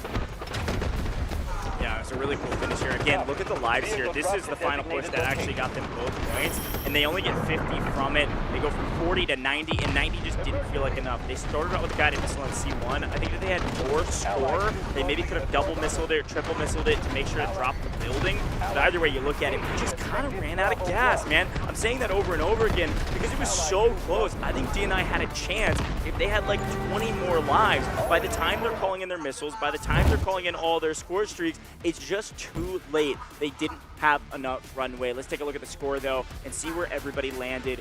Again, this score is a really interesting one because it was a long game, but you're not seeing the 70, 80 plus kills. It was a true, very even match. TL just held on and won the war of attrition. Yeah, instantly I want to go ahead and take a look at DNI. I love looking at RDM because I'm always curious to see how many kills he's actually able to pick up over there. 59 again, boots on the ground, picking up the most kills in the server, so great to see that. Over on the side of TL, great effort there from Land CS, picking up 53 kills of their own as well. So just incredible work right there from TL. Obviously, the scoreboard is just going to tell you a lot about the kills and the revives and everything like that, but the strategic plan there with all of the vehicles, the vehicle gameplay was just perfect from them. I was really looking at where Myanji, the helicopter operator, landed on the leaderboard to see how consequential they actually were. 31 kills, actually maybe a bit more than I thought they Definitely would more, have, but around middle in terms of score, which makes sense, not playing an objective, etc. So I'll be super curious to see what happens going into the next match. When TL have the helicopter, how much value will they get out of it? Was it the most value we've seen from a helicopter in general? No. Was it the most value we've seen from a helicopter on this map so far? Absolutely. Yeah, now an opportunity for the teams to go ahead and take a break. We know they're going to jump into the war rooms right now and start to talk strategy. They are going to be switching sides, so, you know, kind of flipping it. And honestly, Goj, we were kind of talking about it already. The fact that DNI put that much work in on the attacking side of TL is very, very good. I think, you know, you might be right in saying that this might end up going to a match 3. I think DNI kind of performed better than they were kind of expected to on that attack right there. Of course, you know, being stopped at C1 and C2, no easy feat from TL from then, but, you know, they did just so well. Yeah, it's a good shout. Here's a quick look at the team stats as the players are preparing for the next game. 495 total kills here from TL. Not sure, they've definitely destroyed more than one vehicle, but regardless, the rest of these stats look good.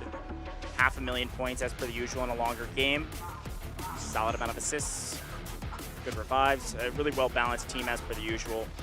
Be very curious to see what they're able to do on attack, though, because again, I think the last time we saw an attack from TL, it was ferocious. I'll just use that as a terminology for it because that's what it was. It was disgusting, frankly, in a good way. And I wonder if they're going to be able to find that amount of legs in this matchup. Let's take a look at the MVP, though. And I think we know who it is. It's Kiss Shot. Wow. Okay, right. Top of the scoreboard here for TL. An assault operator. 31 kills. 38 revives, on the my assault. friend. That's probably switched towards the end, definitely right? must have Switching switched, back right? and forth. Those 4-second reses are crazy if you did that 38 times. A lot of kills and a lot of revives. Very well done from Kiss Shot. Yeah, did such a great job there. Picked up so much score. Honestly, I'm very, very surprised, right? The fact that we were on a map where there are 3 sectors, and then, you know, we kind of saw actually a lot of score accumulated from both sides, so much so that we saw some guided missiles. Usually those maps go pretty quick, but both of those squads being able to pick up those guided missiles is super, super cool. Talk about the best squad here, Goj. We've got Dian, 31 kills, Aim Bobo. I was talking about Aim Bobo, again, boots on the ground, very, very good at aiming, so love the fact that they went ahead and you know, put aim in their name. Lancia as well, 47 kills, and Posui right there, 39 as well. What a star-studded squad. Yeah, this is their assault op. I mean, these are their aggro players. These are their gunnies. This is, I mean, look how many kills they have between all of them and the amount of assists. Played really well together as a squad. They were the entry fraggers. They were the ones picking up a crazy amount of kills, including Posui, who is their star player. So very well done from them. As the players prepare for what is next, folks, I want to remind you of the stakes on our screen right now. The players are going to be hopping right back into the lobby, and they're going to be swapping sides on the same map. Threshold we go again. TL this time on the attack as DNI move to the defense. And I think, again, when we talk about predictions, a lot of us chose TL, and I didn't think it would necessarily be a stomp. I don't know if I thought DNI, though, would get all the way to the last points. They looked very, very strong, very well coordinated. And we saw Dead Dog leading the command side as the commander of DNI. Saw him yelling into the mic, issuing orders non-stop in a great way. Non-stop action from the vocal category for this guy. And I really like that. A very vocal leader like that is one of the reasons why they were so organized and so well coordinated. Even though they lost the game, I'm liking what I'm seeing from DNI. And I think as a defensive team, they could push this to Game 3. I think this could be the time. TL is very good on the attack, but if DNI keeps prioritizing keeping their vehicles alive, they can win this. Defense is really a strong position on this map, in my opinion. So I'll be very, very curious to see how they try to deal with this helicopter. TL, as we think back to the matches we saw yesterday, for those that maybe missed them, probably the most value I've ever seen from a helicopter in my life came from TL on Ascension. Now, Ascension, a lot easier to see value from a helicopter, in my opinion, than this map, but either way you look at it, this is going to be one for the history books. Hopefully, we will see some really interesting, maybe nuanced new strategies from TL that we haven't seen from anybody else on Threshold, because that's what we saw from them on Ascension.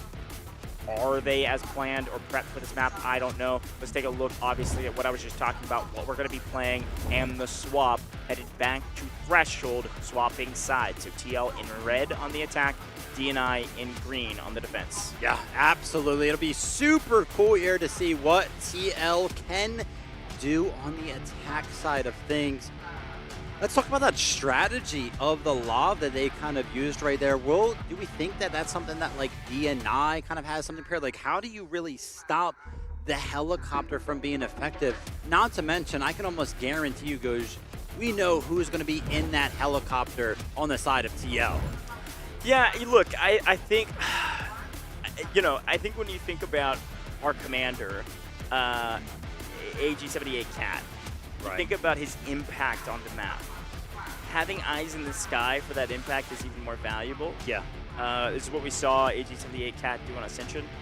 And Yeah. I just, the question I was pondering just a moment ago was like, what value or what kind of crazy plays could they pull off with a helicopter on this map? Because on Ascension, it feels like there's more room to work with. Yeah. On this map, it's like, how are you, I mean, you could maybe ferry people around the backside to do like a strike force on one of the vehicles around B2, but I don't know. There's a lot of question marks on what they're going to be able to pull, like what stops are going to be pulled out that we're not expecting. So I will say, I feel like one thing that we were kind of missing right there from DNI was kind of like dropping in some members of the team, right? Because the helicopter felt like it had to play so far out of the map because of the pressure that the law was kind of put in, it never really was playing over top of any of the points, so nobody would really spawn into it to kind of parachute down or put down any of the beacons. This is something that we've already seen TL do on another one of the maps. Yeah, sure, Ascension obviously is a little bit different, but they're definitely going to be wanting to do something similar to that, and I feel like that's one of the ways that they really find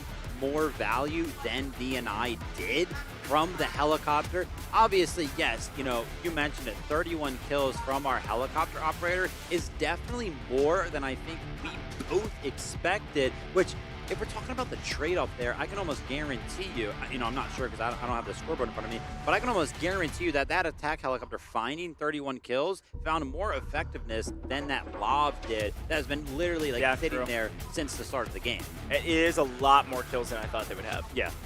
We tuned in quite a bit, and they were basically just dodging bullets the entire time. Yeah. Saw them pop them in the kill feed a couple times. I would have guessed closer to like 20 rather than 31, even maybe in the teens. So, yeah, I think you're right. I think that's a good analysis of more value than the lob. It was just an overall team play. I think the helicopter, too, like, you got to remember, too, like, some of these ground vehicles, Tank Destroyer, for instance, I think is the most valuable vehicle in the game by what it can do. Yeah. But a helicopter left unchecked can be much more valuable. True. Yes, I definitely agree with that. We've seen some crazy things in some competitions, and I can't lie, like, our helicopter operators are so cool because, we kind of watched some matches yesterday where we were kind of talking about on Threshold. We did not see that helicopter find much value. Instantly, when we tuned into the DNI vehicle pilot there, the helicopter pilot, the maneuvering that they were doing, just kind of floating around, you could tell that they were just way better at operating that helicopter. But of course, going up against TL, still able to kind of shut them down. Could you imagine if that lob kind of wasn't applying the pressure, or they were kind of just left to do whatever they wanted? Like, we would have probably saw some absolute destruction from how good they were looking flying around. Sure, I'm honestly a little worried about this game because of that. Like, I don't know if they're going to do the same strategy or they're going to do something similar. I'm worried that TL is going to have the answer to it because it's the same strategy they implemented. Yeah. I don't know, folks. Take a look at the top right-hand corner of your screen. If you're asking when we're going to start, it's in 1 minute 45 seconds, folks. And again, this is make or break, not necessarily back against the wall. They're not going to be kicked out of the tournament. They're not done yet if they lose. But if DNI lose this game, they lose the match, and they will head down to the lower bracket where their job to get to the championship is that much harder. A super important piece to this puzzle, too, is that the winner of this match also skips competition tomorrow. They will not play until finals day on Sunday. And with that, you're getting a lot of breaks, you get a lot of chill time, and then you go into winners bracket finals. And you're pretty much assuredly walking away with a bunch of cash as well, playing for like a third place position. Yeah, the cool thing here is actually just realize that the winner of this match and the winner of the next match, I think they pretty much guarantee themselves third. Yeah, right. Yeah. Which Winners is bracket pretty finals. Cool. If you lose that, you go down to loser bracket finals, and then you play for the championship. Yeah. Yep, 100%. Yeah, so definitely a lot to play here for. A lot of pressure on the line for TL, for DNI. Obviously, TL feeling a little bit more comfortable. They did go ahead and win that first game, but DNI, they have the opportunity to answer back. 30 seconds before we start. Players loading in. You can see it right now, voting on their commander. Of course, we know who their commander is going to be. For those maybe just tuning in for this matchup, I'm loving it. It's been a lot of fun, and I am so pumped to see if we will finally see our first game 3. Oh my gosh. Are we going to talk about that again? It's got to happen, right? Listen, Vivid, how many games is it? Here is the thing. I will say it until it happens. And I've been saying it until it happens because it is unbelievable that we haven't seen it. We are on match 7 and we are poised to not see a game 3. Every single round has been 2-0. Yeah. DNI have a chance to turn that on its head and finally force a tiebreaker, folks. Here we go. Tanglong versus Dead Dog and Idol. Here's the chance to make history and finally force us to game 3. Is Tanglong infallible? Will they finally drop a map? Only time will tell. DNI have to hold on Threshold.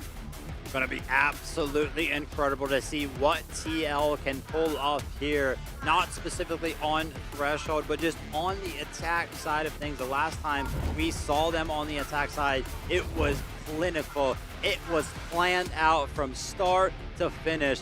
Threshold, the opportunity here, yeah, only a 3-sector map, but it's very open enough. It's open enough for them to employ one of these strategies. Here we go. We're starting things off early, and as you can see, the vehicles are already kind of getting involved here. 2 vehicles already spawned here for TL. They're going to be pushing directly into the point. It was a little bit more slower for DNI, right? They kind of played for the bridge. TL, they're going head straight towards the sector. This had to be a prediction that this DNI squad was going to be split maybe across this map, but it doesn't look like that's the case. This is just head-on-head combat, and we're sending the tank destroyer into the mix immediately. I have not seen this style of aggression from anybody besides HR, funny enough, but it didn't work. It works flawlessly for TL. The doors open, and they come busting through like the Kool-Aid, man. Good grief, we don't need doors. We'll go through the wall. What did I just witness? A is already falling. We've only lost one singular life.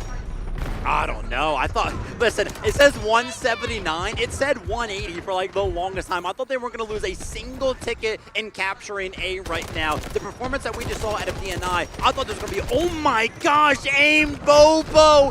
That's why AIM is in your name. The flicks, how did he have enough bullets to take out 4 in a single clip right there? The individual ability was just in full force right there. TL stomp DNI in 1 minute and 30 seconds on Threshold for the first sector. Can we just sit on AIM Bobo for a while? I'd like to just sit on that perspective maybe for the rest of the game. That was absolutely foul. That is something that will be on our highlight reel. I can assure you of that. Holy cow. All right. Let's catch our breaths. Let's prepare for B1 and B2 with 180 lives.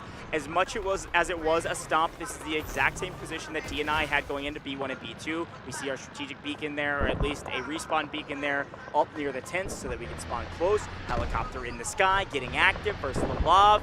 Here we go, folks. Everybody take a breath. It's time to get active onto the point. And oh, what? My goodness. Folks, we told you to watch out for the helicopter gameplay. We told you it was going to be crazy.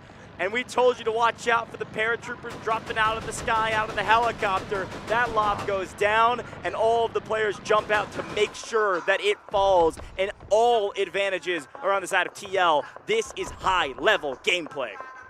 They said, hey, listen, if you want to do the exact same thing we did, we're going to go at you head on. Takes the helicopter over there, drops what seemingly was like 5 or 6 paratroopers to take out the lob.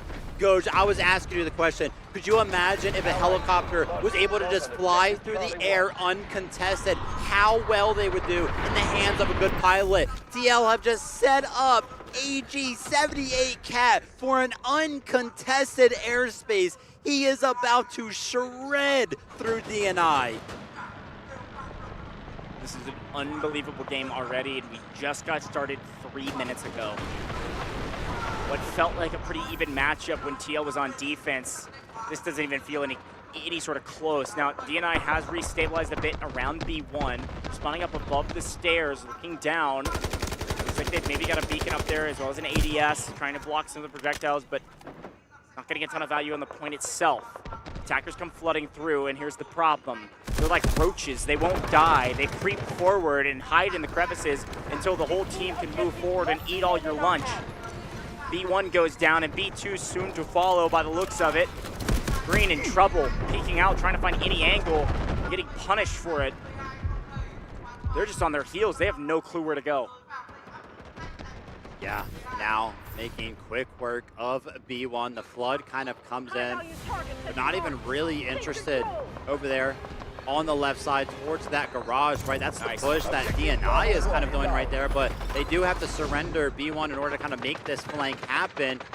The question mark for me will be, how do TL pursue B2? We saw it took quite some time for DNI to actually make their way over to that flag.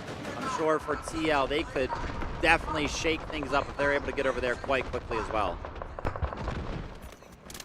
So much value from the helicopter up above, not even necessarily getting kills, but just assists galore. We're taking shots from the top and aim Bobo. I don't know if you're winning this gunfight. Ooh, almost gets the flick, but she'll get the trade with his teammate there. Lanks on the left-hand side. This is one of the top slayers as well for TL.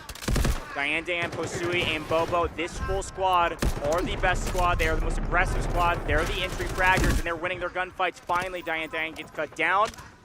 We swing over to check out what's my Angie doing from DNI. This was their helicopter operator in the last game. I guess making sure nobody else paratroops on top of their head. I don't know what's going on over there. Maybe trying to look for some sort of an angle to kind of work on the helicopter. Bit of a strange location for sure when you think about the fact that B2 is currently going to be under attack. I mean, we talked about the effectiveness of this squad multiple times, them getting the MVP squad of the last game. And the incredible thing is, every single time we tune into one of these POVs, they're boots on the ground. They're not a vehicle operator. To put up that many kills, it's just straight up gunplay too. Seriously incredible stuff. Big moments here, trying to prepare for the flank. Again, we saw a chance to look at the vehicles for a moment, and ooh, just bad timing there, trying to get a reload in. Gets traded out though, and maybe we'll get the revive. See that DG Delta is playing that support operator. DNI, so they're going to try to pick up as many bodies as they can on the flank and protect that flank. I was going to say there's no vehicles beside the helicopter. Well, Firecat says, I've got a tank destroyer, and good luck getting on to B2. I'm going to clear the way for my troops. Where's Posui? Where's Diane? Let's make a move. And we got a respawn beacon. I don't think that's been spotted here by Firecat, but anybody that respawns here, yeah, I was going to say maybe he was going to let them respawn there to make sure he cuts them down. Opening up a hole, opening up a wave to get through, and then gets cut down finally by Ginman there with DNI. But is it enough to open up the floodgates for the attackers to make their move to B2? Obviously, DNI still in full control of B2. Yes, this has been an incredible attack so far from TL, but if we take a look at the tickets, we have entered the territory of where it is going to start to hurt. If they take a while to go ahead and secure B2, their push towards C1 and C2 will have to be thought about a lot, right? Because they will not be at full capacity in terms of lives available. That being said, it's almost as if they are feeling the pressure. They are recognizing how severe this push is, and every single member from TL is seemingly pushing at the same exact time towards B2. Yeah, every time you see Cat in the kill feed, AG-78 Cat, that means that helicopter's finding more and more value. Keep that in mind. Here's the push from the attack. They try to slowly creep their way towards B2. They've trapped the defense inside. And as they go for any sort of trade they can get, there's just so many defensive bodies inside of B2. This is interesting. It looks like they're going to probably go for a vehicle here, I would assume. Gonna pick up another vehicle. That's right. Copy. Here it comes. Vehicle drop to designated location. Looks like maybe a lob this time around, if I'm reading that correctly from the bottom side. I was actually just about to say, Goes, I was like, they've kind of just maintained a helicopter and no other vehicles. Surely they've had enough score to call in something else. But what am I watching? MP7, I want to say that is from Changji 1. A big quad on main with teammates backing him up. That was a huge trade there for DNI. But I was about to say, yeah, like the vehicles, they've kind of been lackluster, but because they captured A so fast, we're actually only 8 minutes into the match. There's not really enough score at this point for you to be calling in all of those vehicles. So they've pretty much lost 90 tickets towards this push towards B2, and now they finally have vehicles, right? You gotta wonder, like, capturing A so fast is almost hurting them in a sense right now. We did get a respawn beacon there. Take a look at that armored assault vehicle rather, drops in, drops the respawn beacon. Should see that squad respawn there a little bit closer to B2. There's a huge push. We've marked the objective. AG78 Cat is pretty imperative that they have to capture now, using urgent deployment, marking the objective for capture. This is a big moment for them. They're making a huge push with their vehicles, trying to open things up. It's going to be XD 777 on main, clearing the way for his team. Gonna shoot the vehicle coming out of the sky. Not enough damage to stop it, but enough time to where they've got boots on the ground on the point. This could be the first time we see B2 enter the neutral zone. Hopefully this helicopter is gonna be able to find some value up above. They are way up there, making sure they stay alive. And here comes Sarah Jin trying to save the day. This could be a savior moment if you can get a ton of value from it. And the offense knows it. They're going to trade blows here. The offense is going to win. An easy win. An opening for the team to finally take B2. This is assuredly going to be a capture from TL, forcing us into the final sector. Nothing but straight confidence there from the side of TL. They see that vehicle trying to step onto B2. They just rammed their vehicle straight ahead at it, fully confident that the team backup will be there to go ahead and justify that push. B2 is secured. We're going towards C right now. 130 tickets is what remains for TL to approach this sector. AG78 Cat still up in the helicopter. Only time it's being shot at this point without a lob on the ground has been that AA gun. Pretty strong, but decently easy to evade if you go way up high, and that's exactly what AG78 is doing. Couldn't be any higher almost at this point. Gotta be reaching that ceiling cap. Still can pepper down below. See Asmodeus calling in an artillery barrage. I wonder if it's gonna be on the crane. Got a wire guided going up there. They're really prioritizing taking down this high ground so that the boots on the ground can get there uncontested.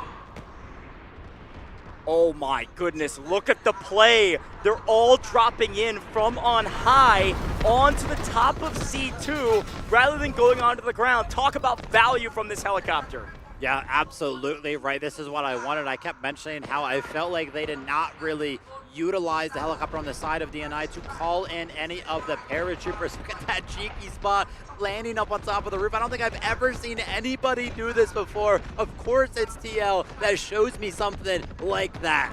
I will say, very well done from DNI to send both vehicles immediately to the point when they saw it being captured, and as people were falling down, they're getting cut down. So a cheeky move. It pays off to defend, but a nice trade. Once they saw why their strategy wasn't successful, they had to go punish their opponent, and unfortunately for the defense, yes, they trade out one, but can AG78 Cat come in and get another trade as a heli? It doesn't look like it. Wants it down below in the tank destroyer. Huge win there for the defense. Sliver of HP left on that tank destroyer. It's all but cornered over there. The attack is on. They're trying their best to go ahead and secure the destruction of the vehicle right there. It's still maneuvering around. 78 Cat is trying to finish it off. It's got a sliver of HP. It's got a sliver of HP, and it's going to be a big score success. There's the shot connecting. AG78 Cat, a commander for a reason, but also the pilot anytime he can. Big moves, and he gave himself an order. He said, if our team kills this vehicle, we get a lot of points. So I'm going to do it myself. Picks one up. They do lose a vehicle on the ground, though. AG78 Cat is doing a great job in the air. Boots on the ground now have taken C2. They're not waiting on the full cap. They're putting pressure on C1 in transition. It's going to force the defense to either be scattered or commit to one rather than the other. I like this play from them. Yeah, absolutely. We saw the play that was the capture C2, right? The helicopter was involved heavily right there. They can parachute in from the roof. C1 is a little bit different. You cannot parachute in from the roof. So now, TL, yes, they went ahead. They secured C2 with 98 tickets remaining. What is going to be the call to go ahead and secure C1? Probably going to go ahead and wait for the reinforcements in terms of the vehicle, but actually the rotation over to C1 is super hard. The bridges are obviously going to be blown up right here, so rotating over is always a difficult task. I love that analysis. I kind of blacked out for a moment because I looked at the kill feed and I saw Aim, Bobo, and Diane's name like 12 times each. That was the craziest pharmacy receipt I've ever seen in a kill feed from just two players. They are slaying out, and because of it, we're going to push the equation. And I like what you said there at the end when I kind of came back to consciousness. You've got to cross over from this opening. With the bridge down, it becomes more difficult. With vehicle advantages, though, they should be able to open things up a little bit and hopefully get, with the urgent deployment, a lot of boots mass together, critical mass, shove across, and get aggressive onto the point. Yeah, and you can already see the strategy that we've seen multiple times throughout this competition. The vehicle, the last ground vehicle remaining for TL, is going to sit on C2. Because the defense in DNI has no vehicles, it can pretty much sit there uncontested. So now all of the boots on the ground are going to be free-flowing over towards that C1 position. With that being said, it looks like the attack side is just all spawning in that building on C2. Jumping over the bridges, they've tried it a couple times now. It's not working. Every single time they try to do it, Artyom, we've talked about how good he is on that M7. When he gets those gunfights, he's probably going to win them. He's an MVP for DNI. So jumping across those bridges against a player like him is not going to be easy. And ever since they've captured C2, remember I said they were at 98. We've blinked good. They're down to 78 right now. Losing out on some value, but they've been able to hold C2, like you said, with the vehicles. Tank Destroyer being harried by, I believe that's Yancy, swinging around the corner, but able to stay alive and probably going to go for some repairs. Here's an early push from down below, and actually Veronica picks up 3, Blake picks up 2 piece, Green wins that one. Now we've got a player over there, 2 now. Oh, we got a beacon down. Look at where the respawn beacon is. It was a bait. They push down below to draw the fire down below. They send one up above. They drop the team respawn beacon, and all of a sudden, no, it goes down. We get a lot of people through it first, though. A lot of folks onto the high ground here. This could be the beginning of the end, but they got to win the gunfights. We're able to see from up on high what the defense is doing, and they're just parachuting down below. We got to get into that building right now and see how these fights are going. Urgent deployment call comes out from Dead Dog. That is a very good time to call it in. He sees how urgent it is going right now for C1. Also, the beacon being dropped. I'm not sure where that's at, but I'm sure it's in a good spot right here to go ahead and defend C1. With that being said, the beacon under fire right now. It gets destroyed. Kiss Shot sniffed that out immediately. Talk about a sack of a ton of points just from an individual, and take a look at what we are doing. If we are TL, we are on C2, holding the point. Says, come and get it, my friends. We got a vehicle on the map, and we're calling in a guided missile to try to open things up, and we're landing directly on top of C1. And if I have to wager a guess, with enough score, they're gonna keep dropping missile after missile. Yes, they increase in value, but TL has been farming some points. We'll see how much they get. But the big thing has been that there have been no vehicles available for DNI, so that way they've been able to sit on C2 uncontested. The lava is now under fire. The Tank Destroyer is finally on the point. This could be the push that DNI needed. They find the vehicle right there. They blow it up. They're going to reclaim C2 here because they've got another vehicle available to go ahead and cut off the rotations if there are any. I say that, though, they actually lose that Tank Destroyer that put in all that work on C2. Now the Lav has to take over. Way. If they lose this Lav, it might be GG's. They have an advantage right now, barely. They have to keep this vehicle up.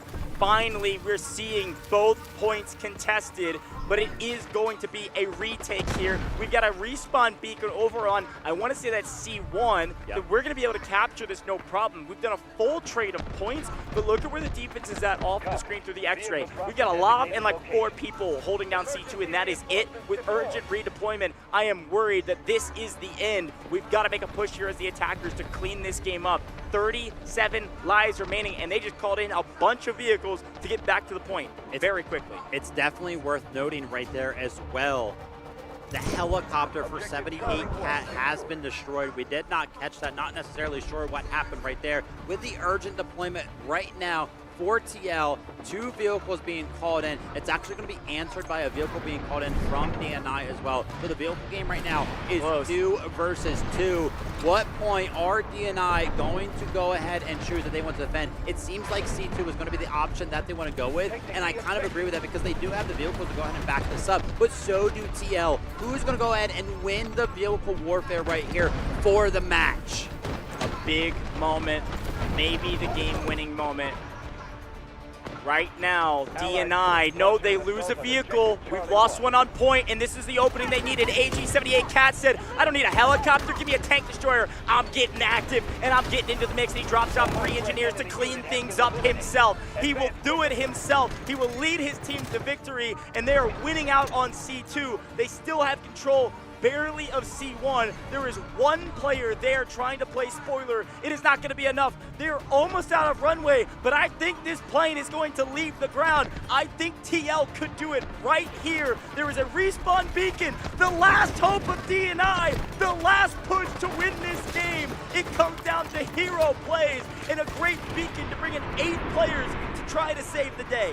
The beacon could be enough to go ahead and thwart the attack just long enough. 2 vehicles spawning in from the sky. If they can use those vehicles to go ahead and charge C2, get on the point, and thwart those vehicles, they could hold it. The strategic beacon for TL is down. Too late. Respawns are coming in. C1 is being captured at a fast pace, and because of that beacon, because of the rotation, TL are going to 2-0 DNI. An incredible match. The 2-0 doesn't even bear to speak of how close this truly was. Truly the first time we have seen TL be challenged at all. They stomped them on point A. It was almost a joke how clean it was. They push into B1 with every ounce of momentum, and they're finally caught short at B2. A strong hold, a hold that pushes TL to the last sector with not full lives. But that final sector was so clean by TL. We got to take a look back on that one and see all the highlights. Of course, like I said, it started here. I mean, this was insane. They full sent.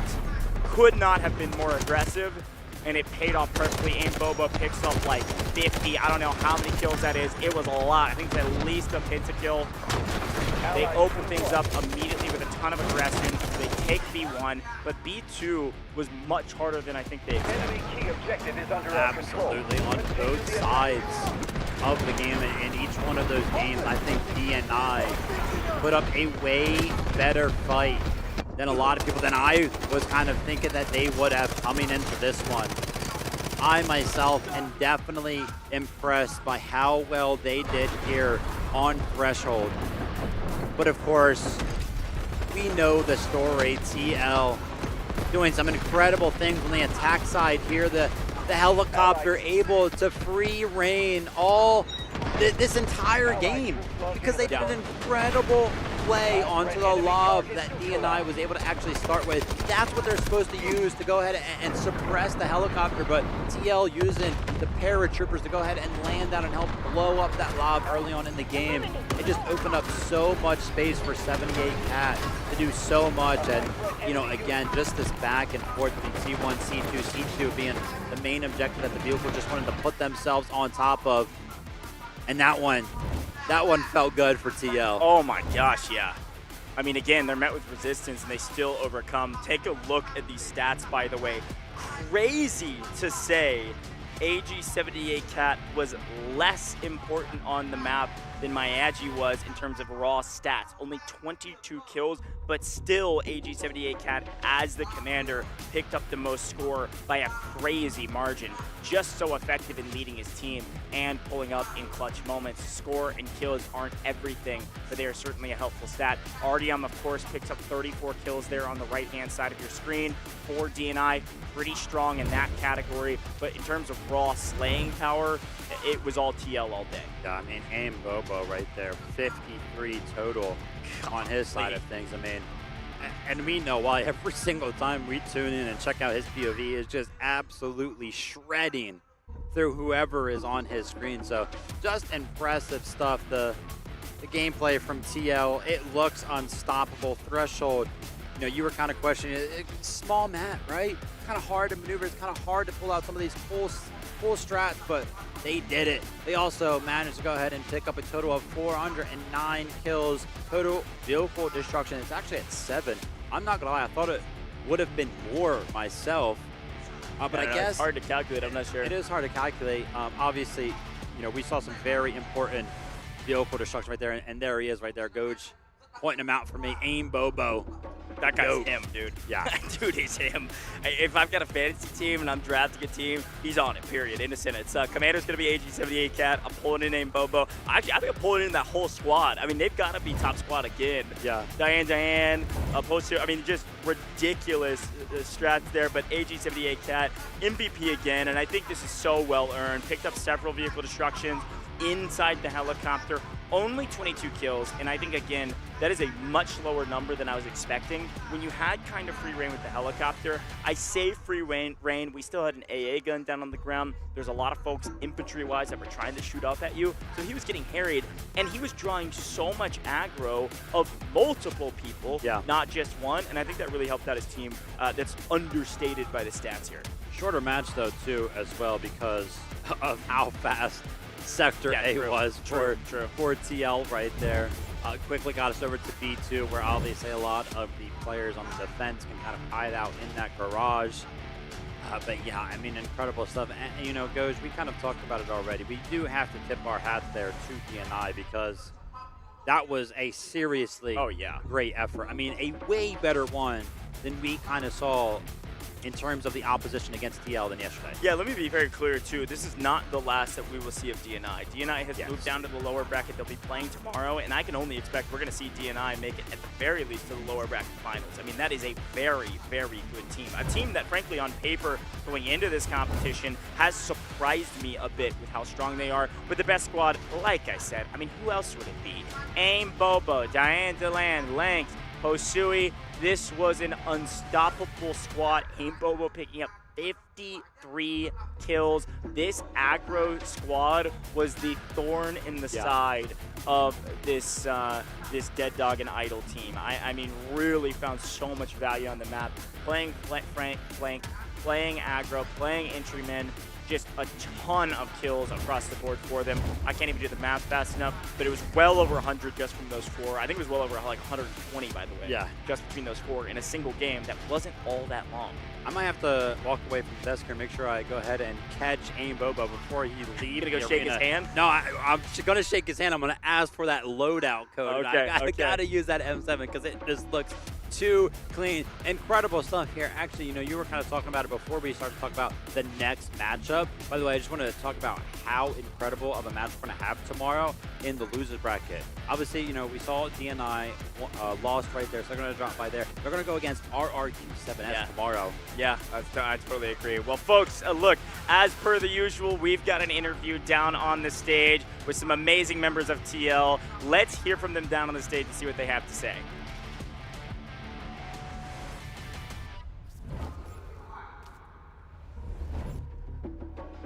Chào mừng các bạn đã cùng quay trở lại với phần phỏng vấn sau trận đấu và xin được chúc mừng cho chiến thắng của Thang Long. Với chuỗi trận bất bại của mình thì họ cũng đã ghi tên mình là cái tên đầu tiên bước vào vòng tiếp theo của chúng ta. Và bây giờ thì hãy cùng xem là Commander của đội tuyển Thang Long, AG78 Cats đang suy nghĩ gì sau chiến thắng này nhá. We are heading back to the post-match interview and congratulations again to Changlong for becoming the very first team to advance to the semi-finals, maintaining an undefeated record in their journey so far. And let's see what the winner gonna say with us with the team's commander, AZ78 Cat. Ni hao.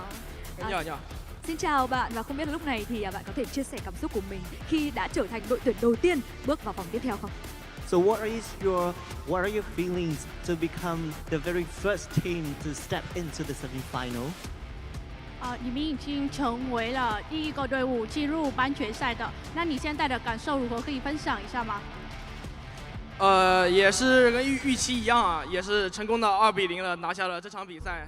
虽然在途中出现了一点小问题，但是结果是好的。Chúng tôi cũng đã thành công chiến thắng DNI với tỷ số 2-0 để có thể tiến vào vòng kết. Tôi rất là vui mặc dù là ở trong ván đấu chúng tôi đã có một số những cái khó khăn nhưng mà đến cuối cùng chúng tôi đã vượt qua được. I'm so happy that we could overcome DNI to become the very first team in the semi-final, even though during the game we had some difficulties to come over, but that it just make us so happy to win the game. Tất cả những chiến thắng thì đều phải trải qua những khoảnh khắc mà có lẽ chúng ta sẽ chưa được hài lòng lắm, nhưng cuối cùng quan trọng nhất là đã có được thành công, đúng không ạ? Vậy thì với chuỗi trận bất bại của mình với 2 chiến thắng liên tiếp thì hiện tại giải đấu này khán giả đang đánh giá Changlong rất cao. Còn với riêng cá nhân bạn là một người đội trưởng thì bạn đánh giá phần thể hiện của team mình tính đến thời điểm này là như thế nào? So you are having the strike from winning. So the supporters are there is going to vote for you and they are waiting for your performance. What do you think about the team performance so far? 到现在为止，你们已经连续赢了2场。那作为一个指挥官，你如何评价你们现在队伍的状态呢？整个队伍的状态现在对于我来说也是跟我预料之中吧。大家表现的都非常好，也打出了自己应有的水平，也是不负了从5月一直训练到12月的训练成果。Với tư cách là một commander thì tôi thấy là sự thể hiện của đội tôi đến bây giờ vẫn ở trong cái dự đoán của mình. Tất cả mọi người đều đang ở trong trạng thái tốt và thể hiện được những cái thành công của mình trong suốt cái quá trình luyện tập. As a commander of the team, I do appreciate every contribution of the teammates, and they are doing well, and everything just go well as planned. We are expected to have more achievement in the future, and we are looking forward to perform what we have been practicing. Vậy không biết là một câu hỏi chi tiết hơn đi. Bạn cụ thể là bạn kỳ vọng rằng là đội tuyển của mình sẽ đi được bao xa tại mùa giải năm nay? What is your expectation about this competition? How far will you go? 那你希望你们的队伍在这个比赛能达到什么样的成绩呢？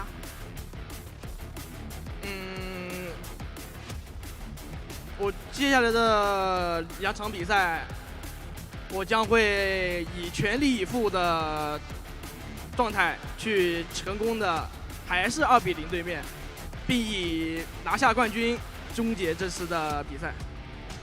Tôi và toàn đội sẽ cố gắng hết sức để có thể có được những cái trận thắng với tỷ số 2-0 và mục tiêu của chúng tôi là quán quân ạ.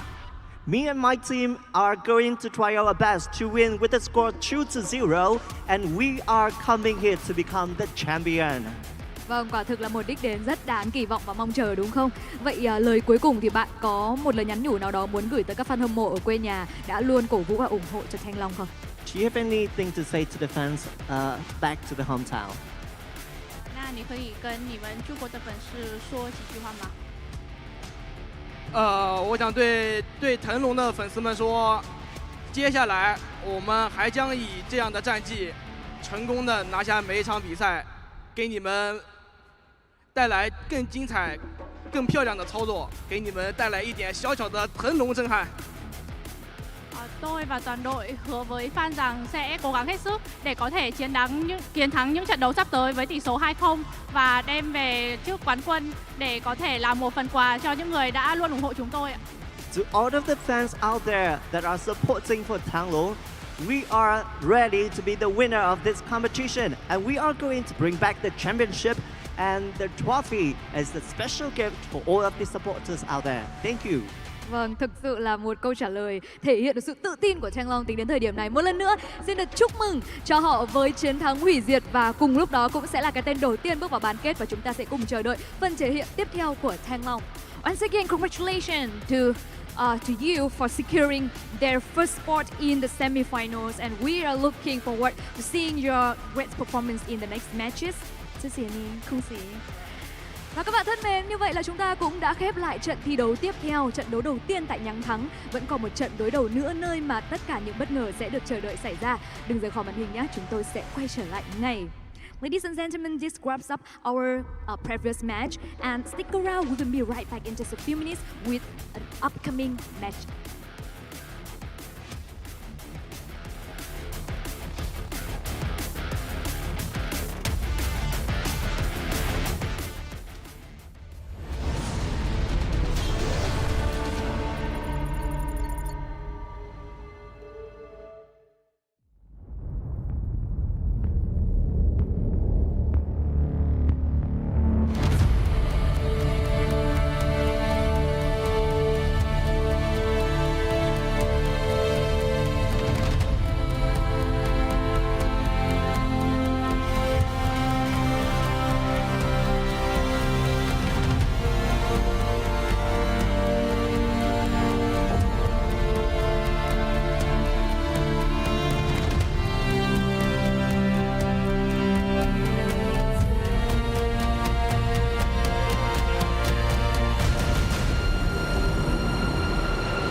Chào mừng các bạn đang cùng quay trở lại với những diễn biến tiếp theo. Trận thi đấu cuối cùng tại ngày thi đấu thứ 2 của Delta Force Invitational 2025 Warfare. Trận đấu giữa hai đại diện rất mạnh ở nhánh thắng, đó chính là Tuxedo NXG và Rapid Lo-Fi. Welcome back to the stage of 2025 Delta Force Invitational Warfare. We have just gone through extremely tense and emotional matches together, and now the second match of the upper bracket semifinals, which is Tuxedo NXG versus Rapid Lo-Fi.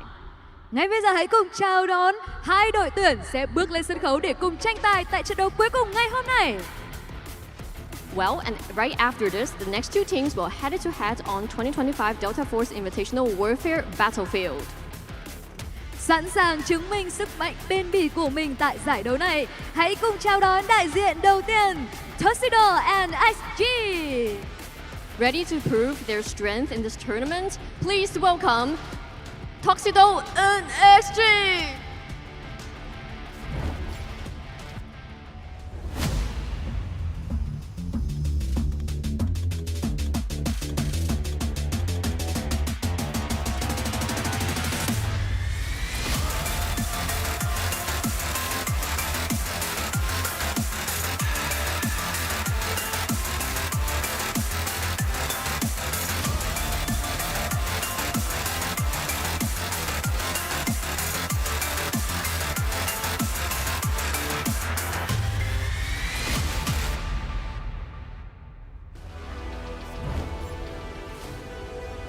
Đây thực sự là một đối thủ nặng ký, một tập thể thi đấu đầy bản lĩnh và chắc tay trong từng pha xử lý.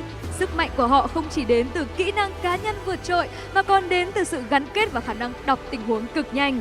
Đó chính là tại trận thi đấu nơi mà Tuxedo NXG đã thể hiện được sự phòng thủ gần như không thể cản phá, khiến cho No Mercy đã nỗ lực hết sức nhưng không thể nào vượt qua. This is a team displaying amazing skill in every play. Their strengths not only from superior individual skill, but also from their cohesion and incredibly quick awareness. An example is their recent match where Tuxedo NSG played almost a perfect defense. Và hãy cùng chào đón đội tuyển nước chủ nhà, Rapid Lo-Fi. And finally, the host team, welcome Rapid Lo-Fi!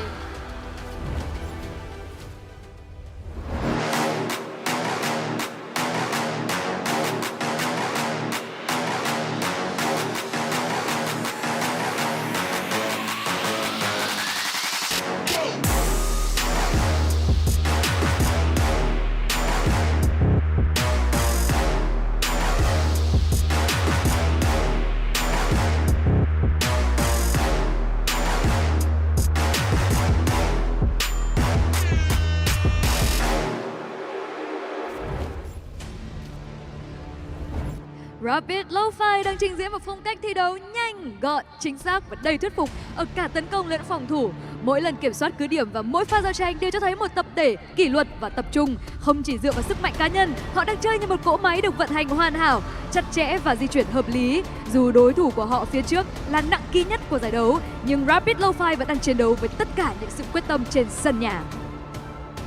Rapid Lo-Fi is showcasing a fast-paced, precise and convincing style of the play in both offense and defense. Each control of the position and each engagement demonstrates a highly focused team effort. Not only relying solely on individual strengths, Rapid Lo-Fi is playing like a perfectly functional machine. Và không để cho các bạn chờ đợi lâu hơn nữa, hãy cùng chúng tôi đến với trận đấu cuối cùng ngày hôm nay giữa Tuxedo NXG và Rapid Lo-Fi. Next, let's move on to these two teams.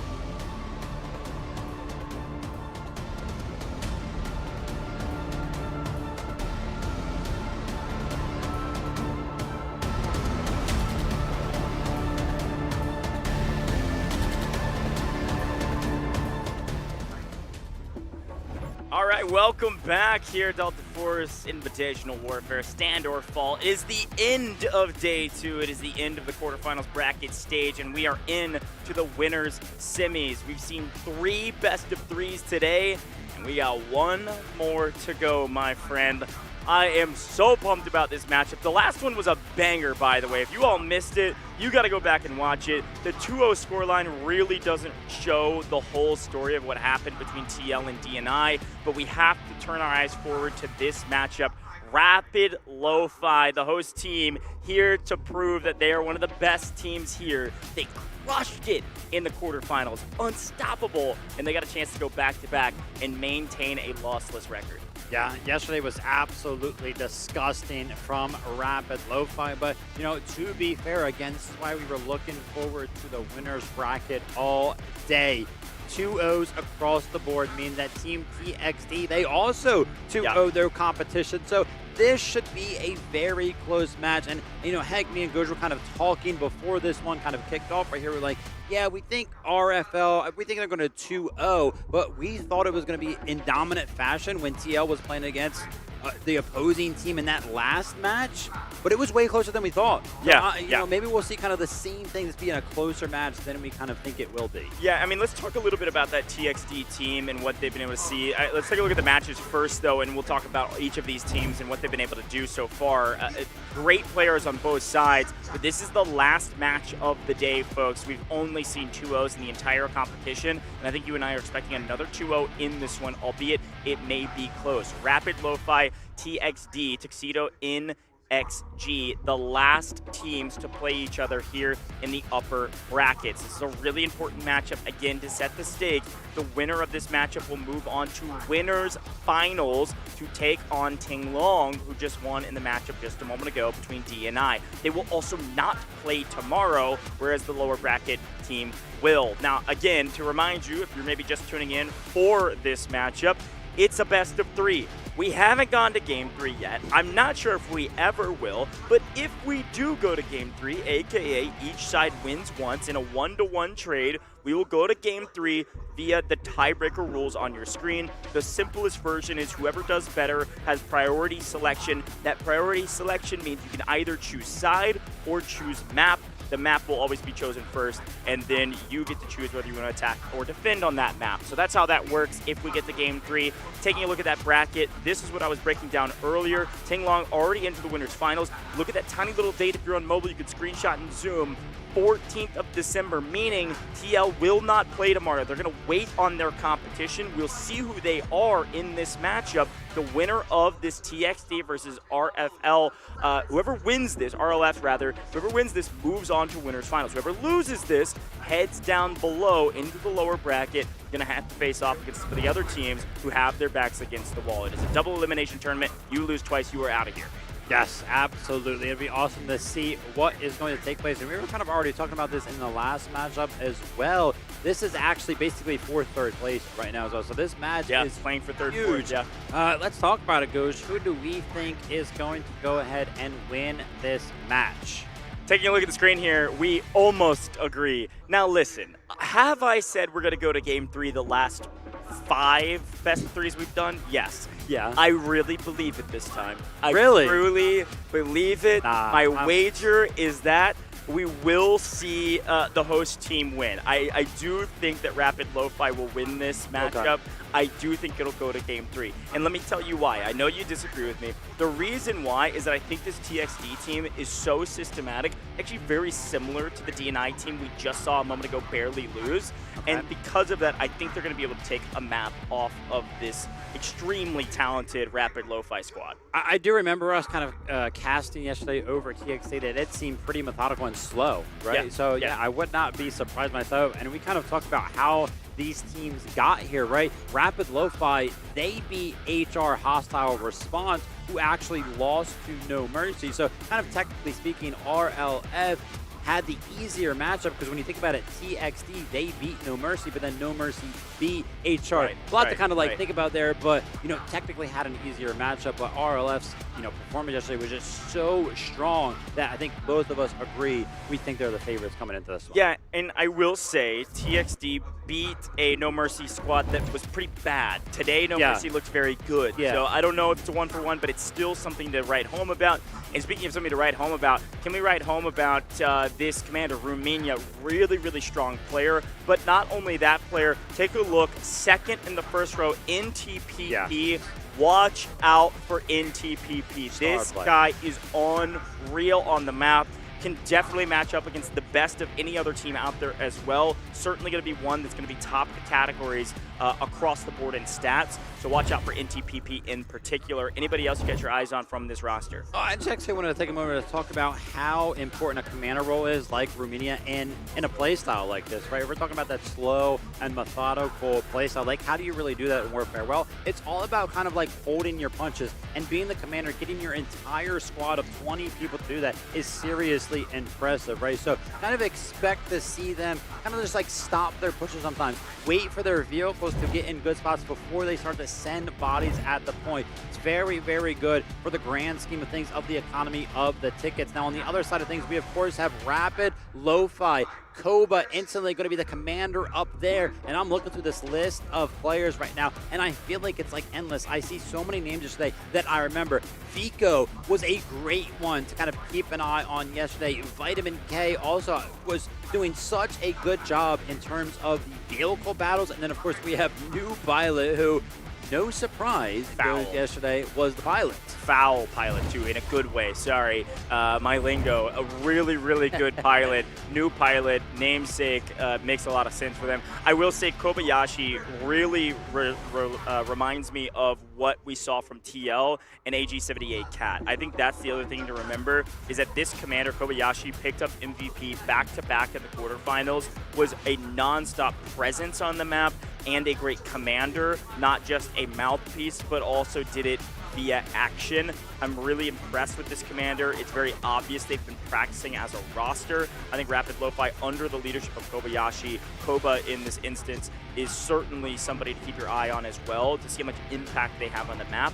And you'll oftentimes see them the top scorer because they're the commander, but also because the team's able to execute the commands of Koba very, very near flawlessly in the quarterfinals. But let's take a look at the audience prediction. What do you all think? This is going to be a global chatter, so you can actually influence it as we go. Who do you think is going to win? Holy cow. Now, this is via all of our global chats, so this does make a bit of sense based on the streams that we're putting out there and where this team's run. Rapid Lo-Fi, 74% majority. This is the biggest majority we've seen from chat yet. Rapid Lo-Fi, everybody here in our English broadcast, are you going for RLF or are you going for TXD? You can type it into the chat now and try to influence this. Maybe you can cheer on the underdog right now. An overwhelming majority for the host team. Yeah, I like that prediction kind of coming out, and we got to kind of talk about it just for a little bit here, being the host team, you know, kind of like that home field advantage. You gotta feel like that's gonna play a little bit of part in how these matches are gonna go. You gotta be feeling just a little bit more comfortable than everybody else for sure. And dude, I mean, just incredible stuff. Can't wait for this one to get underway. Yeah, and I also, we talked about a lot of these stats. You know, when we talked about the day one stats, it's really important, but we gotta go to the map. It's ready. What map are we playing? No way. Oh, no way. My goodness. Okay, a back-to-back, right? But here's the caveat. Rapid Lo-Fi played Threshold yesterday, and it was over in about 20 minutes. 2 maps combined, 20 minutes. Yeah, exactly. So, oh my God. We pull Threshold again. It's the first time maps go back-to-back like this. Here's the good news. If you're a TXD fan, the good news is we know for a fact TXD VOD reviewed over RLF. True. What did they VOD review? True. RLF playing this map. They're going to know how they won and how aggressively they won. But we are going back to Threshold. If anything, I think this is a wash in terms of a benefit for either team. Yeah. Because of the knowledge of watching them. I guess maybe slightly in favor of RLF because they've already won on this map. Will that make them overconfident? I don't know. But yeah, a lot of weird conjectures. What an interesting poll. I think I did see as well that RLF are going to be starting on the attacking side. So we're going to see New Pilot get active very early on. Yeah, he'll be active. Yeah. Again, mind you. Yep. So it'll be interesting to see. Now, you were kind of talking about the VOD review potential against Rapid Lo-Fi here from the opposing side. Technically, both teams kind of maybe benefiting in terms of experience from the game that just happened.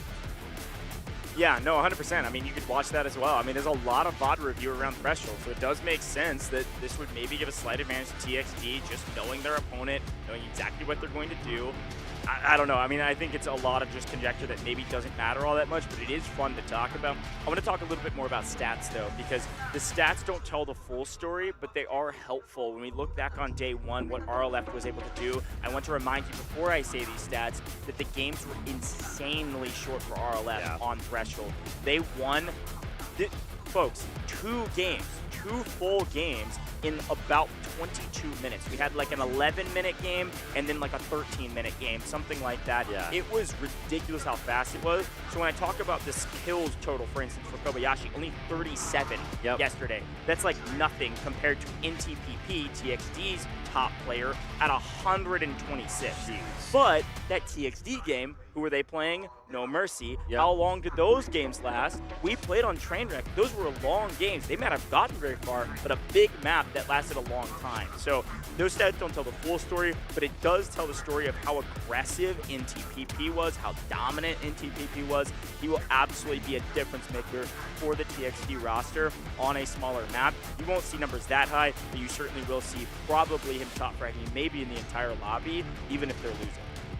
It's going to be interesting here. I mean, they got to be feeling pretty comfortable. The ability to go ahead and play the same map that you already won on has got to be feeling pretty good. The attack side is going to be scary, though. That was, again, that really fast match, that really fast game that Ghost was kind of talking about, though. Of course, you can be faster on the attacking side to go ahead and win the game, because on the defense, you do have to, you know, wither down through all of those 180 tickets, and sometimes that's harder to do than push through all 3 of these sectors. But I really like this dynamic for the tournament as a whole, because it's going to allow us to directly compare the way that some of these teams play the map. The fact that we're watching it back to back is going to be interesting to see. I mean, we didn't see the LAV kind of get active in terms of playing from the defensive side all the way back to the map. But we saw that happen in that last match that we just watched back to back from both teams. So it will be interesting to see if anything kind of switches up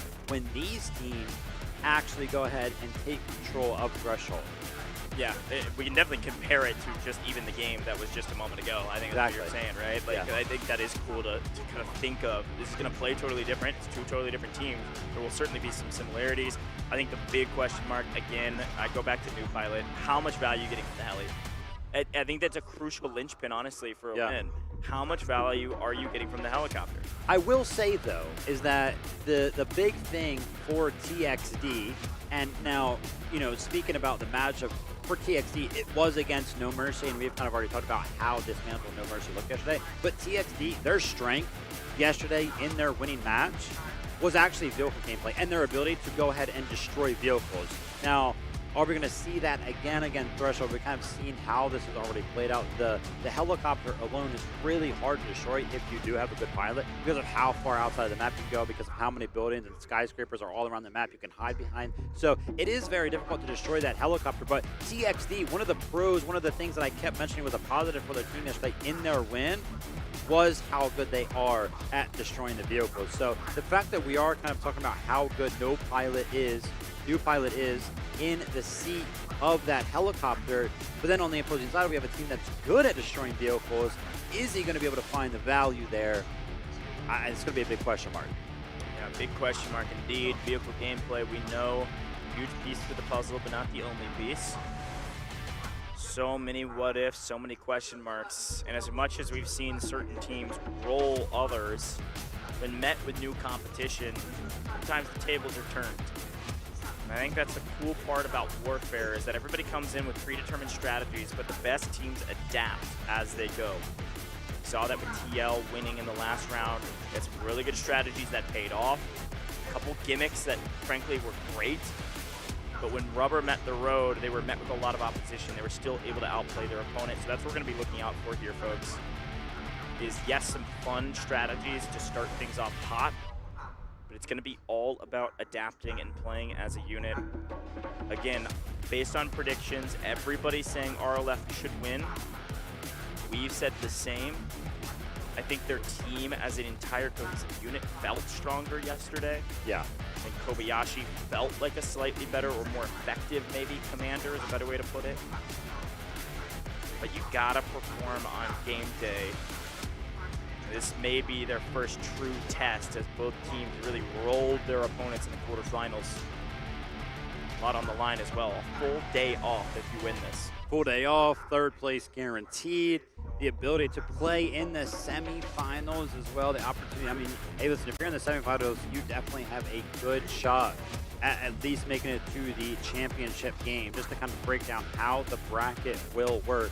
If the team here wins their game, they are going to go up against TL in game number 12 of the bracket. If you lose game number 12, you go down to the losers again, and you have another opportunity to win that game to get back into the championship game. So effectively winning this match allows you to play twice to get into the championship game, right? Yep. So you have a very good shot at getting, you know, you're guaranteed third place. You have a good shot Third or of getting fourth, at yeah. least second, or getting in that position to at least fight for first and get second. Yeah, 100%. So, I mean, huge win. If you win this game, you're top 4, period. Yeah. In a sense, no matter what, you're playing at least for third or fourth place. So, yeah, really, really fun.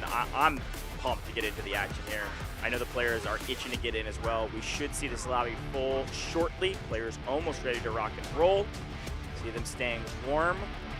Hey, dude, you see it? Oh my god. Did you see it? Yeah, go ahead and talk about it, man. Listen, Jeez. listen. In the firing range of all places. Listen, Are it we looks like serious? we're missing one player, by the way, glancing at that lobby.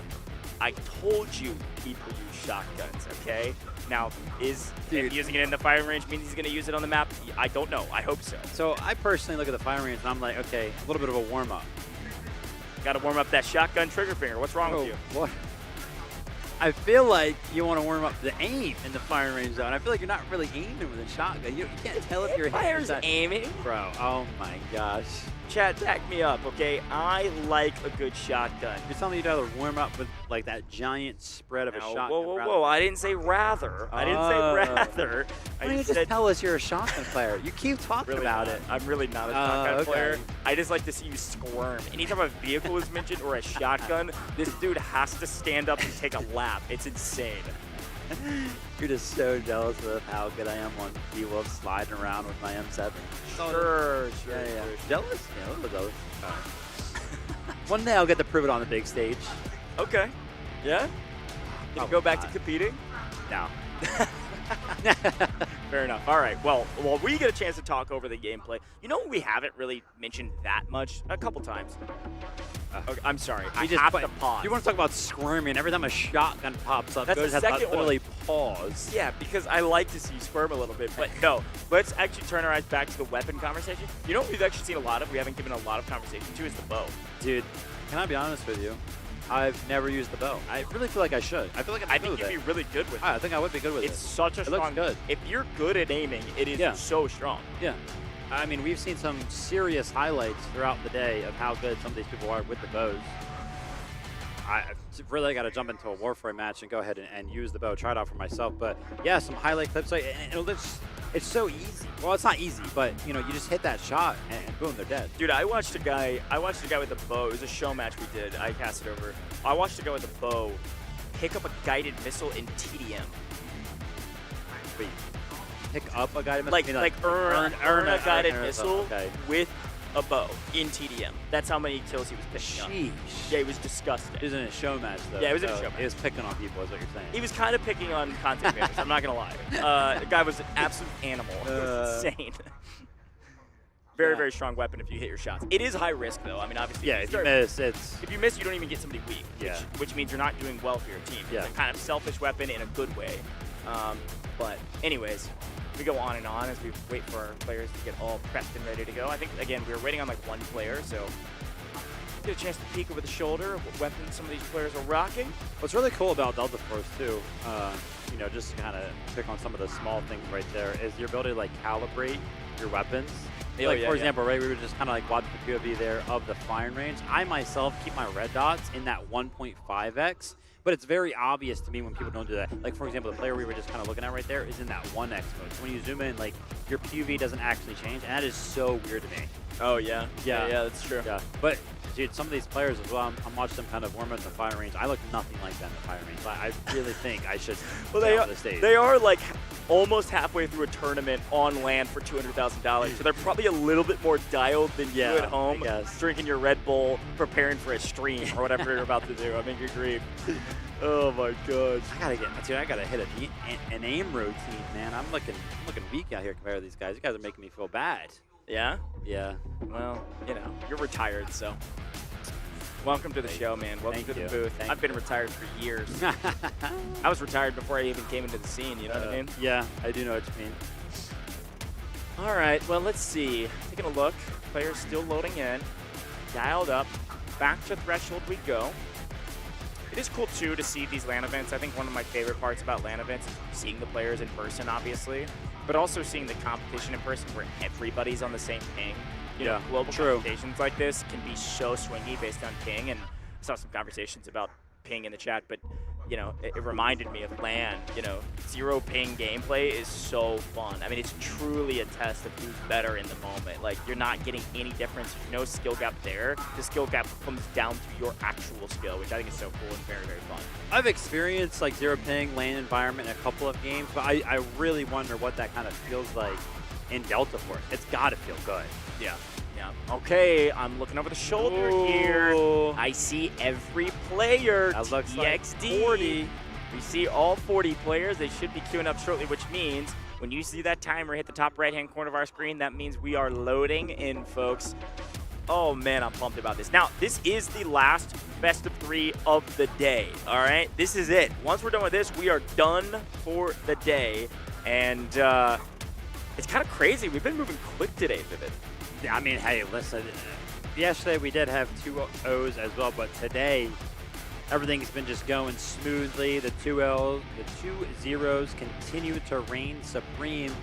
Not entirely sure how this has happened. That's a conversation we keep having, you know, amongst ourselves. We're like, how in the heck are we continuing with these 2 zeros? And again, we're kind of in another favorable position for another one of those 2 zeros. So yeah, the tournament is going to move faster if we're scheduled for 3, but only end up playing 2.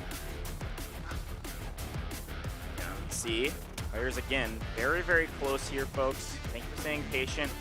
Again, you know, the funny thing about these competitions and LAN events, we've said this 1,000 times, but I think we kind of get an influx of new viewers for every time zone that we're hitting as we go through this competition. Our timer is officially on screen, folks. So again, I want to remind you, we've had 160 players today on these setups. We have 4 rotations of players on these setups every single time as we got a chance to see every team yet again.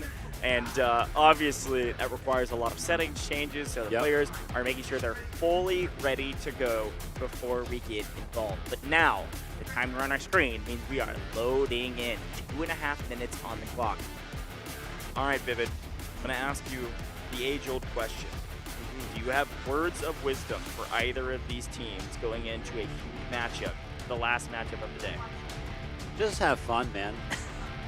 Isn't that the classic? Just have fun. Sure, yeah. Have fun, but you gotta win. I don't know what to tell you. Personally, listen, I'm big on fun is winning, and winning is fun. So it's a double-sided. So I was basically saying just win.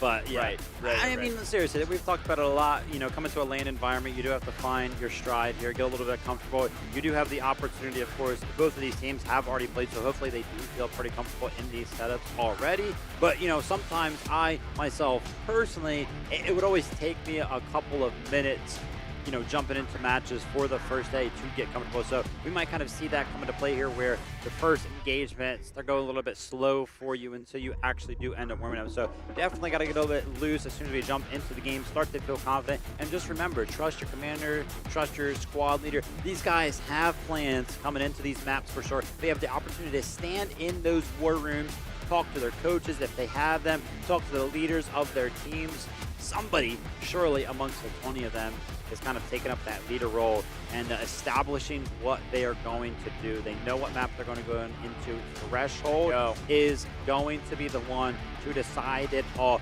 Remember, a lot on the line here. Winning this match guarantees you third, puts you into a good spot to play that semifinals match on Sunday.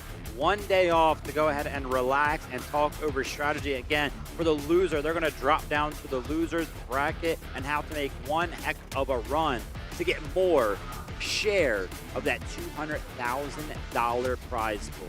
Here we go, folks. 30 seconds on the clock. I want to remind you, keep your eyes peeled. The commanders, Rumania for the side of TXT. RLF is Koba or Kobayashi. However, star player for TXD is going to be NTPP, one of the top fraggers in this entire tournament, a game changer when it comes to boots on the ground and getting aggressive.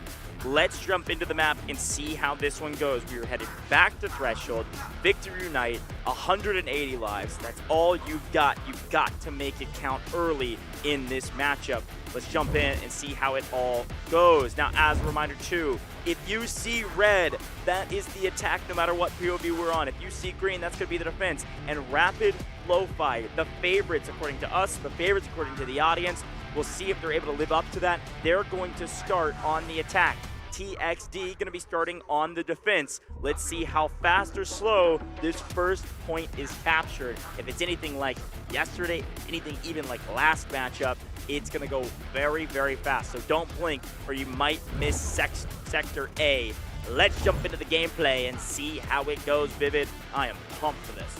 Third time we're going to be seeing Threshold during this competition. A lot of people like to say third time is the charm. I'm going to go ahead and doubt that one because the first two matches we saw on this map were absolutely incredible. I do not doubt that this third one will disappoint. It's going to be Rapid Lo-Fi on the attack. TXD is going to be on the defense. We know how this one's going to start. We know that new pilot is going to be taking control of that helicopter. Can TXD live up to the performance of yesterday? Destroy the vehicles, hold down the sector. We are in. Here we go, folks. It looks like a two-pronged approach with the majority of the approach coming in from the right-hand side directly onto point A. This is fairly standard for the most part. But on the left side, we saw a couple of ATVs getting close. Helicopter already claimed as well. We know for a fact that the attack starts with an advantage when it comes to the vehicles. The big question is how long does that lob last for the defensive side, and it looks like RLF are sending a strike team closer and closer to the backside of this point to either pick some folks up in transition or maybe go for a vehicle kill. However, this full squad is weak, as it looks like KKN goes in and just cleans house. Incredible awareness right there from KKN to go ahead and realize that that flank was coming in and actually go over there by himself and have the ability to go ahead and take them out. New pilot's actually picking up early kills. That's going to be 3 in the feed with the building, almost ending the run in the helicopter early. Luckily for him, not really luckily, but the skill is going to back him up right there and go ahead and make sure that he gets out of that sticky situation. A lot of green in the kill feed, but a nice flank here for red. The attackers, RLF, have kind of swung around the backside of the point rather than trying to go through the front. Because of that, they seem decent value, but it's not enough. They're actually losing gunfights inside of the point and therefore have no footing besides Kobayashi trying to get aggressive onto the point with the vehicle. The problem is we've seen this before. Koba's getting a little bit too aggressive when he's by himself. Almost loses the tank destroyer in a weird moment trying to open up a window of opportunity. There just wasn't infantry to support the push.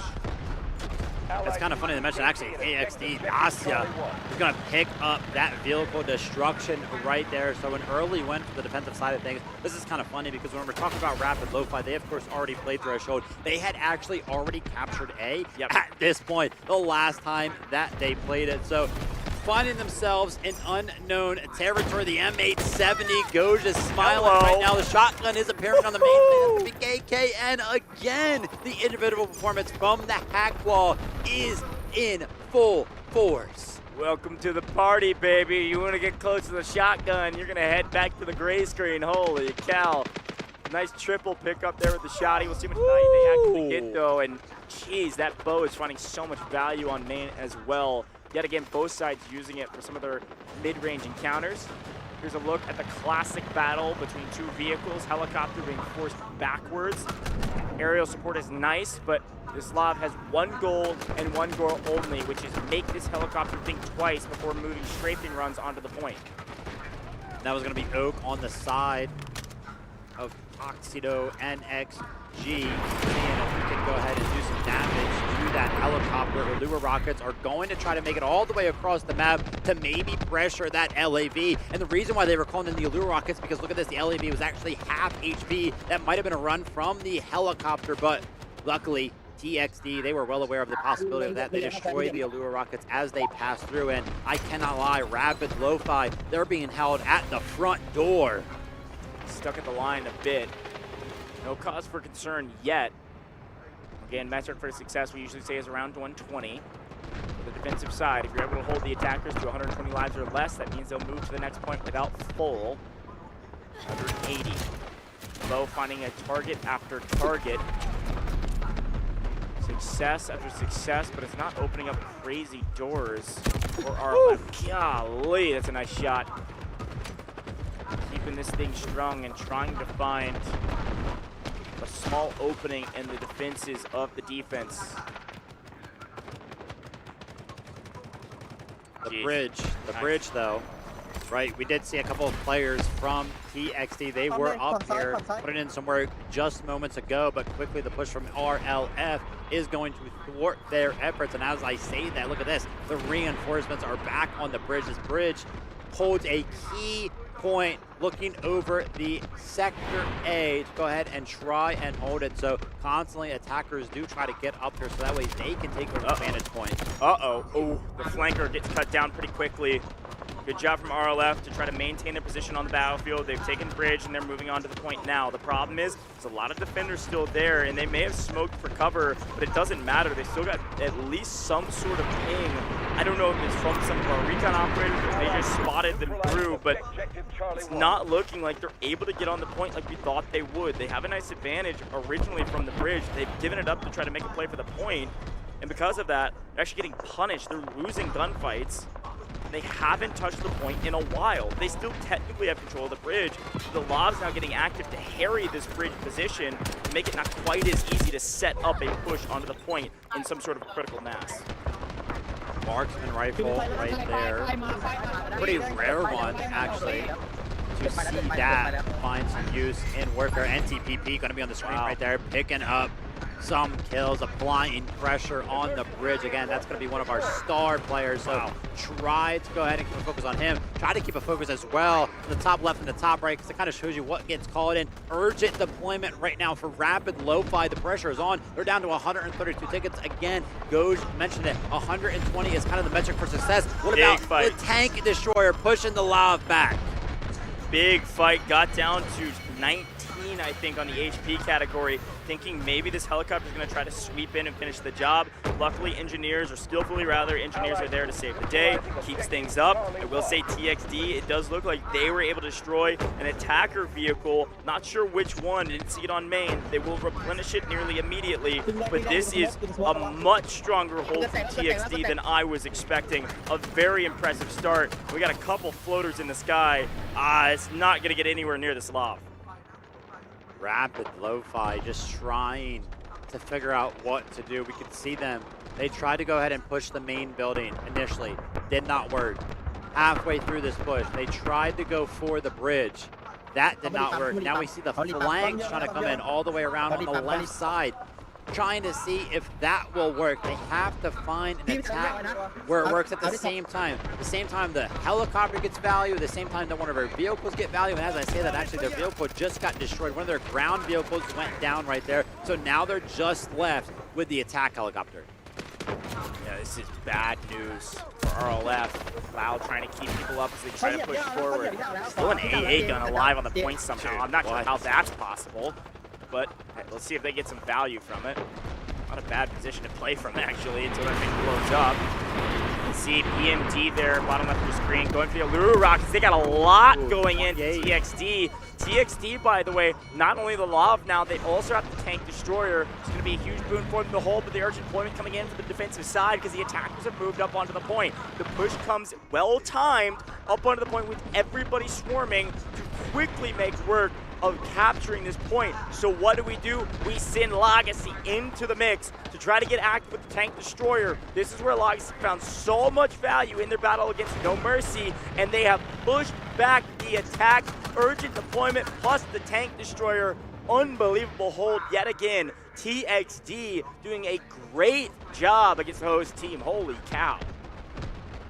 Yeah, the exact moment that the push came out from Rapid Lo-Fi onto Sector A, the tank destroyer, that rolled onto the point. At the same exact time, Commander called in the urgent deployment. So it all just came together so well for them. Great stuff, and look at this, oh my gosh, the tank destroyer is all the way in the spawn. It's around the gas station. How do you get all the way here and not punish at all? He literally left taking 0 damage and just picked up so many kills. Now in the grand scheme of things, because all of those kills were kind of found in the spawn, they're probably going to get revived and they won't necessarily hurt the ticket count, but still applying that pressure is crazy, and it actually allows them to push all the way up. Look how far up TXD are. This whole squad is on the line of where you can't push up any further.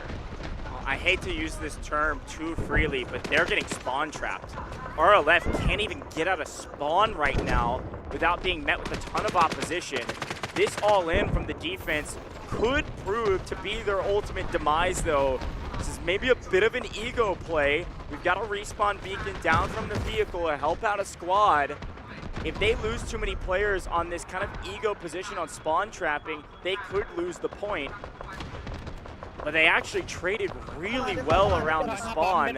And by the time TXD is able to get back to the point, it should be fine based on the squad respawn beacons that I think are down on the backside of this point. Yeah, look at all these new spawns coming in inside of the point. Perfectly executed. They're going to be able to battle here still on the point. Yes, we may be pushing it closer to neutral, but the defense really well done thus far. Still, though, an urgent deployment coming in from Kobayashi could be perfectly timed. They've got a small advantage onto the point for now, and it's going to come down to Legacy losing the fight. Finally, RLF have something going for them. They win a vehicle battle, urgent deployment helpful, artillery strike to add insult to injury, and finally, hopefully, take point A.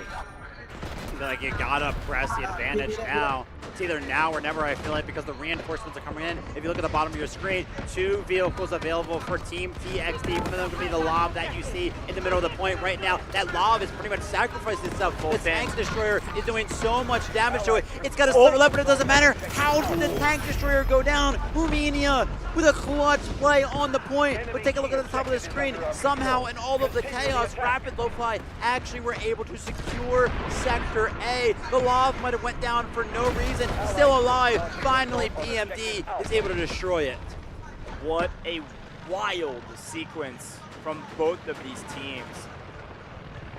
What was a start of a great strategic gameplay loop from both of our squads turns into desperation. Offense, defense, both desperately trying to determine how do we save this point. And I think it was a mistake from TXD to all in on spawn trapping. I think you just lost so much value, so many legs trying to spawn trap that you open yourself up to being taken on point A. Move to B1 and B2. Still a great hold from TXD. 120 lives for B1 and B2. I can't understate how valuable it is for them to go in with a 60 life deficit from what they would have at 180. Yeah, super tough because, you know, effectively you would want to capture the sectors right now so that way you can go back to 180. Obviously, that is not going to happen.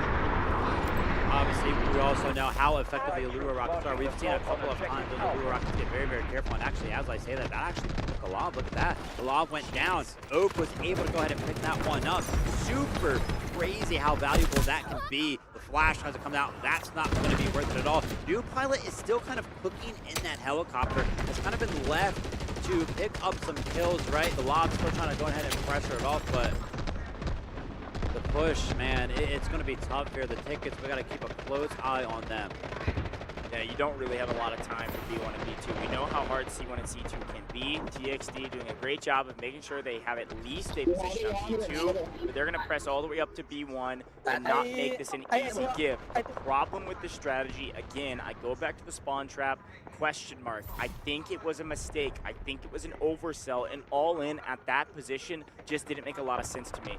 I don't mind their position right now. They've kind of got a forward line where they're going to get some respawns in, be able to hold this position, and then they've got their back line holding on to B2 to make sure there's no freebies sneaking up the flank that we oftentimes see at least one squad trying to do. And then we've got the lob in the back line harrying, actually 2 lobs harrying the helicopter from a distance. Should see one of those go on to B2, much like we saw TL do on the fence. Yeah, new pilot. With seemingly an impossible task, help your team make a push onto B1 and B2 because a lot of the defenders can kind of hide, whether it be in the tent, whether it be in the garage, that actually encompasses B2 entirely. Finding value from the skies is actually really hard, so we'll have to see how this push is going to start, right? Because, you know, instantly kind of taking a look around, they have made 0 progress towards any of the major checkpoints that you need to go ahead and capture to even get near either of the points, right? The tent over here on the right side are a big part of a push. The building, the garage lights to the left, they have not crossed this line at all. Yeah, this is not the same RLF that we saw yesterday. At the very least, maybe their opposition is just that much better. TXD doing a great job on the hold right now. This is a net victory for TXD already. And like you said, the attackers haven't even touched B1. Here comes a pretty aggressive push. We've got 2 vehicles moving on the right-hand side. RLF trying to get crazy on the flank, losing a few lives, but slowly but surely creeping their way through and towards this point. As a reminder, we have seen that tank destroyer go on top of the yellow tents, work their way in. That is technically something you could do. Maybe find a little sneaky angle with it. But it's a really good hold from TXD. Look at this flank. We should see this squadron from RLF try to move around the left side, at least to try to find an opening. Now we've got a nice strafing run coming in from new pilot. Should pick up several assists there and get any backup. I just don't think there's any infantry playing with them. They feel a little bit disjointed with when they're timing their attacks. Huge foothold here for RLF around these containers on the flanking side. There's a couple of members left. Is going to be able to find his No the Bow once again, finding value there. KKN definitely going to be one of the members of that MVP squad over there. I was sort of paying attention to the squads. KKN is going to be in the same squad as NTTP. So that's going to be a super NTPP. It's going to be a super strong squad there. Probably going to be putting up big numbers for the MVP, but big there from Pikey as well. That's exactly what we need for RLF to get a foothold in here. Yeah. Oh, it's a big trade. Very well done to hold this point over the top of B1. Definitely dwindled the numbers. Feel like a play. Another strafing run over the top does yield a few more assists, it looks like. We also see the tank destroyers getting involved now. We've got a vehicle advantage barely on the side of the attackers. Have yet to really crest into B1 though. That was a decent little push over the top, picked up a lot of kills, but the medics were there immediately to get those boots back on the ground for the defense. I'm just not seeing that much value from our helicopter or our vehicles on the attacking side. Yeah, they've got to start making something happen right now. 70 tickets remaining. Both B1 and B2 are completely green. Nobody from the attacking side has a single foot on either one of those points as the Allure rocket looks to find some value right there onto the tank. And again, this tank, it's all the way back here. It is yet to kind of cross this garage that you need to go through to actually go ahead and find some angles that are going to be of any value. As you can see right here, the tank destroyer is trying to do that right now. But maybe this is the problem, right? All of these kind of spots that the defenders can kind of destroy the vehicles from up there is very, very strong. RLF just looks too disjointed right now. They're not moving in a cohesive effort. TXD, look at this line they have. I was kind of criticizing they're all in at the spawn on A, but the hold, the stick at the line here on B1 has been more than impressive, and they're holding the flank on the right-hand side. It looks like Rapid Lo-Fi is not even on the map right now because they're all having to respawn. Yeah, they have a little bit of control on the right-hand side, but they're about to lose their tank destroyer. This is brutal for them. They can't get any value on the flank, and they're just wasting numbers and wasting time over here rather than trying to find any value on either of the objectives. It looks like they may try to all in with the tank destroyer and the tank destroyer running into each other. I don't know what's happening. And down goes the tank destroyer because they're playing bumper cars with each other. What is happening to RLF? We are falling apart. Lock in. This is a fantastic team that has a chance to still win, but they've got to make a move now. As kind of think about how this game has gone so far, I feel like my confidence in their ability to actually make a push towards winning this game has dwindled significantly. TXD on the defensive things right now just look way too strong. Helicopter fully healed back up. I think you got to put the pedal to the metal. You got to group back up and just make a crazy aggressive push here. TXD holding in all the right ways. At the tents, at the line, at B2. TXD, no way. Helicopter down.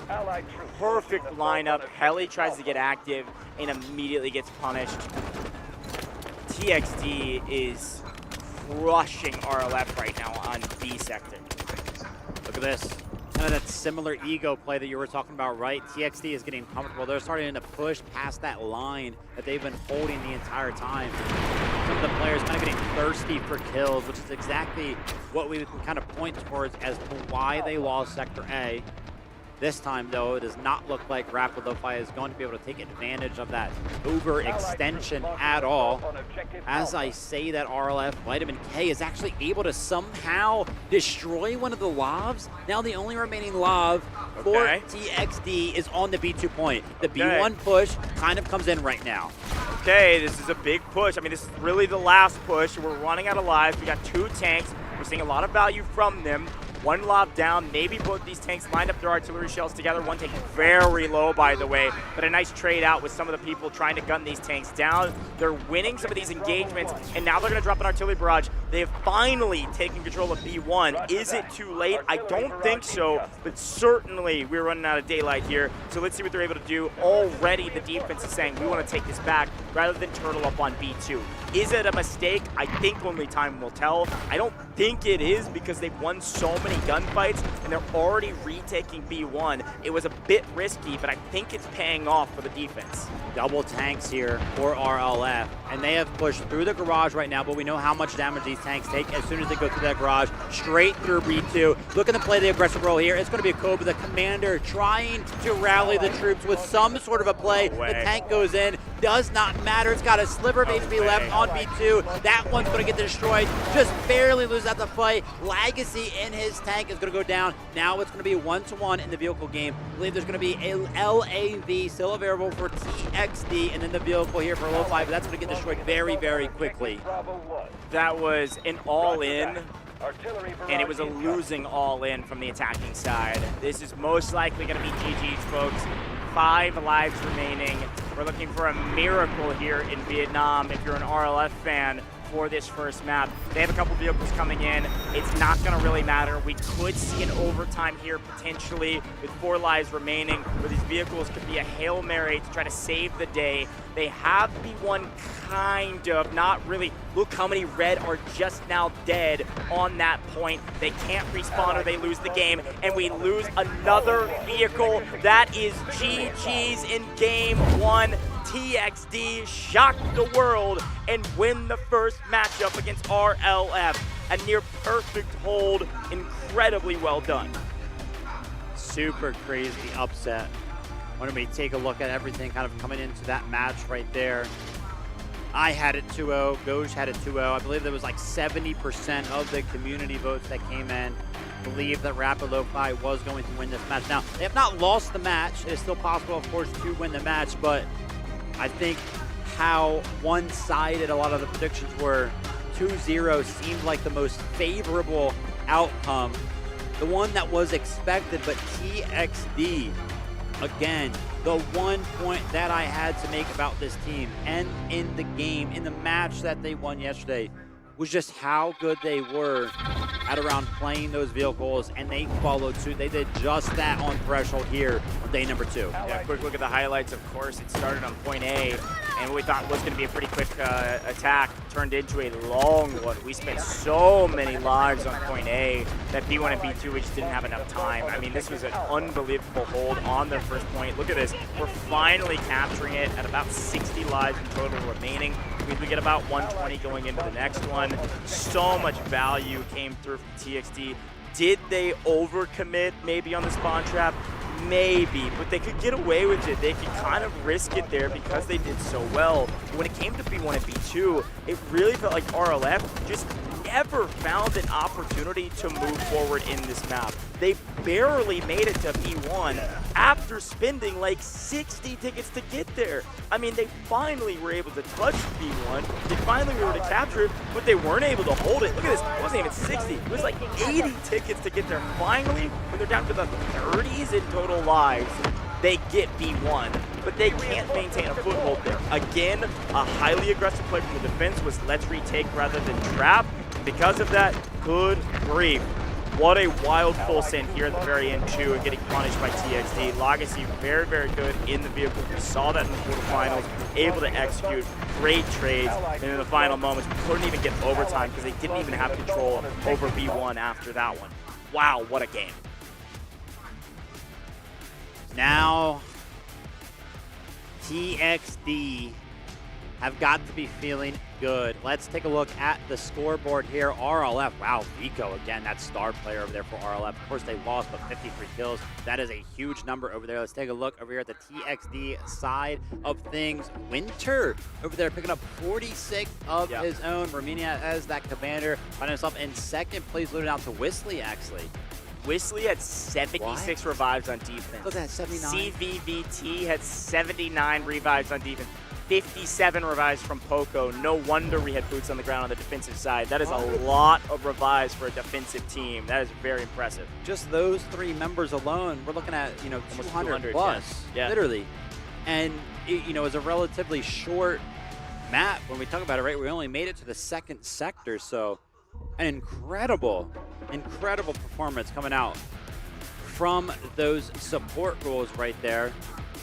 I mean, the revives are just always so important. Okay, interestingly enough, we're looking at some of the strategy from some of these players and some of these teams, and I think in the war room, there's a lot of back and forth because there's a lot on the line here. See Pico there, see Bino 96, Lau, Yuno. Great players trying to discuss what are we going to do. Game number 2. What a wild way to start this competition. I mean, again, it was overwhelming majority saying Rapid Lo-Fi we're going to win this one. And they've lost game 1. The only way for them to win now is to go back-to-back, reverse sweep in a best of 3, and force us to the first game 3 that we've seen thus far. Can a team like Rapid Lo-Fi do that? 1,000,000,000%. They've dominated on this map in the past. You know, I love the what if, I love the hypothetical. I'm wondering if what if RLF would have started on the defense. Could have been a totally different game. Yeah. Could have had momentum on their side going to the attack and felt a lot more confident. It did feel like after a strong defense on A, they had no confidence, or at least weren't in conjunction to work together to move forward. Obviously, here's a quick look at some of the stats from TXD. Vehicle destruction category, that is a lot in the game, and it made sense. They were winning out in the vehicles a ton. They got the heli out of the air early, not early, but before it could actually really make a huge impact. Picked up several of the all-ins, some of the tanks and tank destroyers. I think just generally speaking, TXD was just the better team in that matchup. Let's see if they're going to be the better team when they have to attack. Yeah, you can see TXD right here on screen there. They look so cool, calm and collected. They've got the map up, but that might just be for Zoe, because it looks like they're like staring at it, not really talking about anything. Let's talk about the MVP of the match right here. It's going to be Whistly being able to pick up 25,000 score, 22 kills, a lot of revives on the side of Whistly here as well. We were kind of talking about the importance of that. I mean, the support role just playing a huge part here for the team, making sure that they're all able to stay alive. We want to talk about the positions that they were able to hold some of that game, right? Sometimes they kind of overextend to some of those positions, but every single time we saw them do that, they were able to find the revives whenever one of them went down. Lau, let's go ahead and take an opportunity to talk about the best squad as well. No surprise to see the likes of Whistly on there, right? The plentiful revives going to help them there. And then same squad, we also have a fragger, right? Winter picked up the most kills for the team as a whole. Yeah, this is an actually interesting squad. From what I could tell, it looked like KumpZ, ATX, Winter were the fraggers, and Whistly traveled with them as a medic to pick them back up so they could keep pushing. I actually really like that strategy as a squad. Not every squad picks the exact same class. So let's head back to the players. I think we're going to see, I don't know if you all have been able to hear it from our broadcast, but a couple of these teams get real loud before they go back in, get a team cheer, and here's a quick look at it.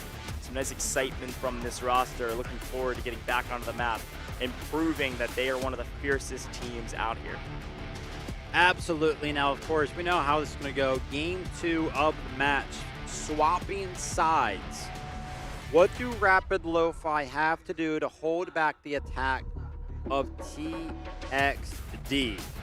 Rapid Lo-Fi, they looked super strong yesterday on the attack of Threshold, right? The defense, a little bit worse, but still very, very good. One thing that I do like to see here is that when we take a look at the war room of Rapid Lo-Fi, they've got smiles on their face as we can see the admin right there. Hey guys, listen, we know you want to talk strategy, but it's time, right? You've had enough time to go ahead and chatter it up in the war room. Back to the stations we go, which means that we'll be underway shortly. Rapid Lo-Fi, they've got to hit that little bit of a mental reset now. You know, after a dominating performance yesterday, kind of get humbled a little bit in that one right there. They got to reset. They got to think about, okay, listen, what are we talking about kind of going into this? Because, you know, you might think about it.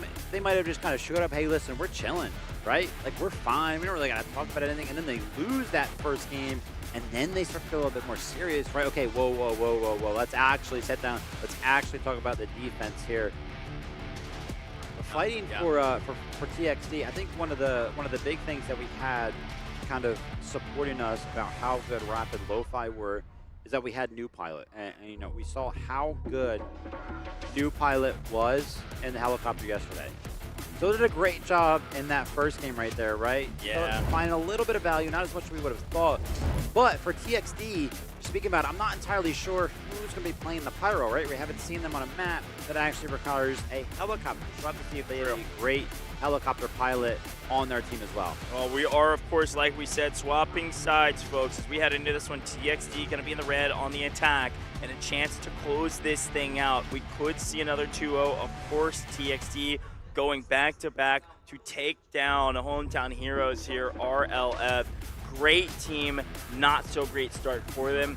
If there is ever a match where I felt more confident about us going to Game 3, it would be this one. Okay. I think because of the caliber of team that RLF is, losing the first game is not going to be so much of a mental burden that they can't come back from it. I think they're a strong mental team. I think they can come back. I think they can get hype and win this one. And when they do and we go to Game 3, I will celebrate and jump around in our booth because we finally will see Game 3. But they got to do it. I believe in you, gentlemen, mostly because I want my prediction to be right that you win 2-1 and therefore I am perfect on the day. But that may not happen.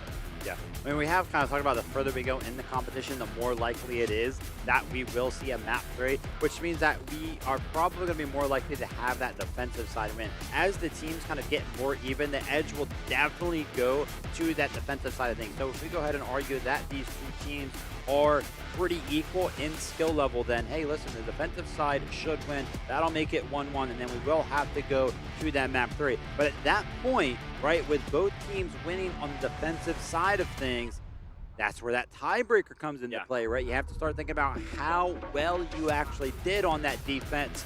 Did you do a better job at holding down some of these sectors? And if you want to talk about it real quick, just to kind of speak it into existence, TXD barely got touched when it comes down to B2. So, you know, I don't even think they lost any on B2. Yeah, they didn't. So that means basically to win the tiebreaker, quote unquote, it would require you'd have to basically get past B1. You'd have to at least touch B2. Yeah. So an interesting little stat there, but we'll see if it comes to fruition, dude. Who knows? 2XD could just win 2-0. I as much as I want Game 3, it just feels still probable that that could happen. The Threshold has been a fun one. Technically seen it the most. Would be our last game of the day. That's kind of insane to say. Feels like it's been a shorter day. I mean, we've been live for 7.5 hours. Let me be very clear. But it does feel like a shorter day than yesterday because it has been. But if we go to Game 3, we could be here for a little while longer, folks. Players get into the lobby here shortly. About to hop back in. Man, yeah, keys to success. I think, again, I really haven't seen very much value from the helicopter on Threshold, besides when TL was able to use it in their perfect fashion. I mean, of course, right? But that's it. I mean, like, these helicopters barely done anything.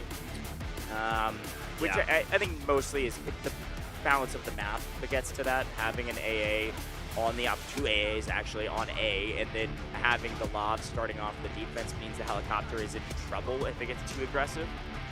It's still super important to keep the helicopter alive, because you are effectively trading. You got to make somebody think about it. Yeah, but you are effectively trading the usefulness of that LAV for the usefulness of the helicopter. Correct. If you kind of just don't use the helicopter, then the lob would just roll up on the point, and the pushes will be a lot harder. So, you know, as much as we are not being blessed with like 70 kills per minute from the helicopter, it is, you know, pretty much required for them to still kind of fly around and be that nuisance, that fly that's kind of just flying around the map.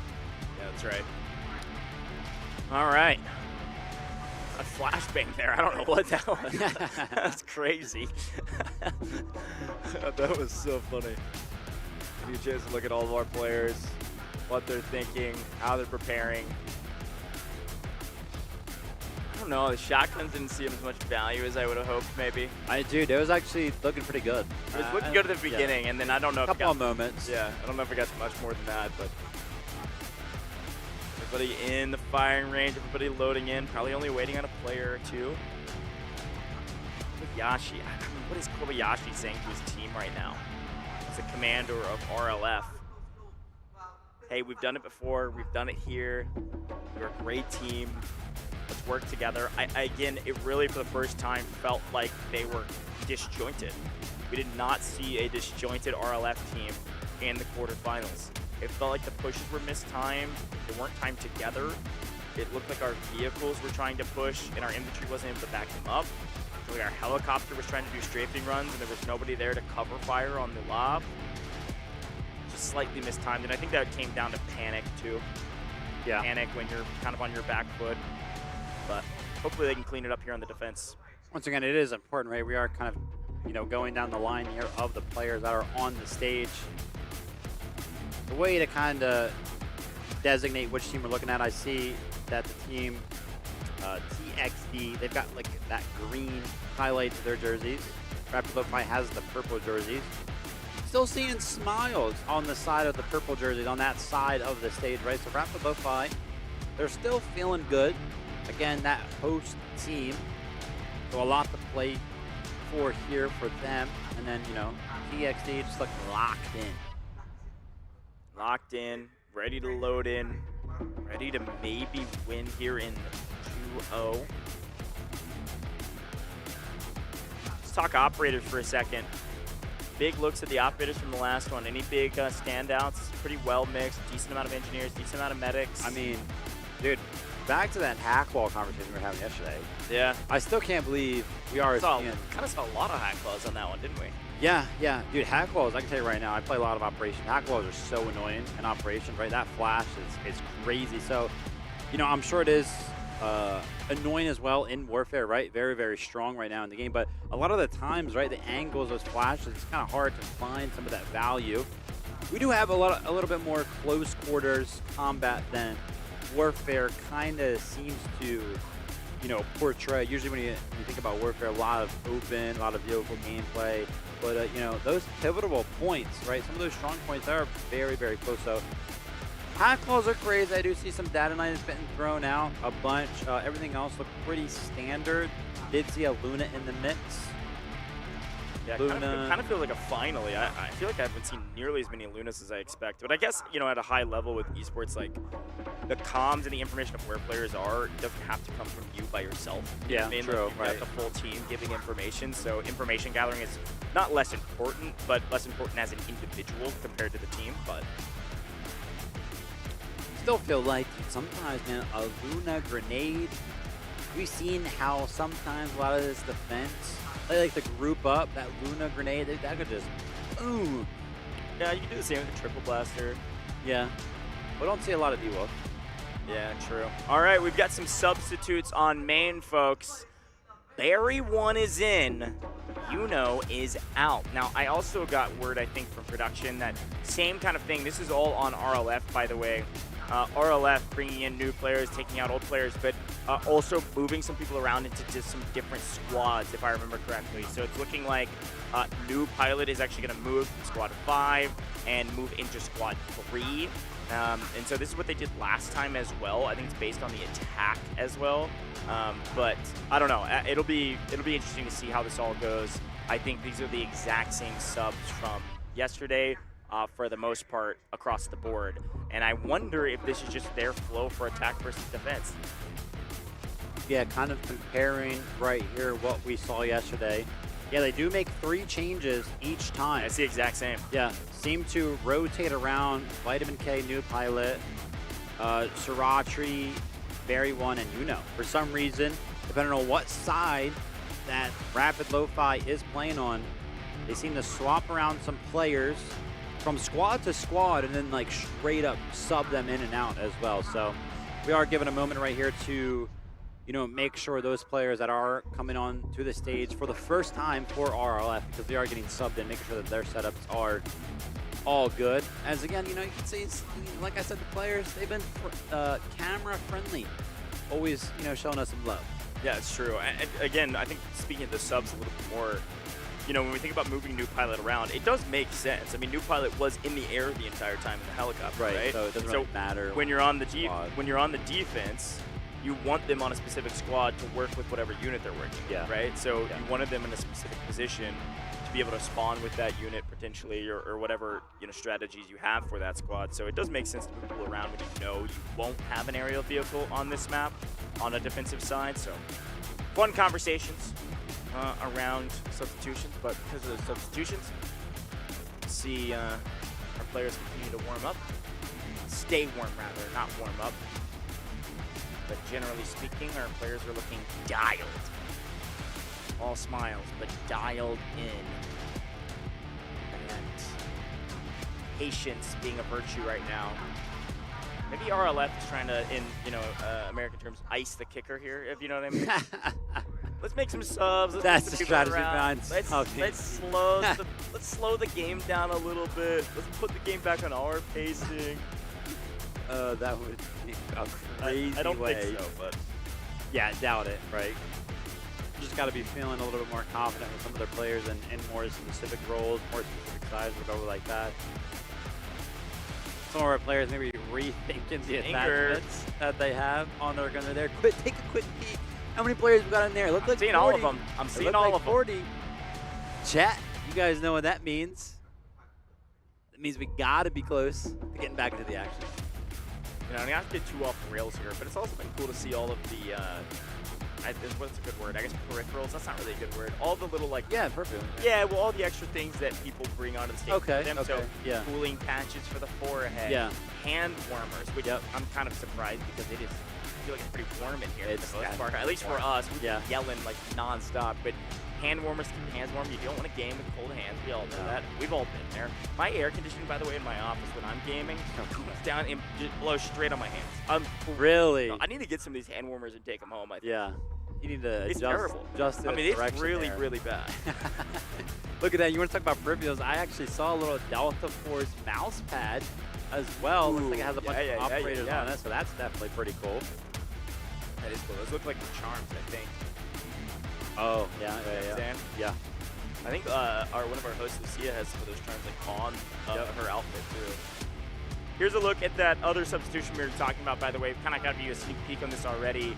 The exact same substitutions they did yesterday. Sora Triss is in. Vitamin K is out. And same thing they did on the attacking side versus defending side, etc. yesterday on the same map too, funny enough. Again, RLF playing the same map they played yesterday, just a little bit of a different result. It is kind of cool to think back to a conversation that we had earlier before that game even happening. Because they're playing on Threshold again, you know, TXT maybe having the opportunity to VOD review the match that kind of happened. I'm telling you, man. Yeah, I'm figure telling something you, out. man. The fact they pulled the same map, I think, was a better boon for TXD because they VOD reviewed RLF, watched what they did, and were able to perfectly just stop it. They're pulling the same strategy. Yeah. We'd be saying the exact opposite, though, if RLF would have won that way. We'd be like, oh, well, because they're experienced on it, because they got the plate already. You know what I mean? Yeah, well, that's an So it's like pros and casting. cons, Yeah, that's an intro casting. We did say at the top of this matchup, though, that it is kind of a net wash.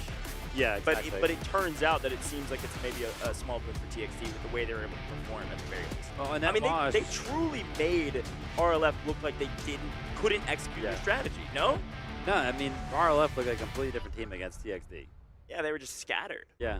And it looked like they weren't able to do what they wanted to do because of the positioning that TXT took. So, I don't know. Maybe I'll talk to the players and see how much VOD reviewing they really did. A lot of it's conjecture. It feels like they did VOD review. And if they didn't, what were they doing? Sleeping? Who needs to sleep when you're in a big competition like this? Oh, wait. Everybody. Anyways. Chat, I want to hear your predictions. I saw some folks saying in chat they think that RLF Mental might be a bit cooked. We'll see if that's the case. Are you changing up on RLF, or do you think that they're going to be able to pull it back and win 2 in a row? You all had an overwhelming majority for RLF in favor of them. Do you think they will win back-to-back? Are you going to stick to your guns here and stay with RLF? Are you going to swap sides, jump ship, and go TXD? Let me know in the chat who you think is going to win, RLF or TXD. Do you think we go to game 3, which means you're cheering on RLF? Do you think we see another 2-0, which means you are cheering on TXD? I want to see you in the chat. I want to see you talking. I see somebody in the YouTube chat saying, yes, Caster, I am changing sides. There you go. Incredible. I love that. I want to see it all from chat, though, because I want to shout you out. Thank you guys for being with us today. It's been a long day, but a good one. And this is the last match of the day. So if you're just jumping in with us, maybe you're just waking up, come at the great time. Already probably the first surprise of the competition here on main. RLF losing the first game in this best of 3. So let's see what chat is saying. I'm still seeing some people saying RLF. Still seeing some people say they're swapping sides. So who knows? Anything could happen. Kind of an overview here for anyone that may have joined us late. I'm sure not everybody's been able to watch the tournament in its entirety. Like me and Goj here have had the pleasure of doing. How we kind of got here right here. TXD went ahead and beat No Mercy yesterday, and RLF beat HR yesterday, so that's why they're kind of going up against one another. But the caveat that I want to put on that is that RLF absolutely dominated. They ended the night quick. They ended the show fast with how fast they were able to actually go through HR. So coming in today, we were like, wow, Rapid Lo-Fi, they look like a very strong team.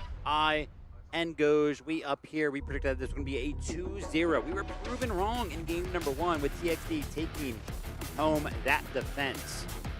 So now, Rapid Lo-Fi, not their tournament on the line, but the winner's bracket side of said tournament is on the line. They have to prove that they can go ahead and defend on this map as well, or at least as well as TXD did. That's very true. I like that breakdown. I like that recap. Make sure everybody's kept up to date. Feel free to ask questions in the chat too, especially during these kind of lulls between games. We're happy to engage with you all, answer your questions as needed. Today is kind of the last day of what I would call a traditional kind of quarterfinals or bracket stages. Tomorrow is going to be crazy. It's going to be all elimination games tomorrow as we prepare to battle through the lower bracket, prepare for the championship day. The championship day is going to be nuts. Obviously, winner bracket finals, lower bracket finals, and then the grand finals, which is going to be a lot of fun. Tomorrow's going to be interesting. I don't know, did you just say that it's all losers brackets Yeah, tomorrow? it's all elimination rounds. Every single game, the stakes literally couldn't be higher tomorrow. It's going to be a banger, and I'm pumped about it, but we got to get there first. We still got one more match to clean up. I think we're just cleaning up a few things here in the lobby. Again, we had kind of a lot of subs, switching some people around, getting settings correct, making sure everybody's in, ready to go. But same map, shouldn't be too difficult to set up. By the way, like I said, here's one of the things. Everybody wants to keep their hands warm, but also you want to keep the sweat out of your eyes. This is one way to do it. Yes, yeah. Keep sweat out of your eyes. Yeah, probably, you know, thinking about the germs that might be on those. Oh, maybe yeah, that too. Yeah, that's kind of what I was thinking, because I'm assuming that those are the noise canceling. Oh, maybe the noise headphones that canceling pretty much everybody's using. Yeah, they stay right? at the station. Yeah. Oh, here we go, folks. Thank you for staying patient. We got a timer. Top right. That means the players are loading in. You know where we're going. You know what's about to happen. I told you 10 times now, so I'm not going to repeat it. But what I will repeat is the same question I've asked you now a couple times before we go in. Words of wisdom, Vivid. What are you going to say to RLF? What do they need to do here? We know they need to hold, but how do they hold against TXD with momentum on TXD's side? Any words? Well, I'd be like, listen, finally we kind of get to make the point that the attacking side is technically, the harder side of things, right? You got to be feeling confident. Yesterday you were able to defend. Now you're just up against a little bit of a better team. You got to lock in. On the defensive side of things, you're probably feeling a little bit more comfortable. So honestly, I think that if I was Rapid Lo-Fi, I'd be feeling pretty good about pushing this one to a game number 3. It is an interesting point and something that I think is maybe lost on some of our viewers that pop in and out of this broadcast, folks. I want to be very clear on what's happened over the last, what have we done? 7 total best of 3s. We're about to finish our 8th best of 3 in the last 2 days. Every single best of 3 has gone to 2-0 every time. We have not seen game 3. What that means is that we have a not perfect as of current, because we're halfway through this best of 3. But if this TXD team picks up a 2-0, we'll have a perfect 50-50 split on winning on attack and defense. That's a little bit unheard of when it comes to Delta Force Warfare, but that's esports for you, folks.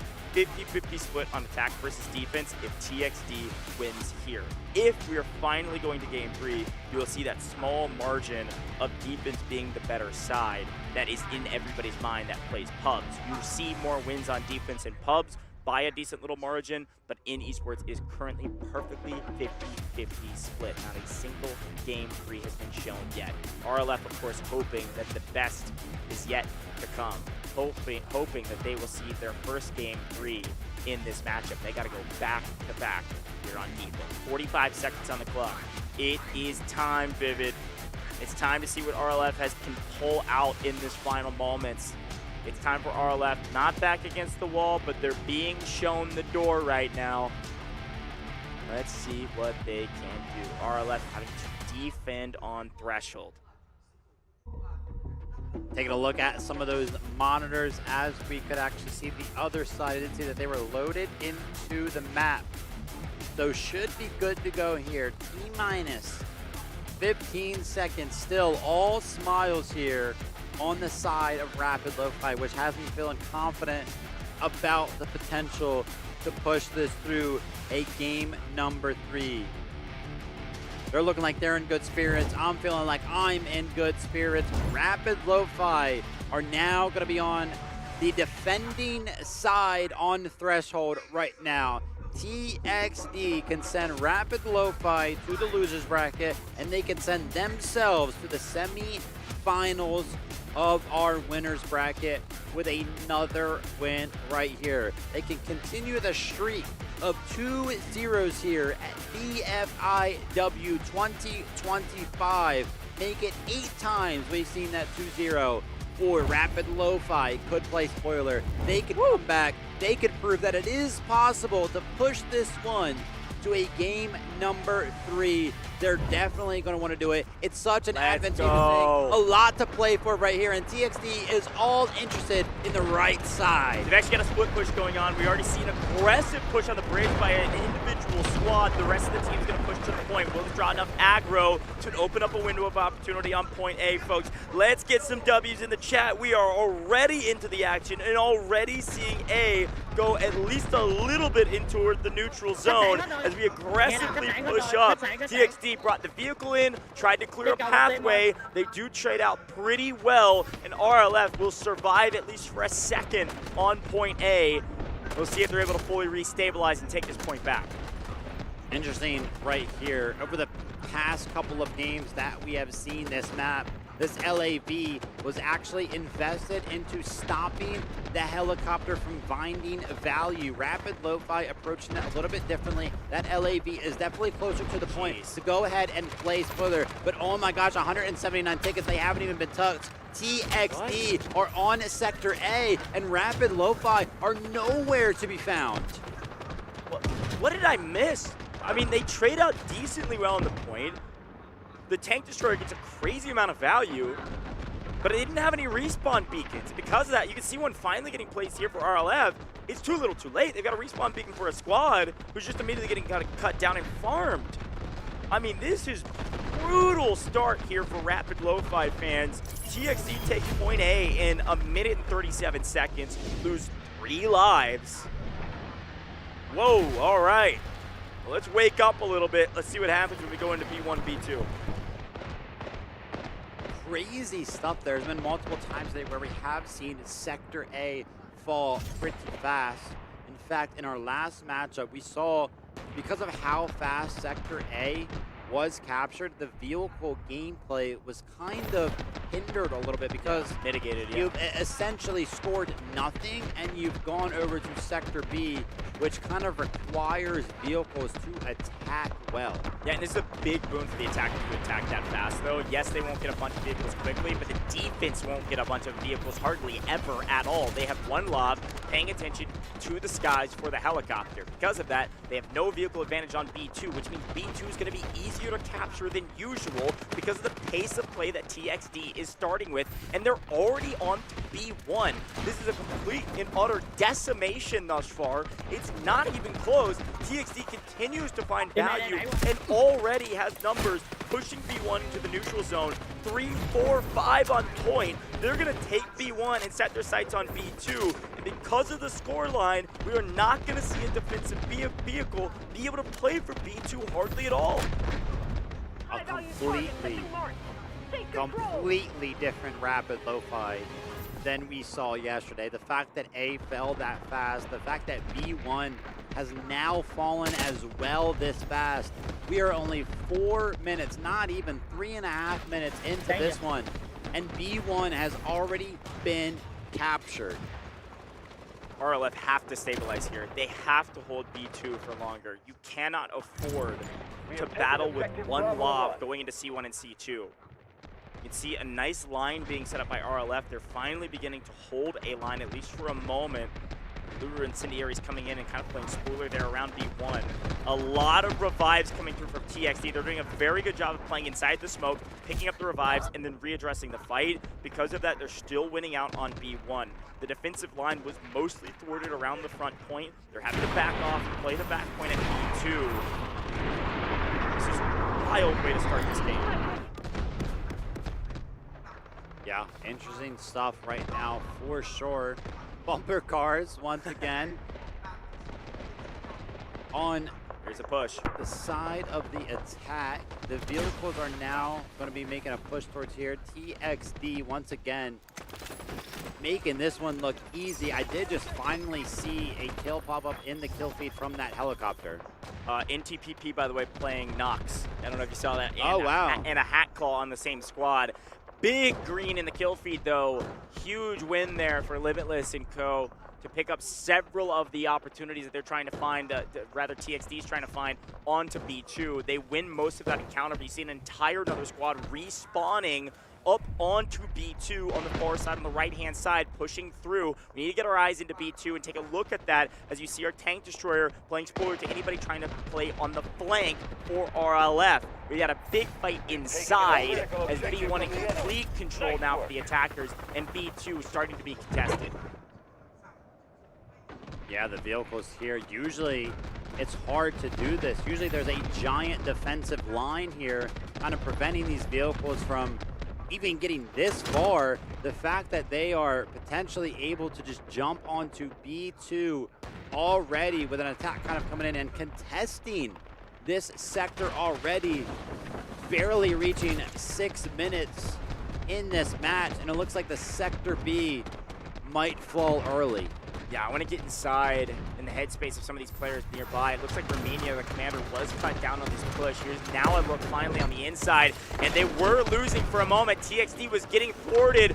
Ooh, barely gets around those anti-tank mines. Did you see that? Swerving, freaking go-karting through with the Tank Destroyer. That was wild. Was able to dodge him, getting some value on B2, try to open some doors. I really like the respawn beacon position here for the defensive side. They're able to respawn right next to the point on the outside. It's hard to take down that beacon for that squad. You're going to see a lot of green on this point, and this really has come down to a push onto B2. Already, by the way, TXD has won the tiebreaker if they don't win the map, but they still have 153 lives, and there's a big fight on B2. Yeah, remember, we were kind of talking about how well TXD did in Revive during that last game, and that was on the defensive side of things. We know the importance of the Revives when it comes down to that attacking side, and we're kind of seeing it right now with how quickly they are able to attack through some of these sectors. But you can see it, RLF kind of, here he goes. Just they've got to be jumping up in these corners right now. Oh! And the tank vehicle is going to have so much value, but it took a lot of damage from that push. How did it stay alive? Are you joking me? Goes in, picks up like 6 kills, somehow stays up. Ridiculous feat from Zomba there. Really big move to thin the herd of the defense, and it doesn't look like the defense has a respawn beacon that close to B2 now. Might have run out of time, and because of that, we're starting to get some boots on the ground as the attack.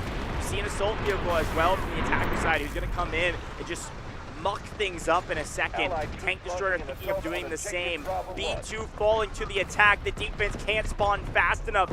Look at the swarm. This is textbook from TXD. They are crushing the competition and showcasing why they should be a household name in the DFIW competition. Yeah, I mean, Rapid Lo-Fi just trying to put themselves back in the conversation here, but Team TXD, they are all over B2 now, right? The vehicles that are kind of finding themselves in the garage are going to be met with the tank on the side of Rapid Lo-Fi.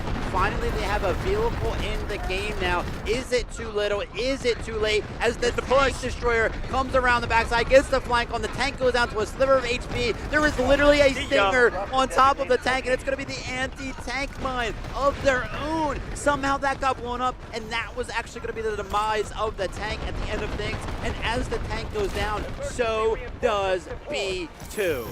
Unbelievable job from TXD going into Sector C with maximum lives. They could not have more of an advantage right now unless every single vehicle from the defensive side was down, and we're pretty dang close to that. Down to just 2 for the side of the defense, and they're really not the vehicles that they want to have onto the map. They need more lavs, they need more tank destroyers.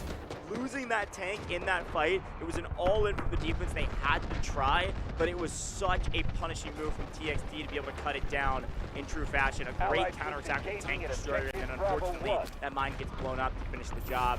Here's a look, of course, at the Battle of the Cranes. This usually happens. It usually doesn't last very long.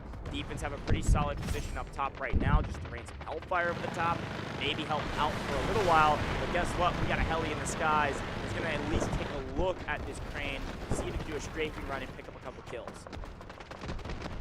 Yeah, on the side of Rapid Lo-Fi, right? Copy.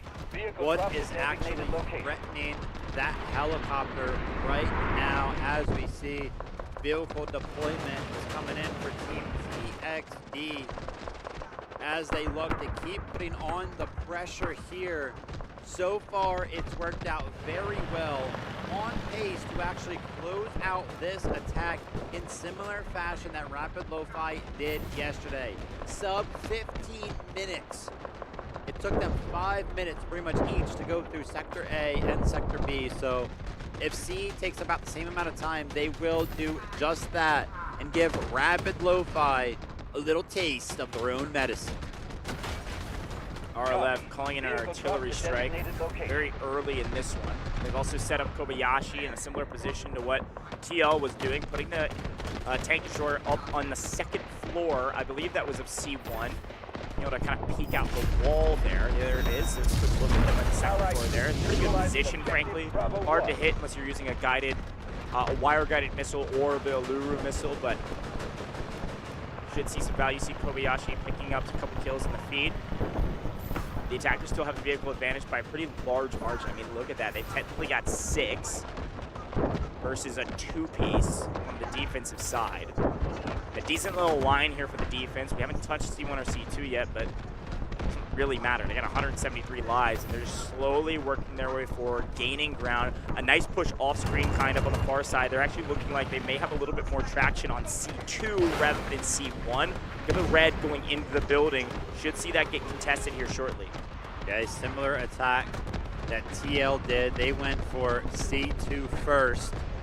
Although, as we're kind of saying that, there's also an equal push going towards C1, so much that they actually have a foothold on it. They are contesting it. They are capturing it. But if you take a look upstairs, somehow, some way, that anti-tank vehicle is up there waiting for the unsuspecting soldiers to kind of walk into this. And as I'm saying that, they just don't care about it. They are literally under that vehicle, and they are just capturing the point as the Alluro is looking to find value and make sure the vehicles do not touch the ground. Another big pickup against the defense. Rapid Lo-Fi can't get another vehicle on the ground. They're going to maintain a huge disadvantage in the vehicle category, which means this war of attrition that usually goes to the defense is absolutely going to go to the offense. They trade out and push into C1. I like that they had a strike team over at C2 to draw some aggro, and then they make a really big surge over to C1, push it into neutral, and should be able to take care of business here, or at least make it difficult to try to thwart, especially when you've got a tank destroyer,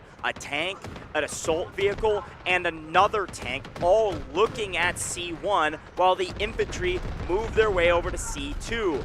This is near textbook from TXD. They've hardly lost a life to their name, and they're on their way to another 2-0 victory. Yeah, C1 was surrounded there by 4 vehicles on the ground. Oh my God.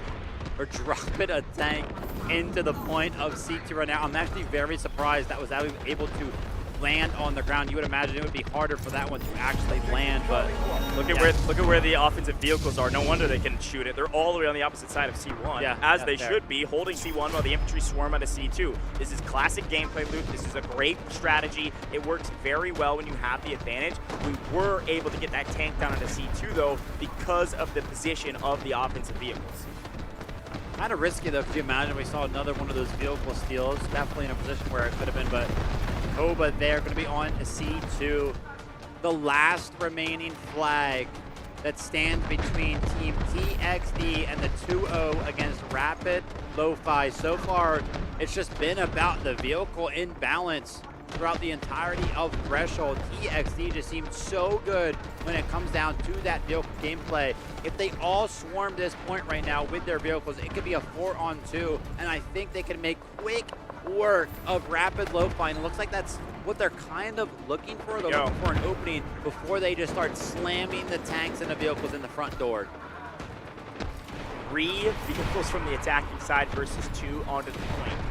Again, you still have eyes in the sky with nobody looking at you besides maybe some ground troops. So the helicopter is actually going to be able to watch C1 while these tank destroyers and labs try to push in and help out their infantry to get to C2.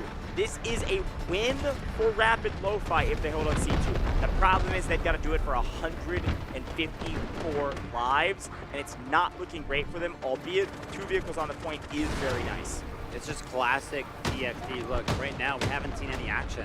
Again, they do this thing, but they kind of like stop. They just stop pushing and they wait for an opening to kind of happen. Yeah, they're actually pinching from both sides. Coming over from C1 is where the infantry are coming, and the tanks and the vehicles are coming in from the front door. So these vehicles from the defensive side are going to have to pick a side, and here's one of the first fights. It looks like Legacy was a little bit weak. Kobayashi tried to finish him off, but a nice retreat. Kobayashi can't follow out, can't push out into that. May try to find an angle over the top. Look how low Oak is there. One nice shot over the top would take care of that lob. No, gonna stay alive. Infantry pushing the equation and making sure Koba has to back up as well. That push that you were talking about, right, with that tank destroyer kind of coming in from the side, it actually got destroyed. So RLF with a small victory in that regard. Still those vehicles at the front door kind of knocking constantly, having the threat of pressure.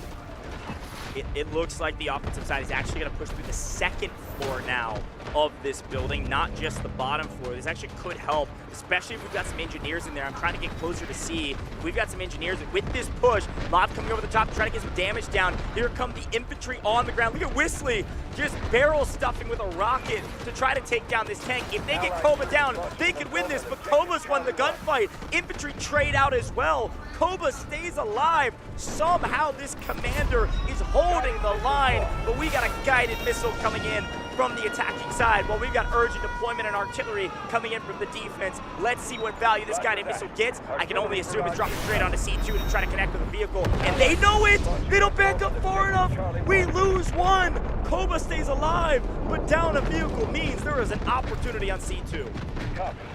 Incredible use of the guided missile there, placing it just perfectly to make sure it goes through those windows that are going to be found on top of the building. I'm not going to lie though, TXD, that was the first time I felt that they had been disconnected. We saw Oak in the vehicle kind of push on, take on that 2v1. The tank that was right next to him didn't go in with him, right? If the tank would have followed suit, they would have been chilling, I think, but the tank again overextends, gets blown up at the front door. If you take a look, the vehicle game towards the bottom, it's now 1-to-1, one tank for each side of them. Yeah, of course, Tuxedo and XG, they of course have that helicopter still in the sky, but the vehicles are pretty even on the ground.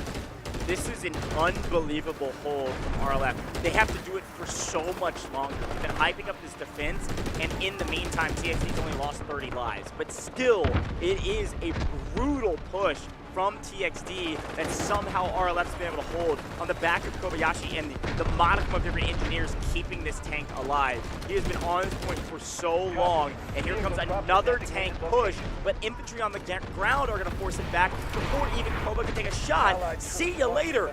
Any attacking vehicle that enters C2 dies. We keep talking about how well Team TXD does at kind of like stopping and waiting for reinforcements. That's like 3 times now I've seen a single vehicle push into C2 from Team TXD while there are other vehicles available to kind of back up that push. I'm not entirely sure why we haven't seen multiple vehicles at the same time go through that front door. That being said, Rapid Lo-Fi as a team, yes, the tank on the point is doing very well, but the engineers are carrying. Right now, finally, Koba taking big damage in the tank, the thing that's been a pivotal part of the defense for Rapid Lo-Fi. No. Finally, Little Egg is able to take it out with a flank from the tank. Sure, they lose that tank, but you gotta imagine the defense, it's gonna fall apart. Romania knows this is the chance to strike. Not only marks the objective to hold, but also puts in the urgent deployment. We've got a team strategic beacon. This could help out a little bit for the defense. I think with Koba down, though, it might be GG's. With Koba off the map, at least for even a moment, urgent deployment landing for the attack. C2 is falling so quickly, and you've got to remember that we've had a heli in the sky just raining hellfire nonstop, completely uncontested for the last 80 lives or so. Yes, a great hold. The problem is they've got to do it for the maximum amount of time, and these vehicles now cannot stay alive. All advantages are headed back to the attack, and this feels like it is about to be over. They've done such a good job at preventing all of the vehicles from hitting the ground. Finally, though, a tank does make landfall, but because of the effectiveness of the helicopter, there's actually nobody around it to jump into it. So he can just shoot at it for free. He can just blow whatever free. They're going to steal it. They're going to steal it. Legacy to seal the deal. To set the legacy, we lose it, it doesn't matter. We steal it, it dies, and we take C2. The defense said, well, our only option is to drop a beacon on C1 and try to trade points. Here's the problem. They're just straight up losing the gunfights inside the medics. We're doing God's work on the point to try to stay alive and try to keep their dreams alive in the winner's bracket. But unfortunately, it's just not enough on C1. C2 falls. C1 now in complete control. It is just a matter of time. TXD, nearly perfect TXD, win the match. Incredible stuff there. Nobody could have predicted it. In fact, nobody did. Everybody had Rapid Lo-Fi taking that home 2-0. Flip the script. TXD is the one taking that one 2-0. And I've got to say, in quite dominant fashion, Threshold, they went ahead on the defensive side of things. held them very, very early on. When it came down to the attack as well, it was just straight up dominance. Goj was all question mark. What the heck happened on Sector A? We both blinked. We missed it. Within a minute and 30 seconds, they had Sector A captured. B1, B2 fell quickly after. Yeah, sure, C2.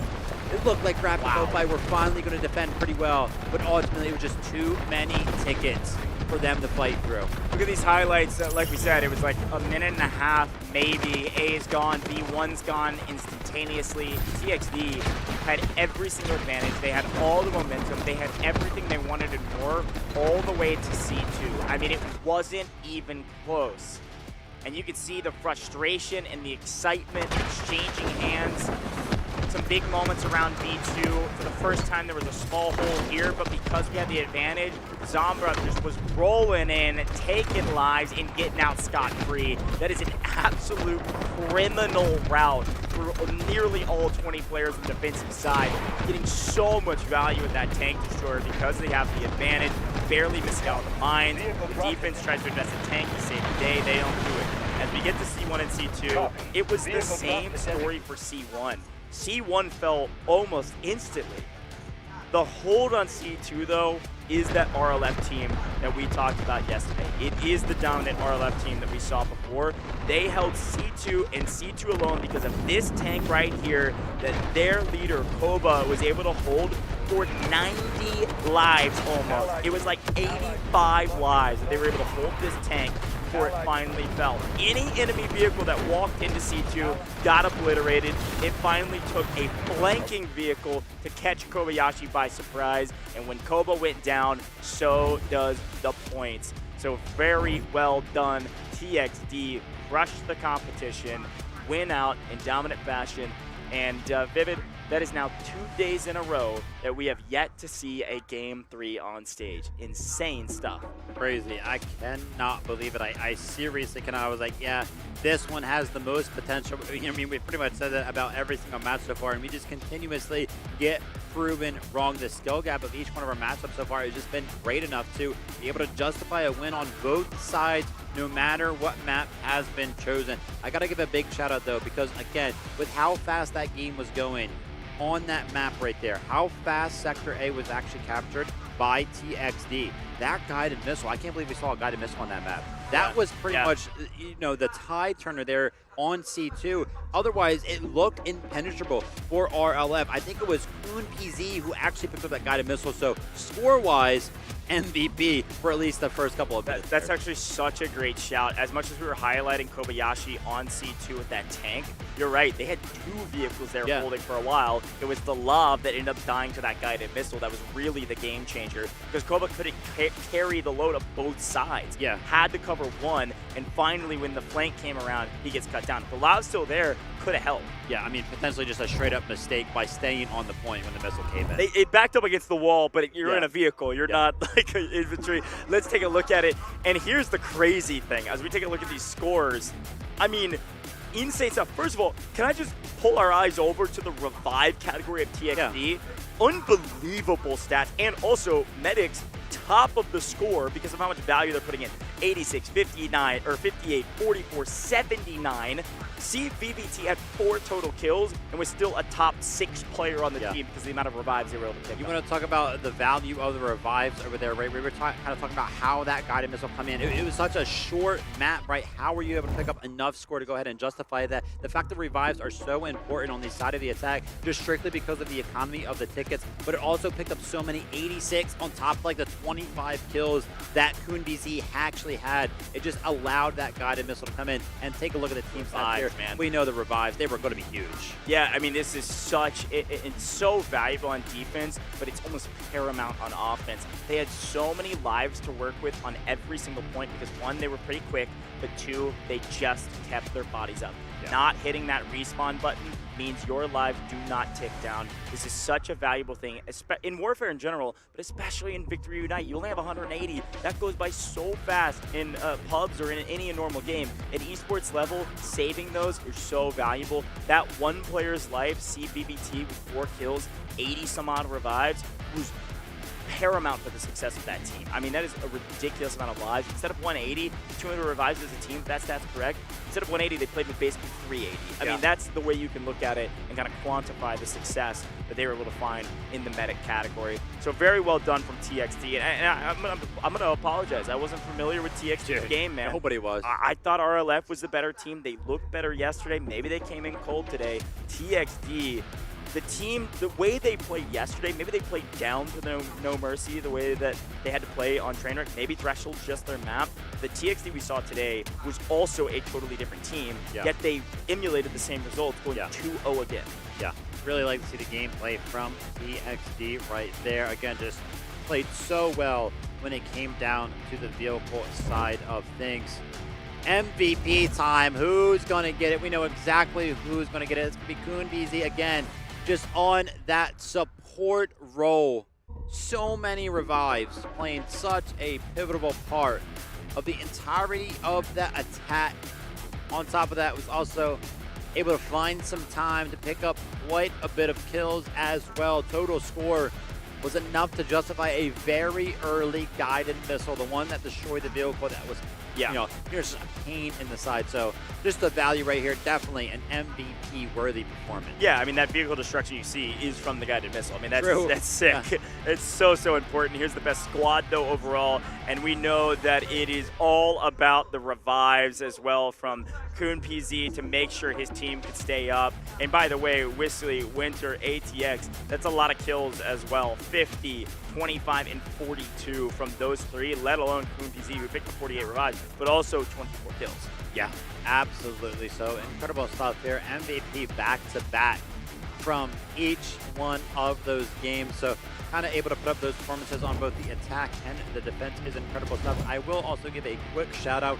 Obviously, we always love to point out the revives that kind of happen on the attack side of things because it just provides just that little bit more of value because you have to think about the tickets. But TXD pretty much had the same amount of revives. I mean, it's kind of hard to compare because the time of the match is a little bit different, but we saw so many revivals on their defense as well. Sure, yeah, no, that's a really good shout. Well, folks, look, we've got an interview ready down on the stage. I gotta say, what a banger day two. That's all for us in the booth. We've done all of our games today. Same time, same place tomorrow. I'm so excited. Tomorrow's all elimination rounds, folks. Vivid, quickly, any final words here for the broadcast? Dude, just incredible games. I can't believe they all have been 2-0. As the days go by, we're getting closer and closer to the finals. Very excited for it. Very excited, folks. We've got an interview down on the stage here very shortly with, of course, I'm sure an excited TXD team. I mean, really fun stuff from them to watch. And I think final words from me is that I agree. Every single time we do tournaments like this with Delta Wars, I'm so surprised by the skill. But in Warfare, man, this is a whole nother level. You're not going to want to miss these elimination rounds. Let's head down to the stage here with our amazing hosts. And, of course, the winners, TXD, moving on to the winners finals. You're not going to want to miss this.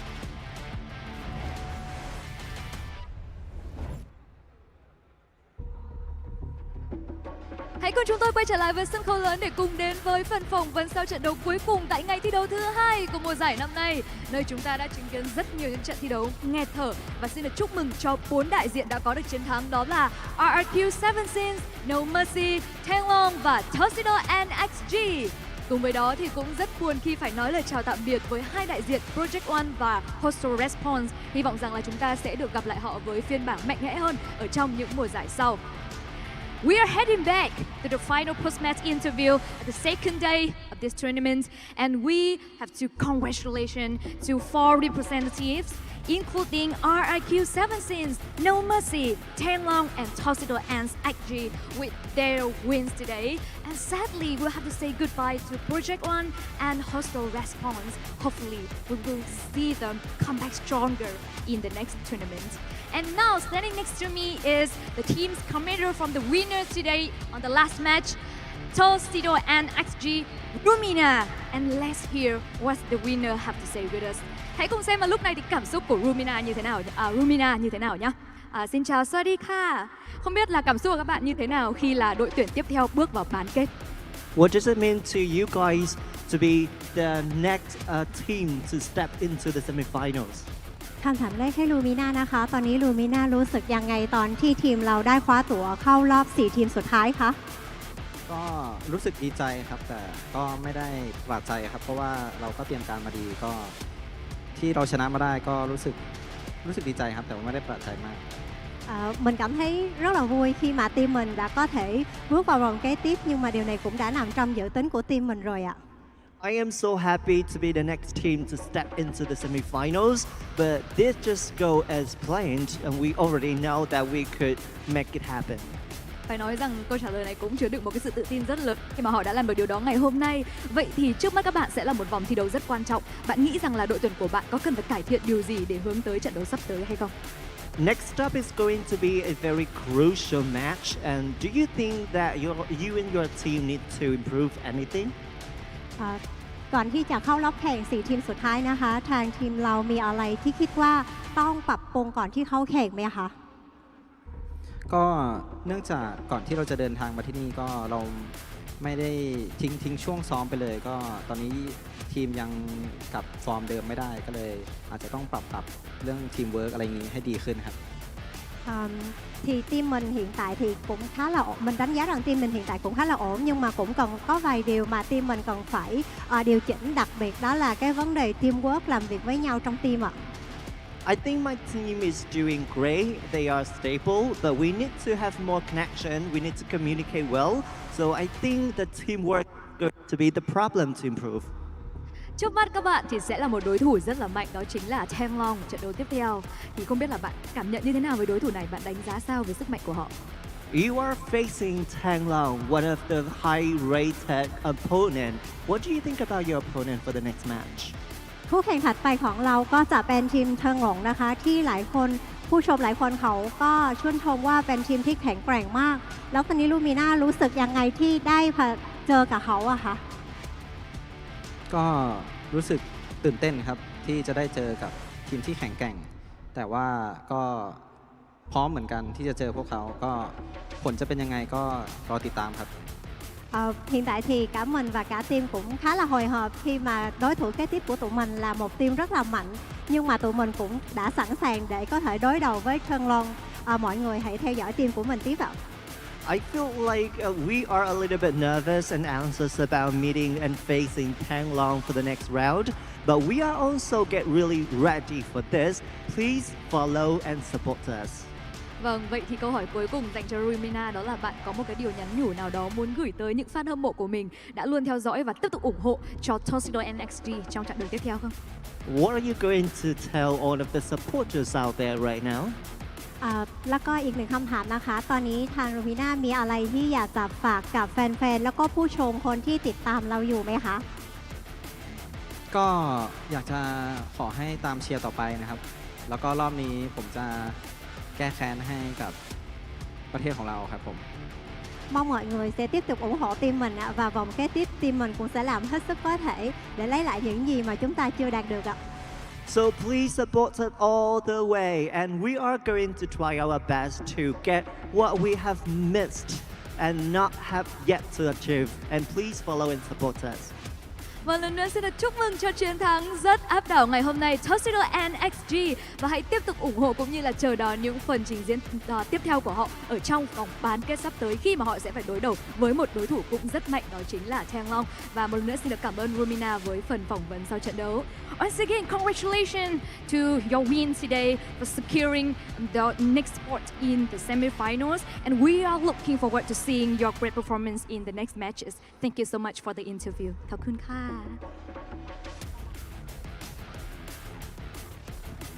Quý vị và các bạn thân mến, như vậy là chúng ta đã khép lại ngày thi đấu thứ 2 tại Delta Force Invitational 2025 World Fair với rất nhiều những diễn biến hấp dẫn, và hy vọng rằng là ngày mai chúng ta cũng sẽ tiếp tục được chứng kiến những bất ngờ xảy ra trên sân khấu này. Cảm ơn các bạn khán giả đã đồng hành cùng với chúng tôi trong ngày thi đấu thứ 2, và đừng quên chúng ta sẽ còn gặp lại nhau vào ngày mai. Ladies and gentlemen, this wraps up the second day of Delta Force Invitational 2025 World Fair with a lot of intense games, and hopefully we will still witness another thrilling matchup tomorrow. Once again, thank you to all the fans watching all over the world. Good night, and we will see you tomorrow.